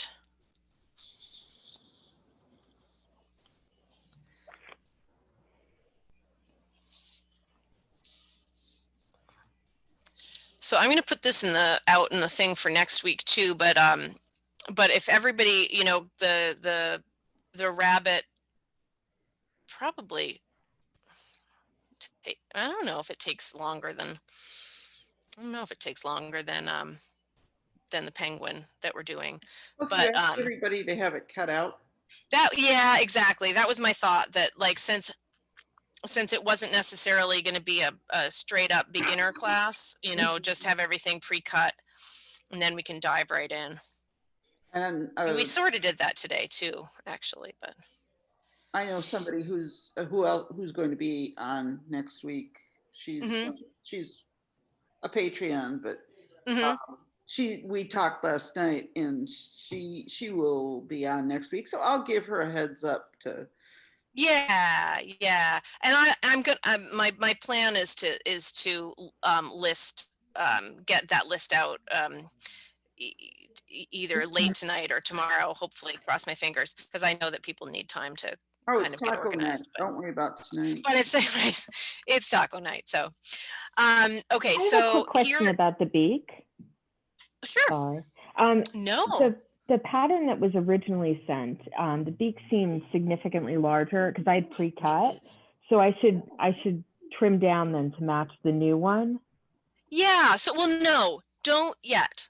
But use the new one, the measurement from the tip of the beak to the dashed line. That's where you're going to start your stitching. So that was what I was about to show. See how my needle is poking out about where that dashed line is, and I have this little bit that I'm going to trim off after. But maybe I should have made the whole thing a little bit bigger so there was more to grab onto to sew.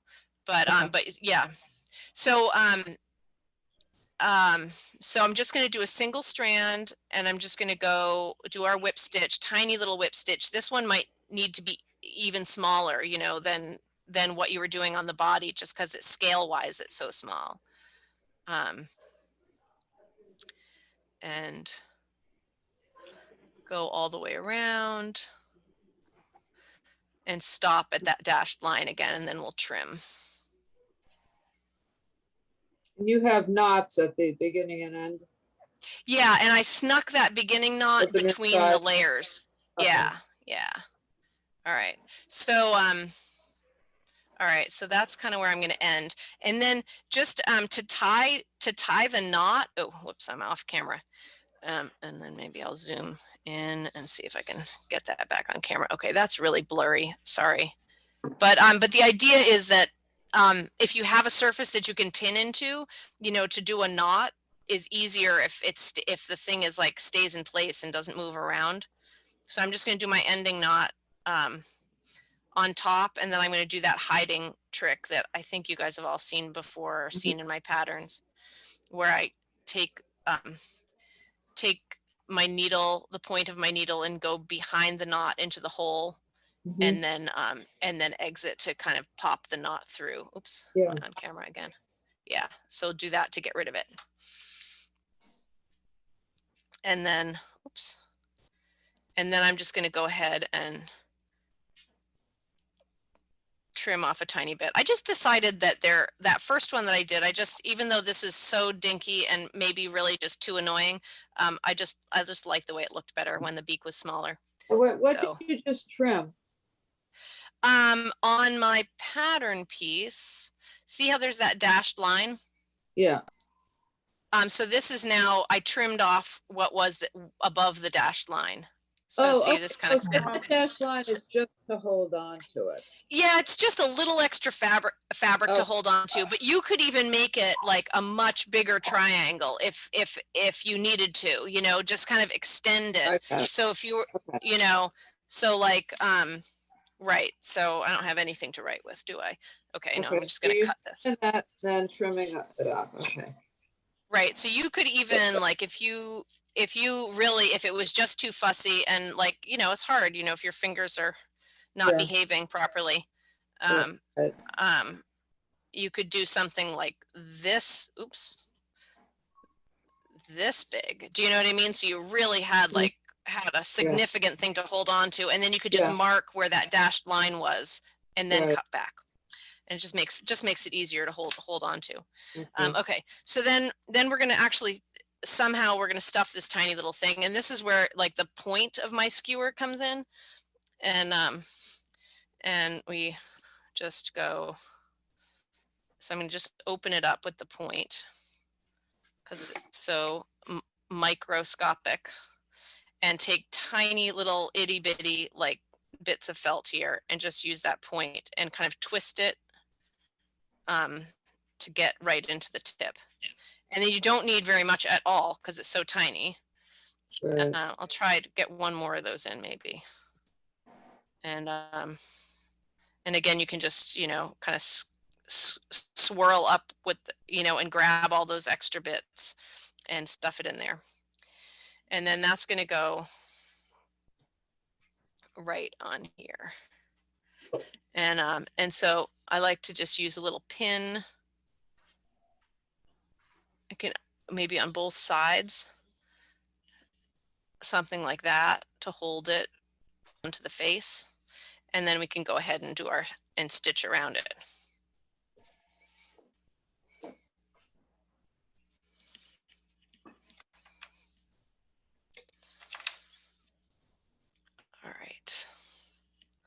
All right, so this is Lisa. I need to head out. I have my niece's 4 littles this weekend, so they're getting starving. Great.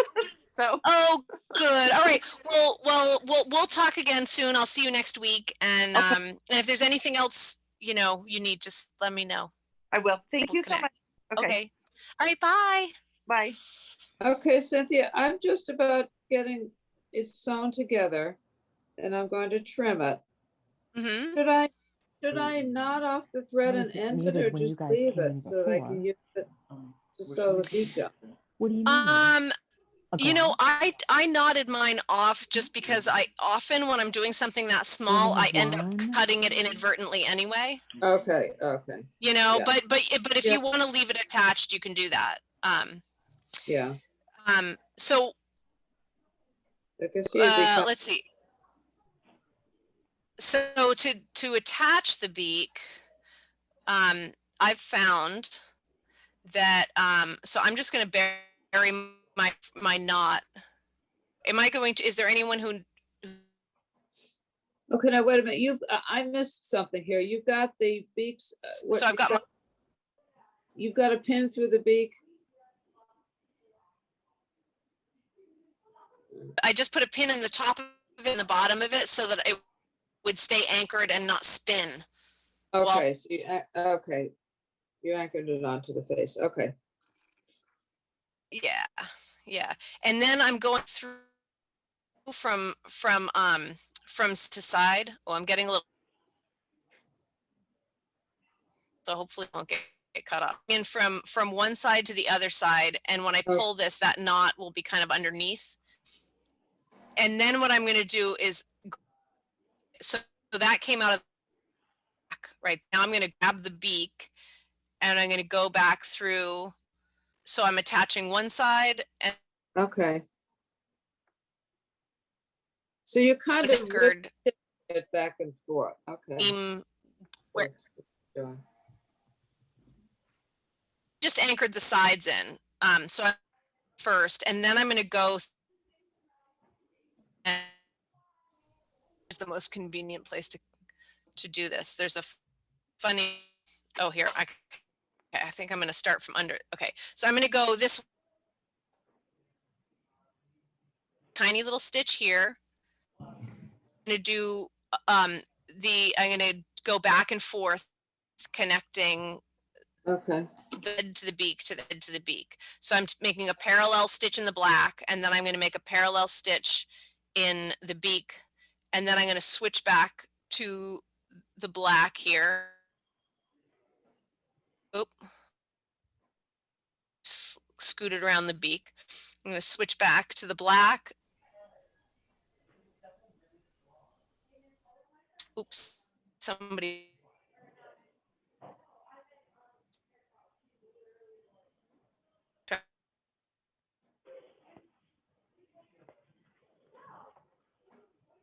Oh, who did we lose?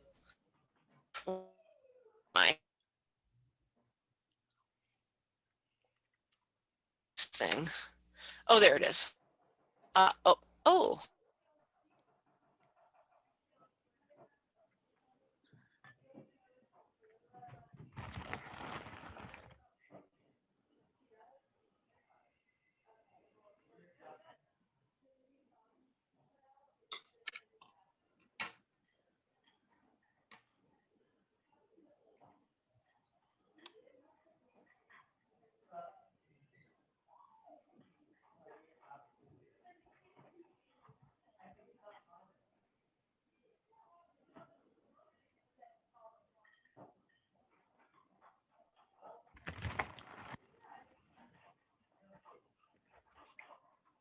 I'm not sure who else. Who else is here? Is Cynthia still here? I think maybe not. I think she's gone. Maybe the Zoom ran out. She might have lost her internet connection. I'm here. Okay. No, I'm here. Can you? Yep. Can hear you now. Okay, because ours has been really spotty. Yeah. Yeah. So it's been even cutting in and out. Okay. Yeah. What's going on with ours? No. It started cutting in and out, Cynthia.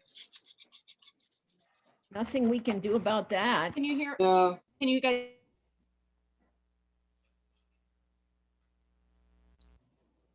Oh, that's a nice picture. There she goes. Yeah. That may be just us, Lorraine, that's cutting in and out of.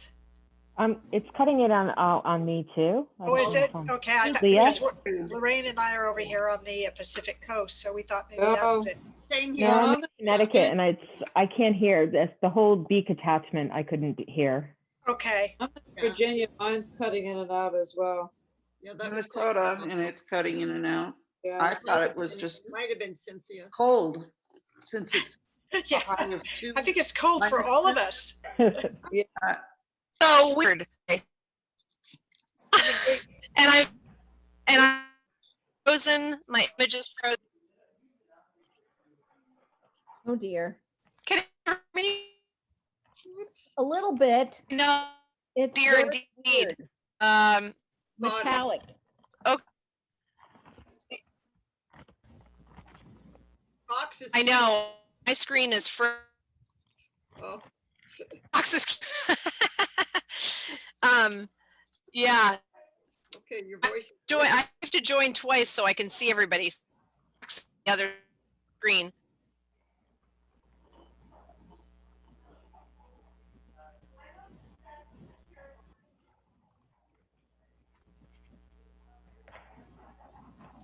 That's so weird. Yeah. Maybe it's because the Senate just voted to acquit Trump. Did And they? everybody's on the internet. I just saw that as well. That could be. Did that really happen? Of course Yes. it did. Yes, it did. Enough to make things spotty. Guys,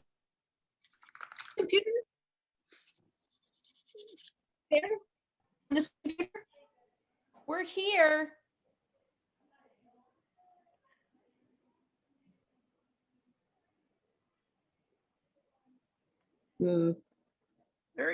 There she is. But she's frozen. What is going on? But she's frozen. Out. Frozen. So I'm so. Hear me? Sort of. Guys. No. Okay. Okay. There you are. Good visual. Okay. All right, hold on. I'm trying to. Sorry about the We're all the same. Okay. There we go. All right, I fixed it. Whew. We had, sorry, both computers were I tried to put the sound back on the other computer so that I could talk to you guys that way. Hopefully we're not going to cut out again, but if we do, maybe I'll do a short recording with the rest of the process on it, just in case, because it seems like the internet is really giving us a hard time right now. But Yeah. all right, I'm gonna try to get the iPad going again so that we can do screen share and see if we can wrap this up, because I think the internet is telling us it's time to go have dinner or something. All right, so let me get to screen sharing. Here we go. And screen share iPad. Let's see if we can get this to work still. It seems like it might not be wanting to. Interesting. Tired. Okay. Okay, so it's not allowing me to share. Wait, hold on, one more try. Up. Oh, it looks like it might have started. Oh, really? It says, okay. You started screen sharing, but I don't see anything yet. Okay, hold on. I've got the next step. I'm still working. I can hear you. That's good. Okay. We're getting closer, but it's so bizarre. Okay. The internet's bad right now. Yeah. It's so weird. Yeah, I've got this weird little frame of like what should be my screen share, but nothing's in it. Yeah. Okay.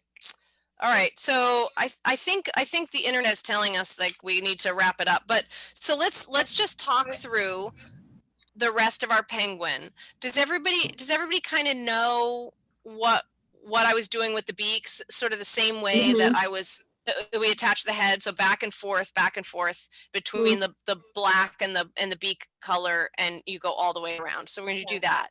And then eyes, we're going to use the 5mm eyes if you have those, or whatever size you have.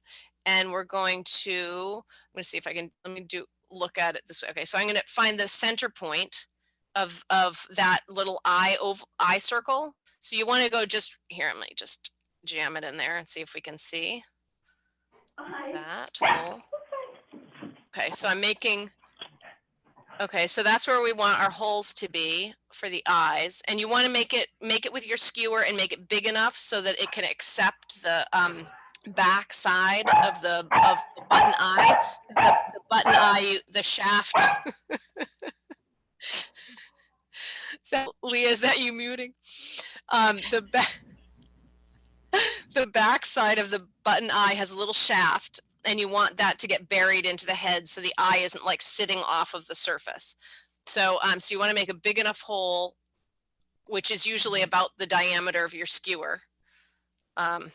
I think my skewer end got a little blunted here. I'm going to use my scissors.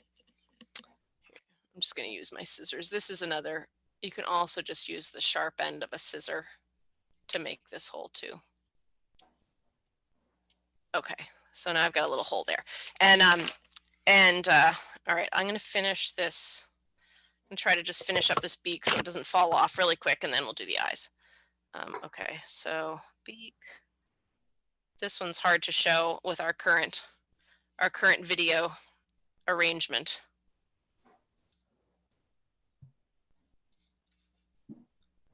Okay. Finish that up, and then eyes, and okay. All right.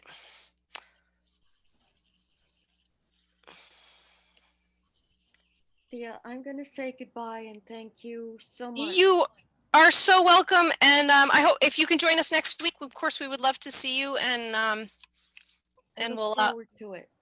Yeah, good. All right, Nancy. Take care. Yeah. Everybody stay safe. Stay out of trouble. Were the eyes 5mm or 4mm? I liked the 5mm was the size that I decided. Wait, no. Hold on, I'm lying. It's 4mm, I think. So Wait, hold on. Let me it's tinier. I have them both. I just wasn't. Let me double check. Let me just double check here. So this is that is that, and that is that. Yeah, it's the 4mm is the one I decided I liked the best. Okay, and it's tiny, right? Which is the smallest size that I carry. Yeah. So let me grab one. I don't have any in my little drawer there. I've got a tube. I've got a tube here. Okay. All right. So yeah. Okay. So let me put these other ones away. Okay. All right.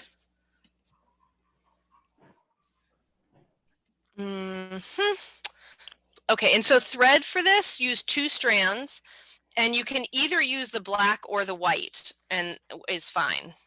Whatever, I mean, you could use, like chartreuse if you wanted. It won't show up because it's all going to be just buried in the head. But usually I use whatever color is right behind the eyes. Okay, and then if you have a long darner, so here's, can you, nope, that's not helpful. Okay, here I'm gonna hold it this way.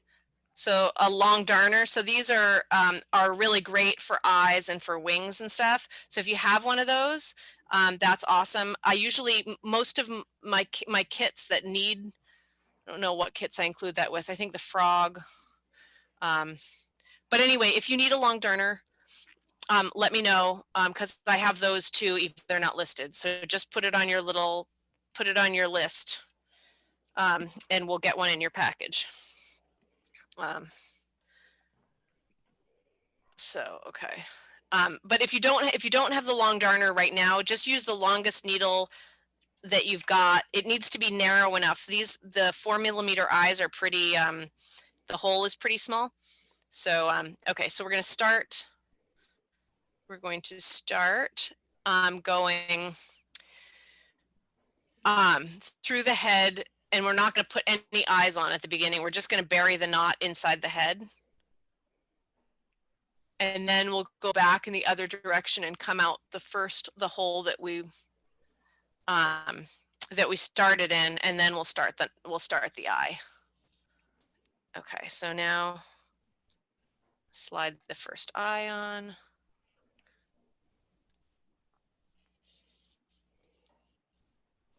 Come through the other side, put the second eye on.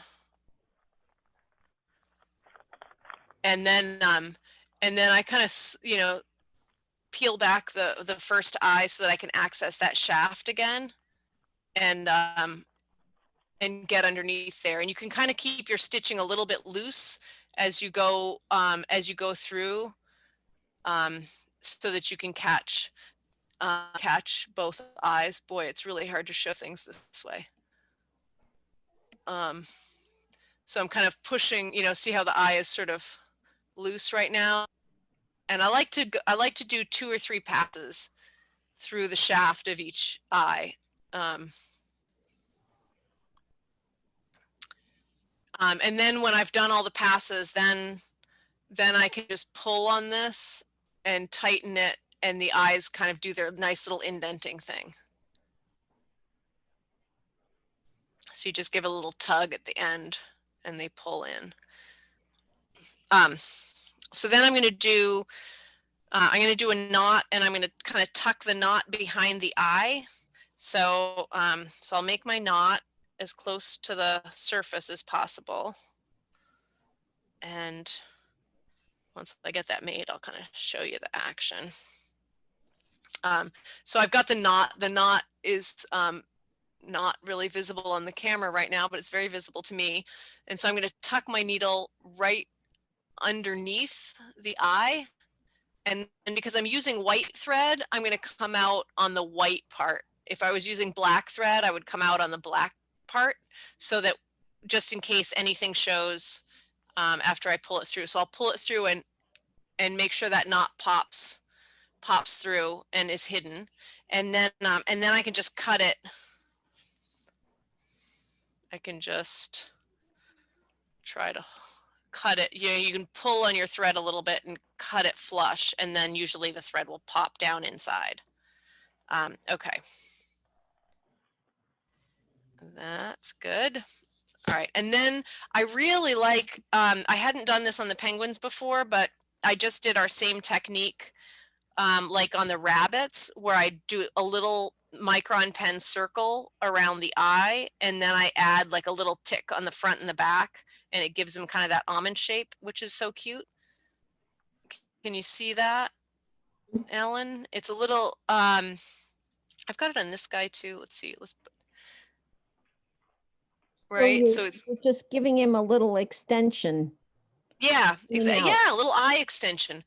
Okay, so hold on. Let me get my my 005. I got yeah. you. So right. So I'm just going to kind of, and when I'm doing it, of course I can't see anything that I'm doing the way that the camera is right now. I kind of lean the pen to at an angle when I'm going around, so I don't destroy the nib very quickly. And I just do like a full like eyeliner all the way around, like a circle all the way around the eye. And you're using an 005 for that. I'm using an 005. I try to reserve the that I want to do because they are a lot more fragile. Yeah. And then let's see if I can see on screen what I'm doing. Okay, see if I can get my pen where I want it. Okay, so something like that. Is that even making a mark? Yeah, no, it's good. It was fine. I get the idea. So something. Just giving them an eyelid. Yeah, it's good. It's great. Yeah. All right. Yeah, something like that. Okay, so that's our eye. And in. And then I'm going to get my long needle and we're going to do the wings. And I'm going to stitch on. I have one done wing in and one that's not done, but I'm just going to stitch them on so that this is kind of for you guys, but also for the people who aren't here. Okay, so there's not really a marking on the pattern for where these go, but on the original there was a little star. So if you want to print that out to stitch them on, you can, but otherwise you can just kind of put them where you think they look cute, which is also just a fine idea. You know, I kind of like them a little, you know, not side up, you know, so he's like scrunching his shoulders, you know, in the oops. Try to make them evenly placed, and then I just pop a few pins, you know, pop a pin in there so that I can, so they stay on while I'm doing my stitching. And maybe I'll, for this, can see what's going on. And so for the wings, I would do two strands, like we did, like we do for the eye, because a little extra strength I think is appropriate for the wings. Okay. All right, where's that long darner? So if you so I have a long darner, but maybe I should try to do it with a shorter one, just because not everybody's got the long darner, and let's see how that works. Okay, so I've got a number 8 here, which I'm going to use to do the wings, and we're just going to see how it works. Okay, 1, 2, 3. All right, so I'm going to start back behind the back underneath, right? So like, so I'm starting, the point of my needle is here, and I'm going to start underneath so that my knot is hidden. And then I'm going to go in here. So I'm just going to make like a horizontal mark through. And so when I've got this short needle, so I really need to squish his body to get all the way through. And if you need to on the other side, you can use pliers to get your needle out. But so basically you're just going to go back and forth through the body. Okay. Right. I think 3 milliners is going to work pretty well too. Oh, good. Okay. Yeah. Yes, you can totally do it with these, with, you know, a standard like number 8 needle, but you really have to, you know, super squeeze to get it out the other side. But if you've got the if you've got a milliner's needle, or you've got the long darners, those are a heck of a lot easier. I have doll head needles. Doll needle. So a doll needle will work. Yeah, a doll needle will totally work. Okay, so I'm getting a little aggressive because I've got such a short needle here. So I don't like to pull it so tight that the body is squeezing. I just want it, you know, enough so it doesn't distort the shape, and so that the little wings can pivot. So go back and forth, maybe go through the body like 4 times, and then when you've done that, then you can finish up underneath, like, you know, pull the wing back and finish up underneath the wing and make your knot. Yeah. So that it doesn't show. And okay. Whew. I know, I feel like I'm in a rush to finish so that the internet doesn't cut out on us again. I just want to caution everybody to make sure that double and triple check that you have opposite wings. I just got my wings all done. Oh no! Oh no! And I did have them hanging out here right in front of me, so this is the opposite. Oh well.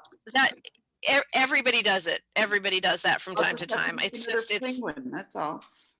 Exactly. Okay, and so on the tail, same thing. I'm not going to finish it or finish putting my wire in it. I'm just going to kind of get it on the way that it is, even without being finished stitched, because I know that the internet is so wonky right now. But so the pointed wider end goes up and aligns with the center seam. And I'm just going to pin that in place again. Okay, so I've got my 2 little pins on there. And I'm going to use white thread again on this because then we can see what I'm doing. And oh, I've already got this thing threaded. Okay, so this has 2 strands. I probably wouldn't, and I'm just going to use it because that's what I have threaded, and that's convenient. And we're working against the computer clock here. All right, so I one strand. What? I would go 1 strand. And I would, I would go 1 strand, and if you use white, you can color it in with the Sharpie if you want to see it, or you can use the black, and that's fine too. So I'm just going to kind of lift his little tail up and hide my knot underneath the tail.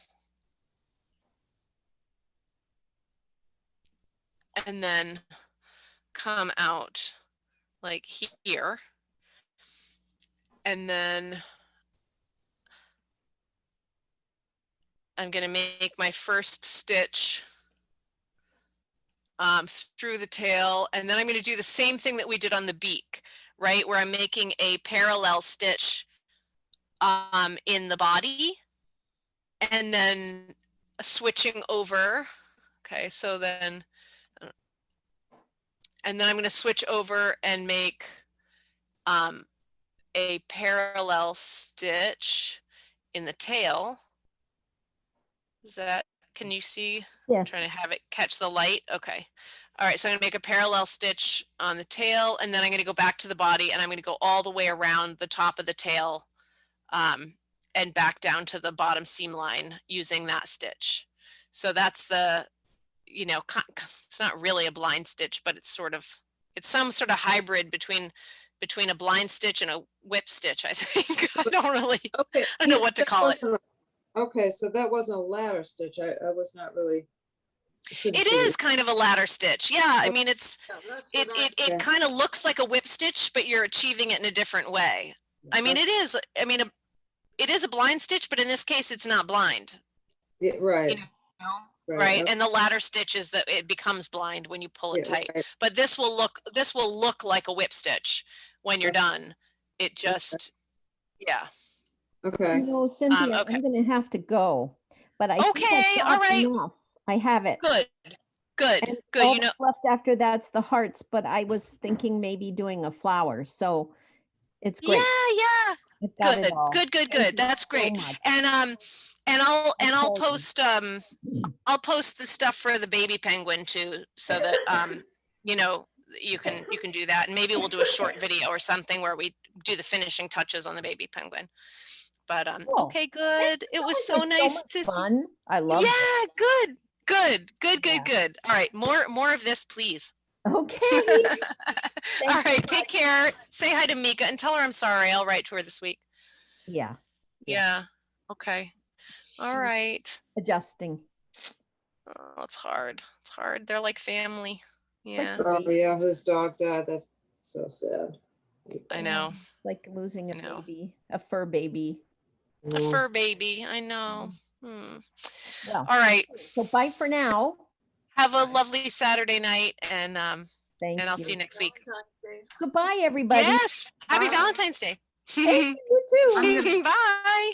I'm gonna head out too. Okay. How's everybody doing? I think we've covered it, right? I'm gonna go hold on. Find my. Lynn, did you have a question? Just one really quick question. When you're doing those arms or the wings. Yes. You're stitching just around the top of them, or is that what you're doing? No, I'm stitching. I'm gonna do a little drawing for you. Okay, here's so I'm just gonna do it okay, Karen, bye. I'll see you next week, I think, right? Yes? Yeah, next absolutely. week. Awesome. Bye. Good. Thank you for coming. Okay, so I'm gonna do I'm gonna draw a little kind of like, okay, so here's our rough penguin shape, right? And like there's his beak. Okay, and so so there are his wings. Yeah. I'm going to give them a little, and so what we're doing is if I look at a side view of the wing, see those two little dots? Yeah. Sorry, I'm trying to angle it so it doesn't get blown out. So you're going to have your stitch is going to connect those two dots. Like your stitch is going to kind of look like that. That's all I'm doing. I'm not going all Yeah. the way to the top. Right, yeah. And then you're kind of going like this. Right? Okay, I thought, and I just didn't, I thought you were actually sewing around and I couldn't, that's where I was losing. No. Back there. Okay, good. No, that No. Yeah. I'm telling you, I'm really good at Pictionary. Yeah. So Well, you're watch good. out. I got that. Yeah, I got that. Stitch through. Yeah, sorry, I was just visual. I was thinking showing around. I would have. Yeah, no. Yeah. Okay. No. That's why they pivot because they just have that sort of small connection. Exactly. Yeah. And that's why you don't want them to be too tight either. But okay, good. All right, you guys. What a treat. This was so nice. I'm glad you had fun and I'll see you next week. Okay. Or very soon. So much. Okay. Thank you. Bye. Have a great weekend. Happy Valentine's Day.